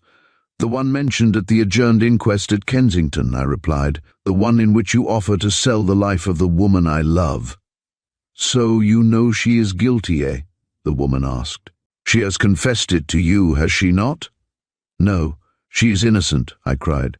"I will never believe in her guilt until it is proved." "Then it will not be long, Mr. Royal, before you will have quite sufficient proof," she replied with a triumphant smile upon her lips. "You are prepared to sell those proofs, I understand," I said, suddenly assuming an air of extreme gravity. "Now I'm a businessman. If you wish to dispose of this information, why not sell it to me?" She laughed in my face. "No, not to you, my dear sir. My business is with the police, not with the girl's lover," was her quick response. "But the price," I said. "I will outbid the police if necessary." "No doubt you would be only too glad of the chance of saving the girl who has so cleverly deceived you. But without offence, Mr. Royal, I certainly think you are a fool to act as you are now acting," she added. "A foul crime of jealousy has been committed, and the assassin must pay the penalty of her crime." "And you allege jealousy as the motive?" I gasped. "Most certainly," she answered. Then, after a pause of a few seconds, she added, "The girl you have so foolishly trusted and in whom you still believe so implicitly left her home in Cromwell Road in the night, as she had often done before, and walked round to Harrington Gardens in order to see Digby. There, in his rooms, she met her rival. She had suspicions, and went there on purpose armed with a knife, and with it she struck the girl down and killed her." "It's a lie," I cried, starting to my feet. "A foul, wicked lie. But what I say can be proved, at a price," I said bitterly.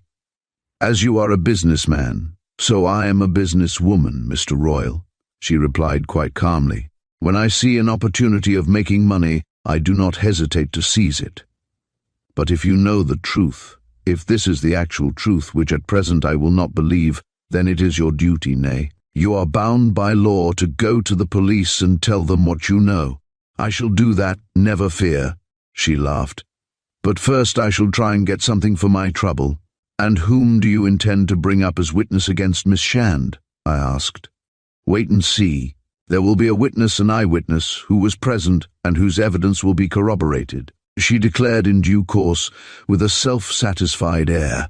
"I have not resolved to reveal the truth without fully reviewing the situation. When the police know, as they certainly will, you will then find that I have not lied, and perhaps you will alter your opinion of the girl you now hold in such high esteem." Chapter discloses the trap. The woman's words held me speechless. She seemed so cold, so determined, so certain of her facts that I felt, when I came to consider what I already had proved, that she was actually telling me the ghastly truth. And yet I loved Frida.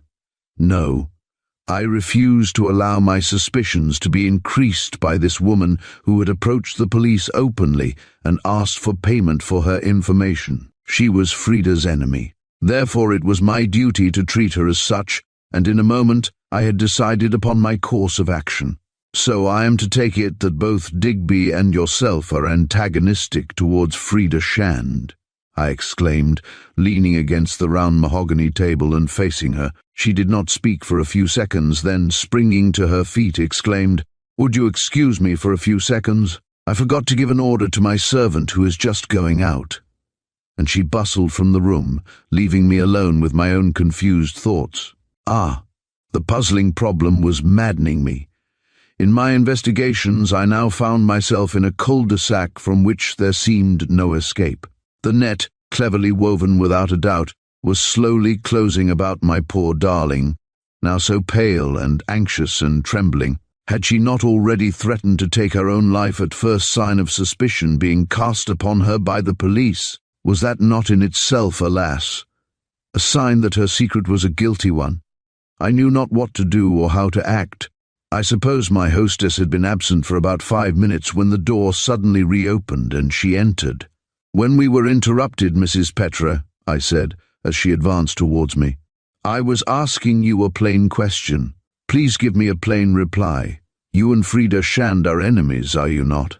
"Well, we are not exactly friends," she laughed. "After all that has occurred, I think I told you that in London."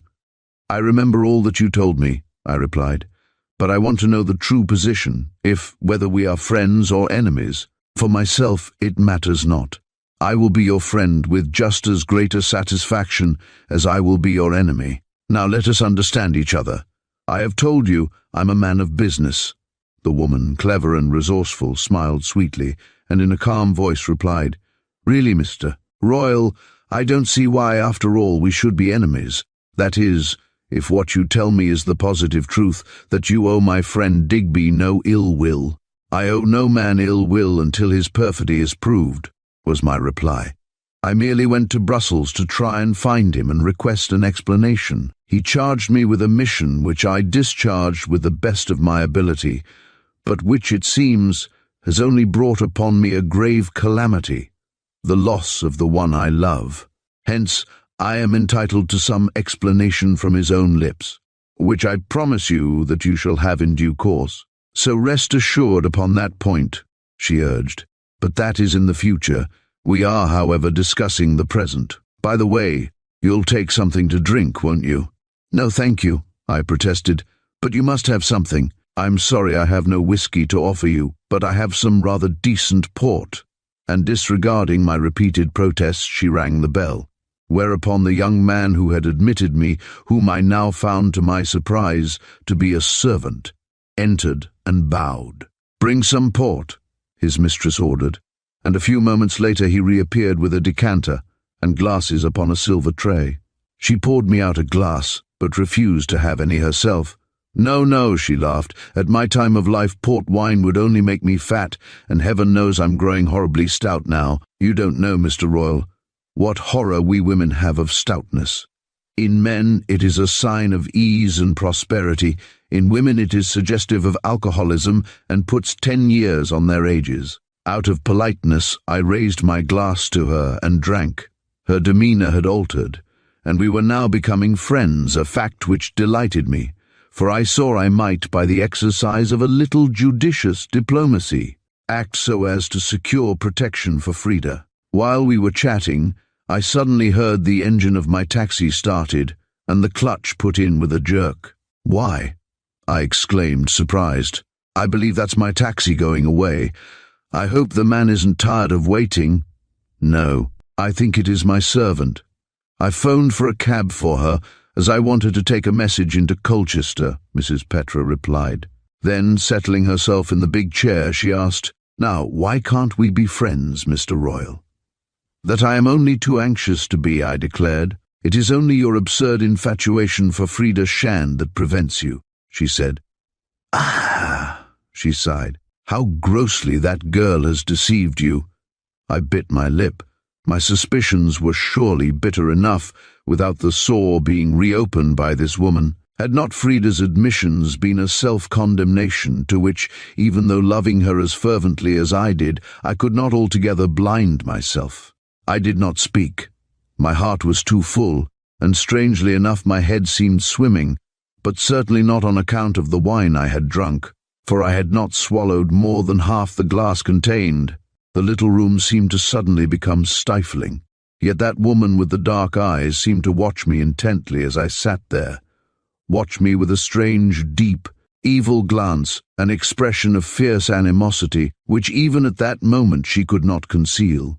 She had openly avowed that the hand of my well-beloved had killed the unknown victim because of jealousy.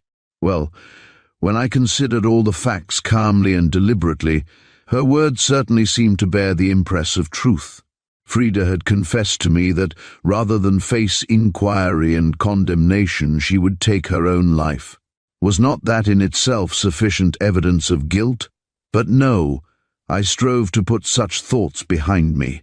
My brain was a whirl, nay, even aflame, for gradually there crept over me a strange, uncanny feeling of giddiness such as I had never before experienced, a faint, sinking feeling, as though the chair was giving way beneath me. "I don't know why, but I'm feeling rather unwell," I remarked to my hostess. Surely it could not be due to my overwrought senses and my strained anxiety for Frida's safety. "Oh, perhaps it's the heat of the room," the woman replied. "This place gets unpleasantly warm at night. You'll be better in a minute or two, no doubt. I'll run and get some smelling salts. It is really terribly close in here," and rising quickly, she left me alone. I remember that instantly she had disappeared. A red mist gathered before my eyes, and with a fearful feeling of asphyxiation, I struggled violently and fell back exhausted into my chair, while my limbs grew suddenly icy cold, though my brow was burning. To what could it be due? I recollect striving to think, to recall facts, to reason within myself, but in vain.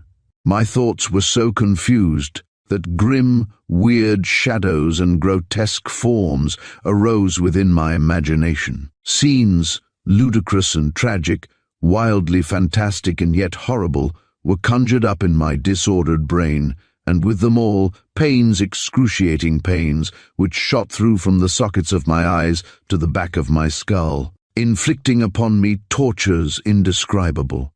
I set my teeth in determination not to lose consciousness beneath the strain, and my eyes were fixed upon the wall opposite. I remember now the exact pattern of the wallpaper, a design of pale blue trellis work with crimson rambler roses. I suppose I must have remained in that position, sunk into a heap in the chair, for fully 5 minutes, though to me it seemed hours when I suddenly became conscious of the presence of persons behind me. I tried to move, to turn and look, but found that every muscle in my body had become paralyzed. I could not lift a finger, neither would my lips articulate any sound other than a gurgle when I tried to cry out, and yet I remained in a state of consciousness, half blotted out by those weird, fantastic and dreamy shapes, due apparently to the effect of that wine upon my brain. Had I been deliberately poisoned? The startling truth flashed across my mind just as I heard a low, stealthy movement behind me. Yes, I was helpless there in the hands of my enemies. I, wary as I believed myself to be, had fallen into a trap cunningly prepared by that clever woman who was Digby's accomplice. I now believed all that Edwards had told me of the man's cunning and his imposture, how that he had assumed the identity of a clever and renowned man who had died so mysteriously in South America. Perhaps he had killed him, who could tell? As these bitter thoughts regarding the man whom I had looked upon as a friend flitted through my brain, I saw to my amazement, standing boldly before me, the woman Petre with 2 men. One, a dark-bearded, beetle-browed, middle-aged man of Hindu type, or half-caste probably, while the other was the young man who had admitted me. The Hindu bent until his scraggy whiskers almost touched my cheek, looking straight into my eyes with keen, intent gaze, but without speaking.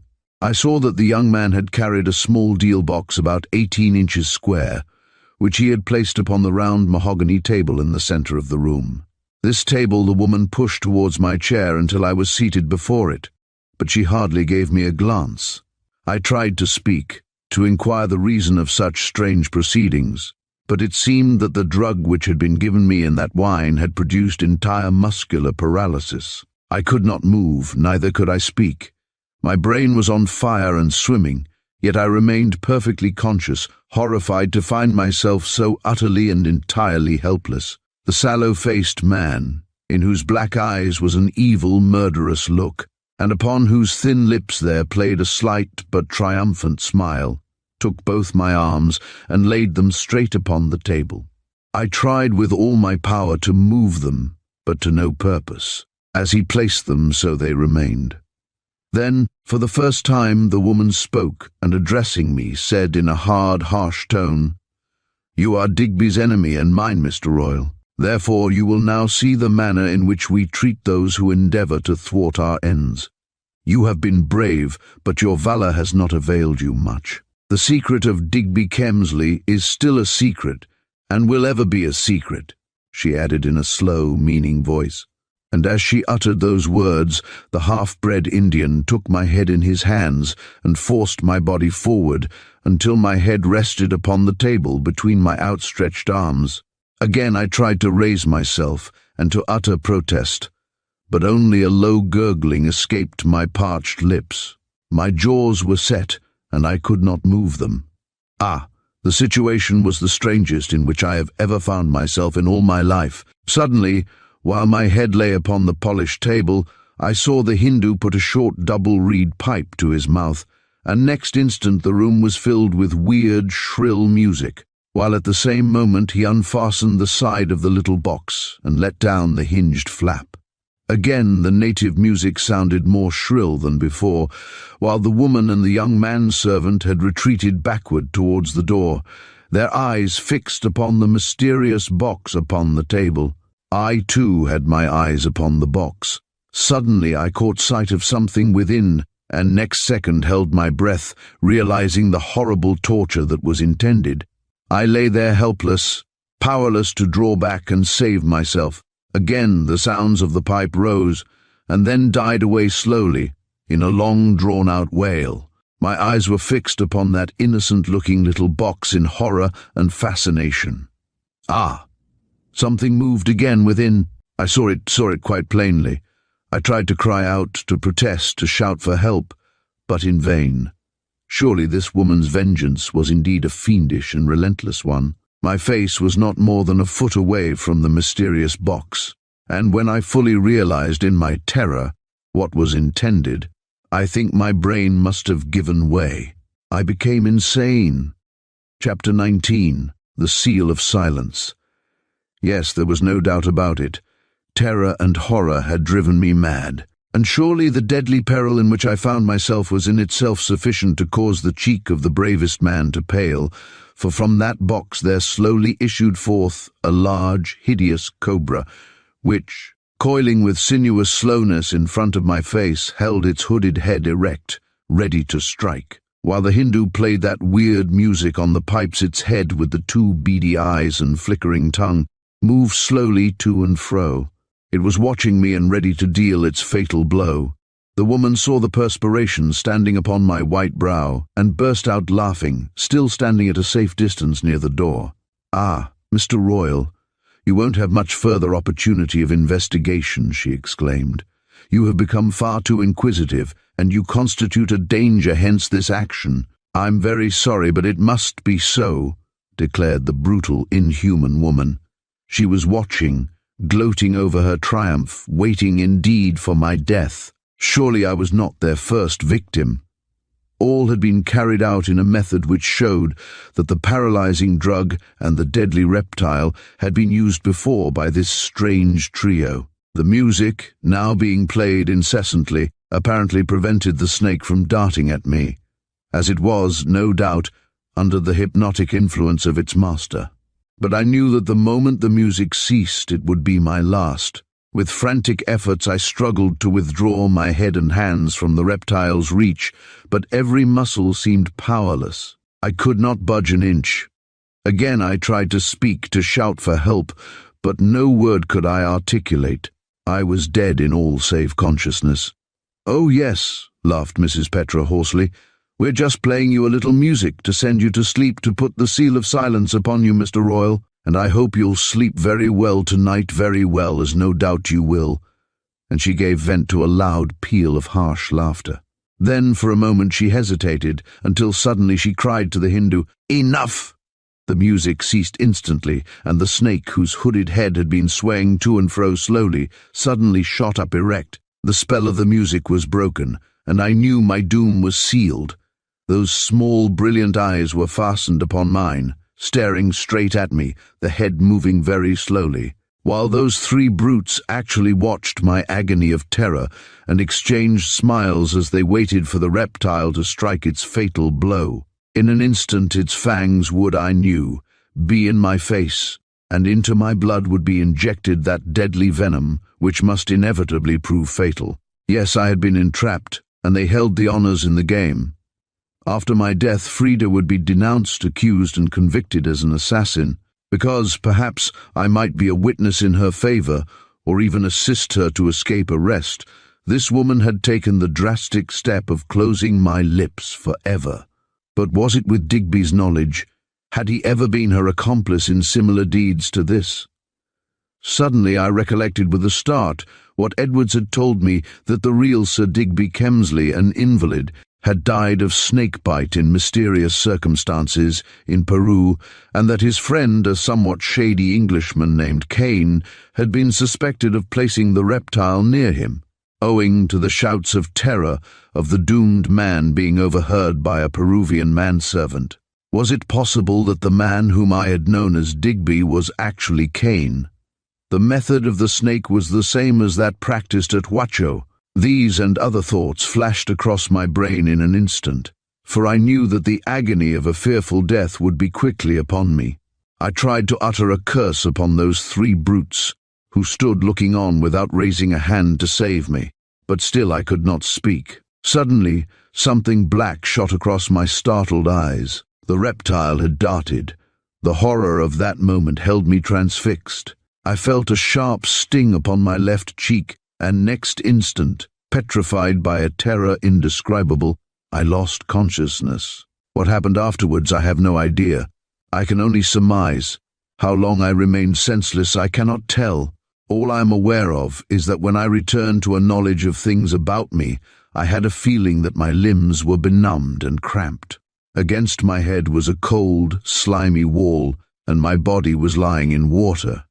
For a time, dazed as I was, I could not distinguish my position. My thoughts were all confused, all seemed pitch darkness, and the silence was complete save for the slow trickling of water somewhere near my head. I must have lain there a full hour, slowly gathering my senses. The back of my head was very sore, for it seemed as though I had received a heavy blow, while my elbows and knees seemed cut and bruised. In the close darkness I tried to discover where I was, but my brain was swimming with an excruciating pain in the top of my skull. Slowly, very slowly, recollections of the past came back to me, remembrance of that terrible final half-hour. Yes, joy. I was still alive. The loathsome reptile's fang had not produced death. It may have bitten some object and evacuated its venom just prior to biting me. That was the theory which occurred to me, and I believe it to be the correct one. I could raise my hand too. I was no longer paralyzed. I could speak. I shouted, but my voice seemed deadened and stifled. On feeling my head, I found that I had a long scalp wound, upon which the blood was congealed. My clothes were rent, and as I groped about, I quickly found that my prison was a circular wall of stone, wet and slimy, about 4 feet across, and that I was half reclining in water, with soft, yielding mud beneath me. While the air seemed close and foul, the roof above me seemed high, for my voice appeared to ascend very far. I looked above me and high up, so high that I could only just distinguish it was a tiny ray of light, the light of day. With frantic fingers I felt those circular walls, thick with the incrustations and slime of ages. Then all of a sudden the truth flashed upon me. My enemies, believing me dead, had thrown me down a well. I shouted and shouted, yelled again and again, but my voice only echoed high up, and no one came to my assistance. My legs, immersed as they were in icy cold water, were cramped and benumbed, so that I had no feeling in them, while my hands were wet and cold, and my head hot as fire. As far as I could judge in the darkness, the well must have been fully 80 feet or so deep, and after I had been flung headlong down it, the wooden trapdoor had been reclosed. It was through the gap between the two flaps that I could see the blessed light of day. I shouted again, yelling with all my might, "Help! Help!" in the hope that somebody in the vicinity might hear me and investigate. I was struggling in order to shift into a more comfortable position, and in doing so, my feet sank deeper into the mud at the bottom of the well, the accumulation of many years, no doubt. Two perils faced me: starvation, or the rising of the water, for if it should rain above, the water percolating through the earth would cause it to rise in the well and overwhelm me. By the dampness of the wall I could feel that it was not long since the water was much higher than my head, as I now stood upright.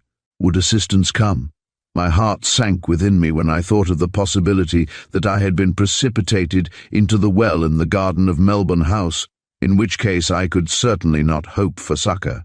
Again I put out my hands, frantically groping about me, when something I touched in the darkness caused me to withdraw my hand with a start. Cautiously I felt again.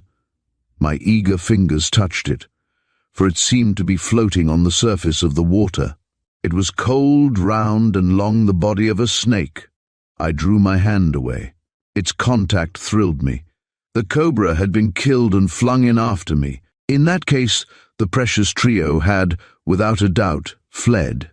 Realization of the utter hopelessness of the situation sent a cold shudder through me. I had miraculously escaped death by the snake's fangs, and was I now to die of starvation deep in that narrow well? Again and again I shouted with all my might, straining my eyes to that narrow gap which showed so far above. Would assistance never come? I felt faint and hungry, while my wounds gave me considerable pain, and my head throbbed so that I felt it would burst at any moment. I found a large stone in the mud, and with it struck hard against the wall. But the sound was not such as might attract the attention of anybody who happened to be near the vicinity of the well. Therefore, I shouted and shouted again until my voice grew hoarse, and I was compelled to desist on account of my exhaustion.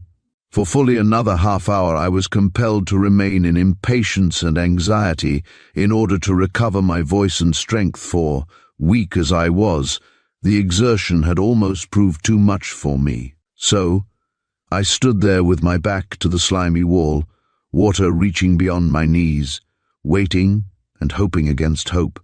At last I shouted again as loudly as before, but alas, only the weird echo came back to me in the silence of that deeply sunk shaft. I felt stifled, but, fortunately for me, the air was not foul. Yes, my assassins had hidden me, together with the repulsive instrument of their crime, in that disused well, confident that no one would descend to investigate and discover my remains. How many persons, I wonder, are yearly thrown down wells where the water is known to be impure, or where the existence of the well itself is a secret to all but the assassin? I saw it all now. My taximan must have been paid and dismissed by that thin-faced young man, yet how cleverly the woman had evaded my question, and how glib her explanation of her servant going into the town in a taxi. When she had risen from her chair and left me, it was, no doubt, to swiftly arrange how my death should be encompassed. Surely that isolated, ivy-covered house was a house of grim shadows, nay, a house of death, for I certainly was not the first person who had been foully done to death within its walls. As I waited, trying to possess myself with patience, and hoping against hope that I might still be rescued from my living tomb, the little streak of light grew brighter high above, as though the wintry sun was shining. I strained my ears to catch any sound beyond the slow trickling of the water from the spring, but alas, could distinguish nothing. Suddenly, however, I heard a dull report above, followed quickly by a second, and then another in the distance, and another. At first I listened much puzzled, but next moment I realized the truth. There was a shooting party in the vicinity. Chapter 20. From the Tomb. Again I shouted, yelled aloud with all my might. I placed my hands to my mouth, making a trumpet of them, and shouted upwards, "Help! For God's sake, help! I'm down here dying, help, help!" A dozen times I yelled my appeal, but with the same negative result. Whoever had fired in the vicinity was either too far away or too occupied with his sport to hear me. I heard another shot fired more distant than the rest.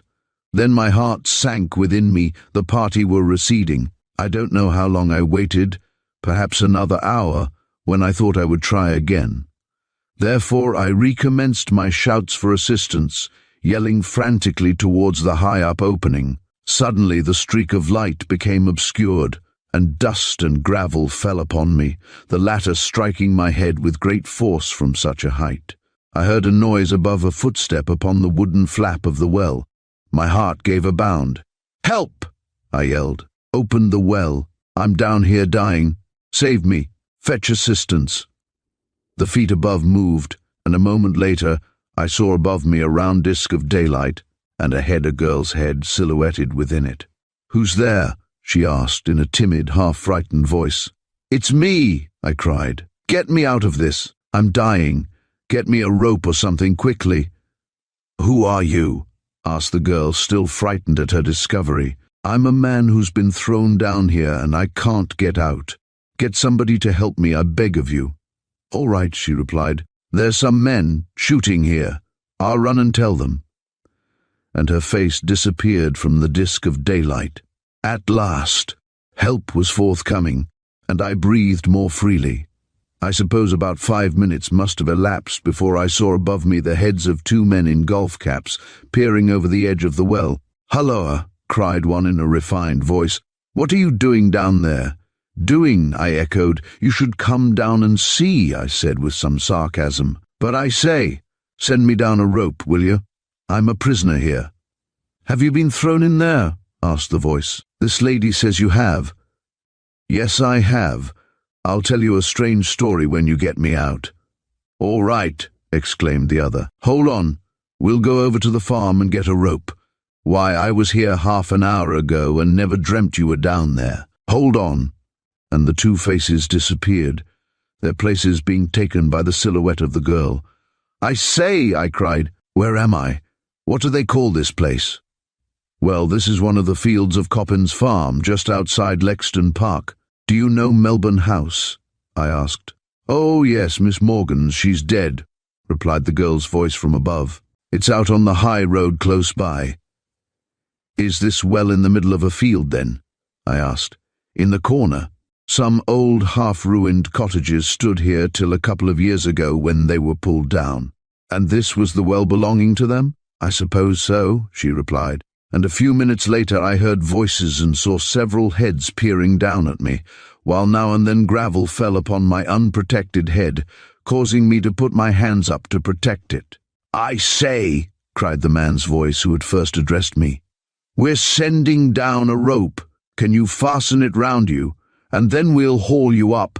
I expect you're in a pretty state, aren't you?" "Yes, I'm not very presentable, I fear," I laughed.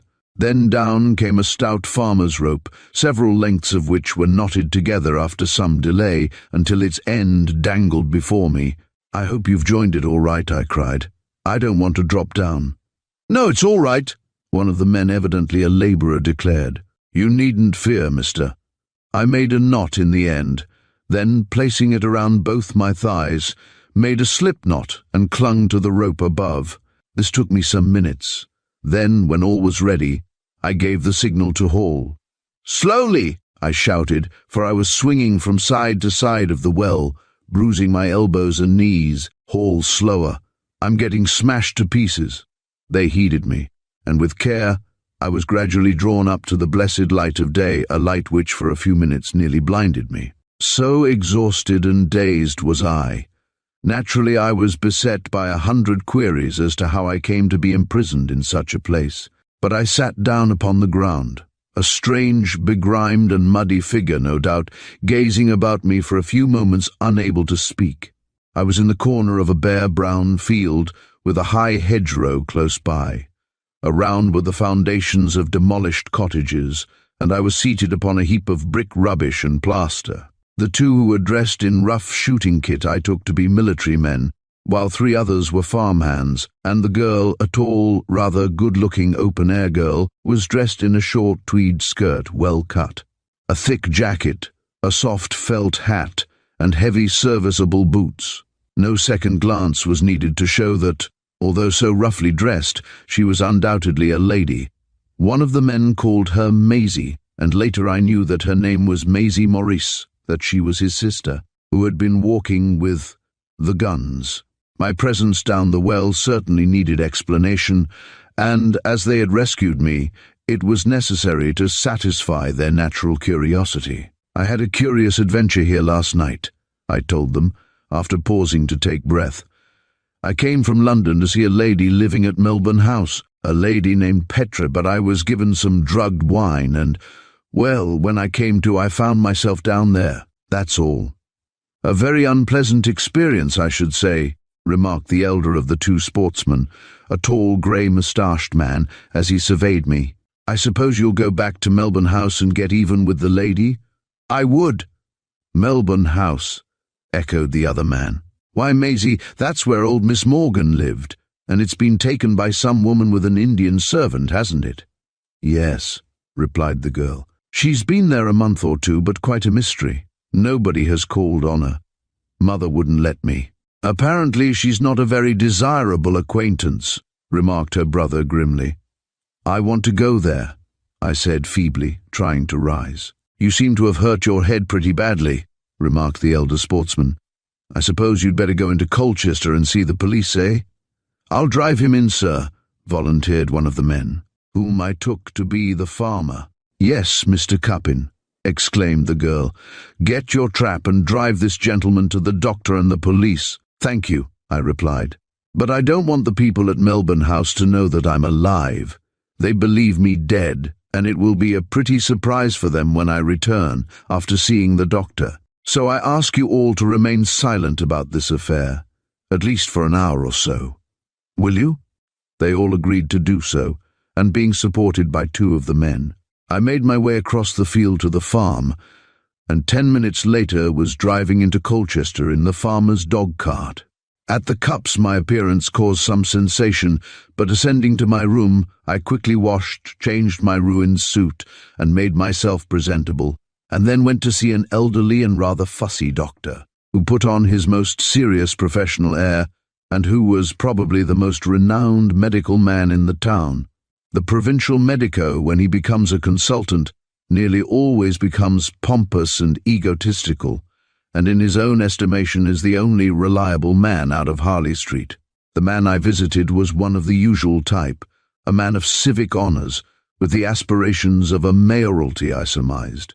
I think he believed that I had injured my head while in a state of intoxication, so I did not undeceive him, and allowed his assistant to bathe and bandage my wound and also the bite upon my cheek, while the farmer waited outside for me. When at last I emerged, I hesitated. Should I go to the police and tell them what had occurred, or should I return alone to Melbourne House, and by my presence thwart whatever sinister plans might be in progress? If I went to the police, I would be forced to explain much that I desired, at least for the present, to keep secret. And, after all, the local police could not render me much assistance. I might give the woman and her accomplices in charge for attempted murder, but would such course help in the solution of the Harrington Gardens affair? After a few moments' reflection, I decided to drive straight to the House of Shadows and demand an explanation of the dastardly attempt upon me. A quarter of an hour later, Mr. Cuppin pulled up near the long, ivy-covered house, and alighting, I made my way within the iron gate and up the gravelled path to the front door, where I rang. I listened attentively and heard someone moving. Yes, the house was not empty, as I had half feared. A moment later, a neat maidservant opened the door and regarded me with some surprise. "Is Mrs. Petra at home?" I inquired. "No, sir, she isn't," replied the girl with a strong East Anglian accent. "When will she be in?" I asked. "I really don't know, sir," she said. "She hasn't left word where she's gone." "Is anyone else at home?" "No, sir." "How long have you been with Mrs. Petra?" I asked, adding, in an apologetic tone. "I hope I'm not too inquisitive." "I've been here about 2 months ever since she took the house. Don't you think your mistress a rather curious person?" I asked, slipping half a sovereign into her hand. She regarded the coin and then looked at me with a smile of surprise and satisfaction. I hardly know what you mean, sir," she faltered. "Well, I'll be quite frank with you," I said. "I'm anxious to know something about what company she keeps here. Last night, for instance, a gentleman called in a taxi. Did you see him?" "No, sir," she answered. "Mistress sent me out on an errand to the other side of the town, and when I came back just before 11:30, I found the front door ajar and everybody gone, and nobody's been back here since. After disposing of my body then, the precious trio had fled. I knew that Frida must now be in hourly peril of arrest, for that woman would, now that she believed me dead, lose not an instant in making a damning statement to the police regarding what had occurred on that night in Harrington Gardens." Chapter 21 records a strange statement. "Will you permit me to come inside a moment?" I asked the girl. "I want you to tell me 1 or 2 things, if you will." At first she hesitated, but having surveyed me critically and finding, I suppose, that I was not a tramp, she opened the door wider and admitted me to the room wherein her mistress had entertained me on the previous night.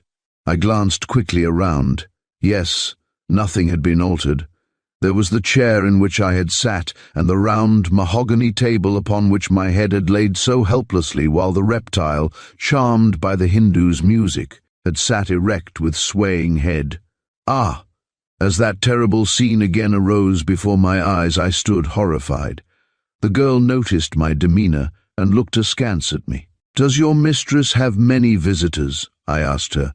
"To tell you the truth, I'm making these confidential inquiries on behalf of an insurance company in London, so you can be perfectly open with me. Mrs. Petre will never know that you have spoken." "Well, sir," replied the dark-eyed maid after a pause, during which time she twisted her dainty little apron in her hand, "I suppose I really ought not to say anything, but the fact is mistress acts very curiously sometimes. Besides, I don't like Ali." "You mean the Indian?" "Yes, he's too crafty and cunning," she replied. "Sometimes in the middle of the night I wake up and hear Ali, shut up in his room, playing on his flute such horrible music. And on such occasions the mistress and Horton, the man, are usually with him listening to his concert, I suppose." "On those occasions, have there been guests in the house?" I asked quickly. "Once, I think about a fortnight ago, a gentleman had called earlier in the evening, but I did not see him." "Did you see him next morning?" "Oh no, he did not stay the night.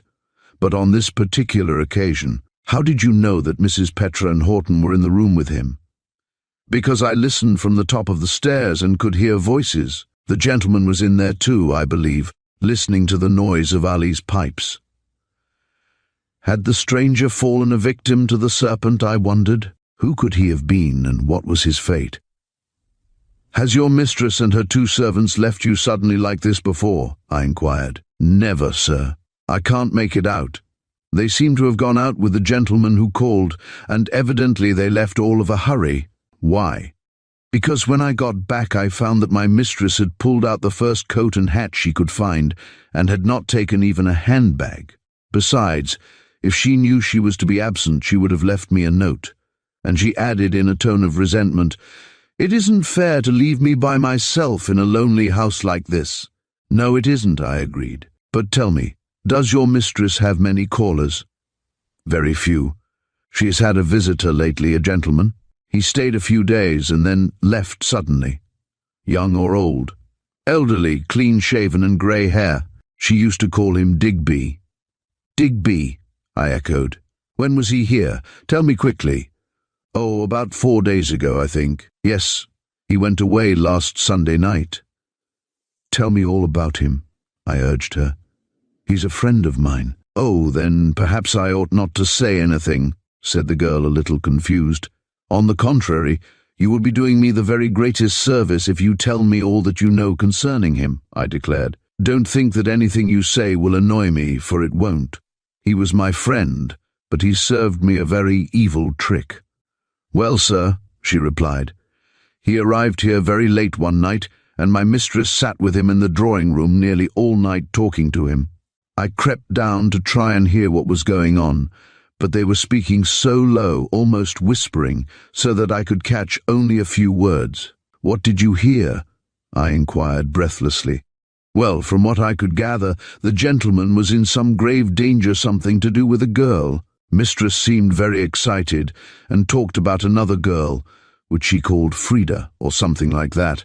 And then the gentleman mentioned somebody named Royal, whereon Mistress seemed to fly into a passion. I heard her say distinctly, 'You are a fool, Digby. If you're not very careful, you'll give the game away.' Then he said, 'If the truth comes out, she will suffer, not me.'" "Whom did you infer he meant by she?" I asked. "Ah, sir, that's impossible to say," was her response. "Well, they were alone there for hours. He seemed to be begging her to tell him something, but she steadily refused. And every time he mentioned the name of Royal, she became angry and excited. Once I heard her say, 'As long as you keep carefully out of the way, you need not fear anything. Nobody, not even the girl, suspects the truth. So I don't see that you need have the slightest apprehension. But mind, you're going to play the straight game with me, Digby, or by heaven, it will be the worse for you.'"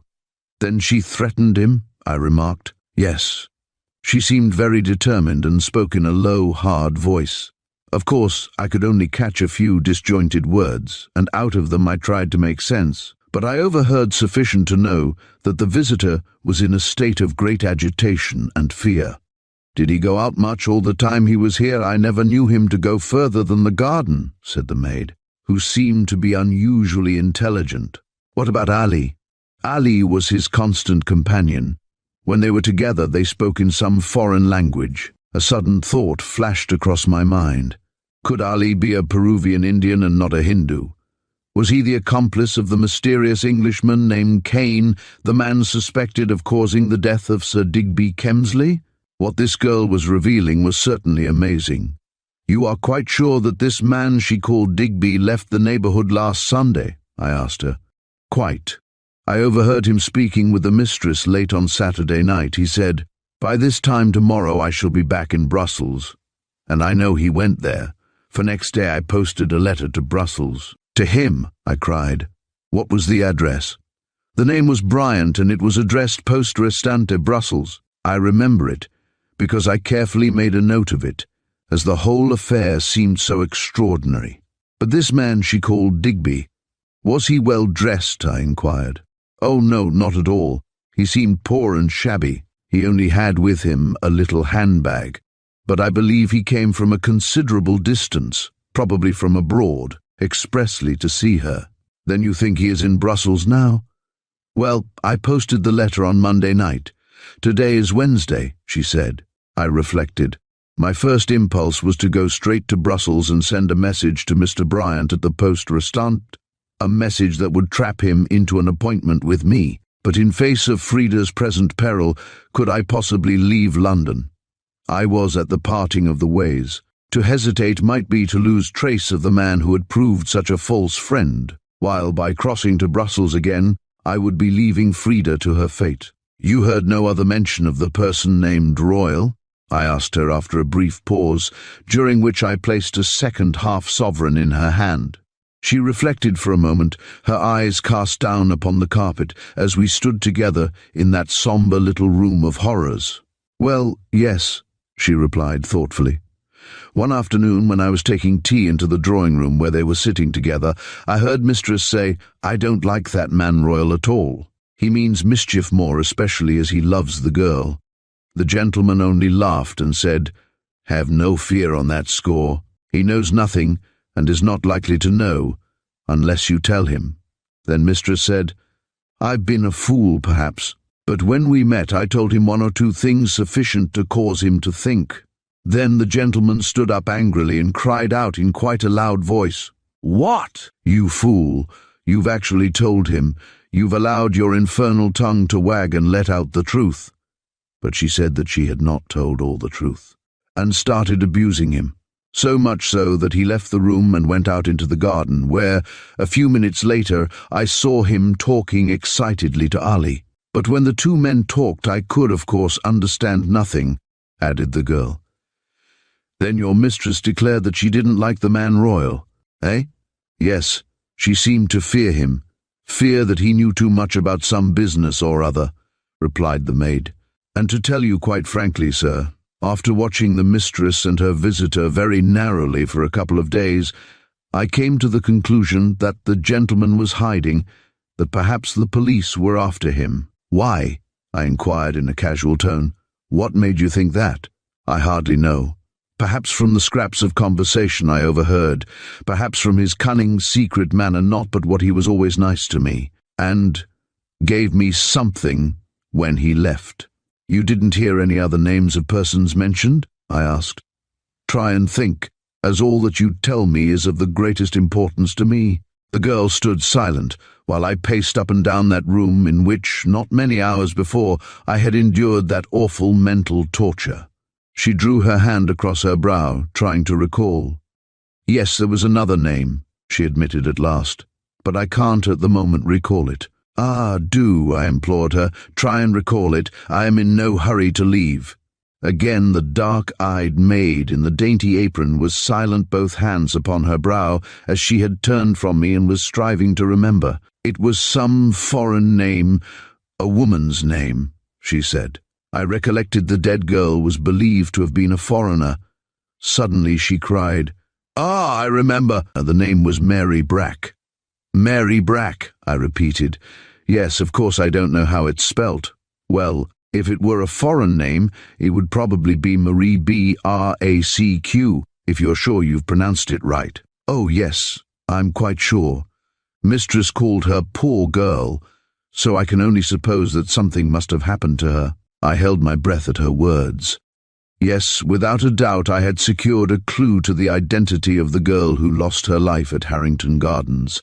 Her name, in all probability, was Marie Brack. Chapter. Marie Brack!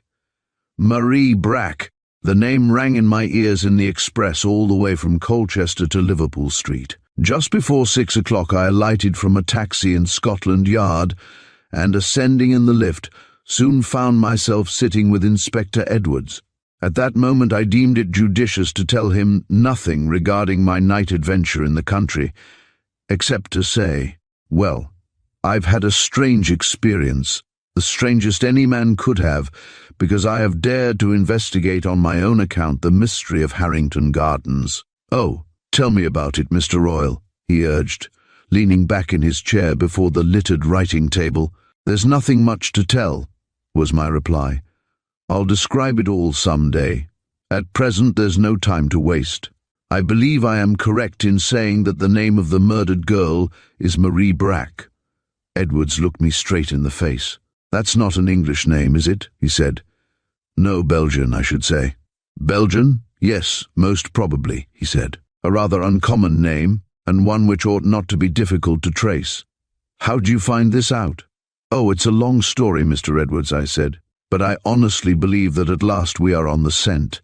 Cannot you discover whether any girl of that name is missing? Of course. I'll wire to the Brussels police at once. Perhaps it will be well to ask the prefect of police in Paris if they have any person of that name reported missing, he said, and ringing a bell, a clerk appeared almost instantly with a writing pad and pencil. Wire to Brussels and Paris, and ask if they have any person named Marie Brack. Be careful of the spelling missing. If so, we will send them over a photo. Yes, sir, the man replied and disappeared. Well, I asked casually when we were alone, have you traced the tailor who made the dead girl's costume? Not yet. The Italian police are making every inquiry. And what have you decided regarding that letter offering to give information?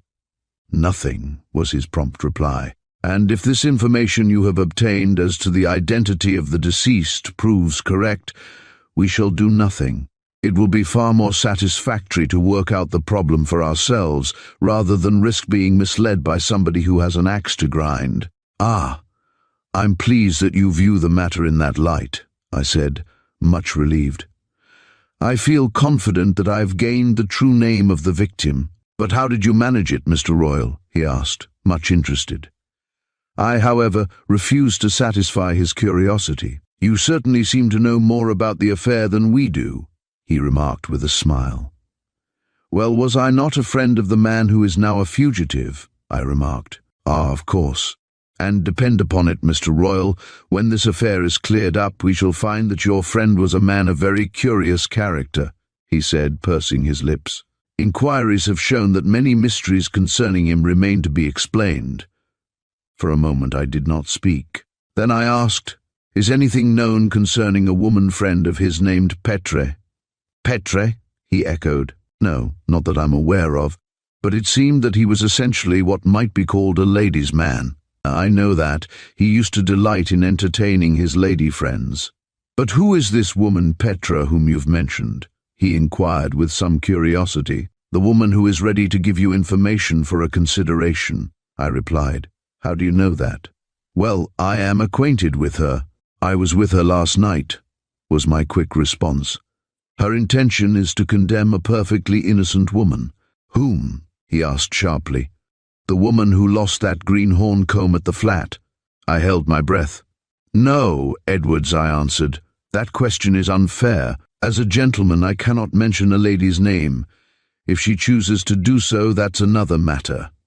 But if she does as from motives of jealousy she easily may do, please do not take any action without first consulting me. Ere long I shall have a strange, almost incredible story to put before you. Why not now? He asked, instantly interested. Because I have not yet substantiated all my facts, was my reply. Cannot I assist you? Why keep me in the dark? He protested. I'm afraid you can render me no other assistance except to hesitate to accept the allegations of that woman Petra, I replied. Well, we shall wait until she approaches us again, he said. This I feel certain she will do, I exclaimed. But if you see her, make no mention whatever of me, you understand? She believes me to be dead, and therefore not likely to disprove her allegations. Dead, he echoed. Really, Mr. Royal, all this sounds most interesting. It is, I declared. I believe I am now upon the verge of a very remarkable discovery, that ere long we shall know the details of that crime in South Kensington. Well, if you do succeed in elucidating the mystery, you will accomplish a marvelous feat, said the great detective, placing his hands together and looking at me across his table. I confess that I'm completely baffled. That friend of yours who called himself Kemsley has disappeared as completely as though the ground had opened and swallowed him. Ah, Edwards, London's a big place, I laughed. And your men are really not very astute. Why not? Because the man you want called at my rooms in Albemarle Street only a few days ago. What? He cried, staring at me surprised. Yes, I was unfortunately out, but he left a message with my man that he would let me know his address later. Amazing impudence, cried my friend. He called in order to show his utter defiance of the police, I should think. No, my belief is that he wished to tell me something, I said. Anyhow, he will either return or send his address. I very much doubt it. He's a clever rogue, but, like all men of his elusiveness and cunning, he never takes undue chances. No, Mr. Royal, depend upon it, he'll never visit you again. But I may be able to find him, who knows? The detective moved his papers aside, and with a sigh admitted, Yes, you may have luck, to be sure. Then, after some further conversation, he looked at the piece of sticking plaster on my head, and remarked, I see you've had a knock. How did you manage it? I made an excuse that in bending before my own fireplace I had struck it on the corner of the mantelshelf. Afterwards I suddenly said, You recollect those facts you told me regarding the alleged death of the real Kemsley in Peru, don't you? Of course. Well, they've interested me deeply. I'd so much like to know any further details. Edwards reflected a moment, recalling the report. Well, he said, taking from one of the drawers in his table a voluminous official file of papers, there really isn't very much more than what you already know. The consul's report is a very full one, and contains a quantity of depositions taken on the spot, mostly evidence of Peruvians, in which little credence can, perhaps, be placed. Of course, he added, the suspected man Kane seems to have been a very bad lot. He was at one time manager of a rubber plantation belonging to a Portuguese company, and some very queer stories were current regarding him. What kind of stories? I asked. Oh, his outrageous cruelty to the natives when they did not collect sufficient rubber. He used, they said, to burn the native villages and massacre the inhabitants without the slightest compunction. He was known by the natives as the Red Englishman. They were terrified by him. His name, it seems, was Herbert Kane, and so bad became his reputation that he was dismissed by the company after an inquiry by a commission sent from Lisbon, and drifted into Argentina, sinking lower and lower in the social scale. Then, after referring to several closely written pages of foolscap, each one bearing the blue embossed stamp of the British consulate in Lima, he went on, inquiries showed that for a few months the man Kane was in Montevideo, endeavoring to obtain a railway concession for a German group of financiers. But his reputation became noised abroad, and he found it better to leave that city. Afterwards he seems to have met Sir Digby and to have become his bosom friend. And what were the exact circumstances of Sir Digby's death? I asked anxiously. Ah, they are veiled in mystery, was the detective's response, turning again to the official report and depositions of witnesses. As I think I told you, Sir Digby had met with an accident and injured his spine. Kane, whose acquaintance he made, brought him down to Lima, and a couple of months later, under the doctor's advice, removed him to a bungalow at Huacho. Here they lived with a couple of Peruvian men-servants, named Seños and Luis. Kane seemed devoted to his friend, leading the life of a quiet, studious, refined man, very different to his wild life on the rubber plantation. One morning, however, on a servant entering Sir Digby's room, he found him dead, and an examination showed that he had been bitten in the arm by a poisonous snake. There were signs of a struggle, showing the poor fellow's agony before he died. Kane, entering shortly afterwards, was distracted with grief and telegraphed himself to the British consul at Lima, and according to custom in that country, that same evening the unfortunate man was buried. Without any inquiry? I asked. Yes, at the time, remember, there was no suspicion. A good many people die annually in Peru of snakebite, Edwards replied, again referring to the file of papers before him. It seems, however, that 3 days later the second Peruvian servant, a man known as Seños, declared that during the night of the tragic affair he had heard his master suddenly yell with terror and cry out, "You blackguard! Kane, you hell fiend, take the thing away. Ah, God, you've killed me." "Yes," I said, "but was this told to Kane?"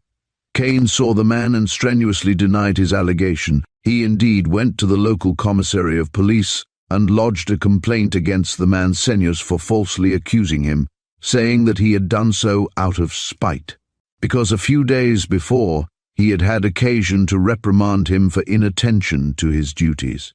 Further, Kane brought up a man living 5 miles from Huacho, who swore that the accused man was at his bungalow on that night, arriving at 9 o'clock. He drank so heavily that he could not get home, so he remained there the night, returning at 8 o'clock next morning. "And the police officials believed him, eh?" I asked. "Yes, but next day he left Huacho, expressing a determination to go to Lima and make a statement to the consul there. But he never arrived at the capital, and he has never been seen since." "Then a grave suspicion rests upon him?" I remarked, reflecting upon my startling adventure of the previous night. "Certainly. But the curious thing is that no attempt seems to have been made by the police authorities in Lima to trace the man. They allowed him to disappear and took no notice of the affair, even when the British consul reported it. I fancy police methods must be very lax ones there," he added. "But what could have been the method of the assassin?" I asked. "Why, simply to allow the snake to strike at the sleeping man, I presume," said the detective. "Yet one would have thought that after the snake had bitten him he would have cried out for help, but he did not. Had the victim, I wondered, swallowed that same tasteless drug that I had swallowed and been paralyzed as I had been? And the motive of the crime?" I asked. Edwards shrugged his shoulders and raised his brows. "Robbery, I should say," was his reply. "But strangely enough, there is no suggestion of theft in this report, neither does there seem to be any woman in the case. You, of course, suspect that my friend Digby and the man Kane are one and the same person, I said. But is it feasible that if Kane were really responsible for the death of the real Sir Digby, would he have the bold audacity to return to London and actually pose as his victim? Yes, Mr. Royal, replied the detective. I think it most feasible. Great criminals have the most remarkable audacity. Some really astounding cases of most impudent impersonation have come under my own observation during my career in this office. Then you adhere to the theory which you formed at first. Most decidedly, he replied, and while it seems that you have a surprise to spring upon me very shortly, so have I one to spring upon you, one which I fear. Mr. Royal, he added very slowly, looking me gravely in the face, I fear may come as a great shock to you. I sat staring at him, unable to utter a syllable. He was alluding to Frida and to the damning evidence against her. What could he know? Ah! Who had betrayed my love? Chapter: Love's Confession. I dined alone at the club, and afterwards sat over my coffee in one of the smaller white-panelled rooms, gazing up at the Adams ceiling, and my mind full of the gravest thoughts. What had Edwards meant when he promised me an unpleasant surprise? Had the woman Petra already made a statement incriminating my well-beloved? If so, I would at once demand the arrest of her and her accomplices for attempted murder. It had suggested itself to me to make a complete revelation to Edwards of the whole of my exciting adventure at Colchester. But on mature consideration, I saw that such a course might thwart my endeavours to come face to face with Digby. Therefore I had held my tongue. But were Edward's suspicions that the assassin Kane and the man I knew as Sir Digby Kemsley were one and the same, correct, or were they not? The method by which the unfortunate Englishman in Peru had been foully done to death was similar to the means employed against myself at Colchester on the previous night. Again, the fact that the victim did not shout and call for aid was, no doubt, due to the administration of that drug which produced complete paralysis of the muscles and yet left the senses perfectly normal. Was that Indian whom they called Ali really a Peruvian native, the accomplice of Kane? I now felt confident that this was so. But in what manner could the impostor have obtained power over Frida? Why did she not take courage and reveal to me the truth? Presently I took a taxi down to Cromwell Road and found my well-beloved, with thin, pale, drawn face, endeavouring to do some fancy needlework by the drawing-room fire. Her mother had retired with a bad headache, she said, and she was alone. "I expected you yesterday, Teddy," she said, taking my hand. "I waited all day, but you never came." "I had to go into the country," I replied somewhat lamely. Then, after a brief conversation upon trivialities, during which time I sat regarding her closely and noting how nervous and agitated she seemed, she suddenly asked, "Well, have you heard anything more of that woman, Mrs. Petra?" "I believe she's gone abroad," I replied with evasion. Frida's lips twitched convulsively, and she gave vent to a slight sigh of relief, perhaps. "Tell me, dearest," I said, bending and stroking her soft hair from her white brow. "Are you still so full of anxiety? Do you still fear the exposure of the truth?" She did not reply, but of a sudden buried her face upon my shoulder and burst into tears. "Ah," I sighed, still stroking her hair sympathetically. "I know what you must suffer, darling, of the terrible mental strain upon you. I believe in your innocence. I still believe in it. And if you will bear a stout heart and trust me, I believe I shall succeed in worsting your enemies." In a moment her tear-stained face was raised to mine. "Do you really believe that you can, dear?" she asked anxiously. "Do you actually anticipate extricating me from this terrible position of doubt, uncertainty, and guilt?" "I do, if you will only trust me, and keep a brave heart, darling," I said. "Already I have made several discoveries, startling ones. About Mrs. Petra, perhaps. About her and about others." "What about her?" "I have found out where she is living down at Colchester." "What?" she gasped, starting. "You've been down there?" "Yes, I was there yesterday, and I saw Ali and the two servants." "You saw them and spoke to them?" she cried incredibly. "Yes." "But Teddy, You don't know how injudicious it was for you to visit them. Why, you might have what? I asked, endeavoring to betray no surprise at her words. Well, I mean, you should not have ventured into the enemy's camp like that. It was dangerous, she declared. Why? They are quite unscrupulous, she replied briefly. They are your enemies, I know, but I cannot see why they should be mine, I remarked. My enemies, yes, my love cried bitterly. It will not be long before that woman makes a charge against me, Teddy, one which I shall not be able to refute. But I will assist you against them. I love you, Frida, and it is my duty to defend you, I declared. Ah, you were always so good and generous, she remarked wistfully. But in this case, I cannot, alas, see how you can render me any aid. The police will make inquiries, and then the end, she added in a voice scarce above a whisper. No, no, I urged. Don't speak in that hopeless strain, darling.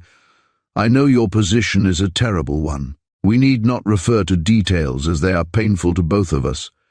But I am straining every nerve working night and day to clear up the mystery and lift from you this cloud of suspicion. I have already commenced by learning one or two facts of which the police remain in ignorance. Although you refuse to tell me why, I cannot discern the name of the unfortunate girl who lost her life.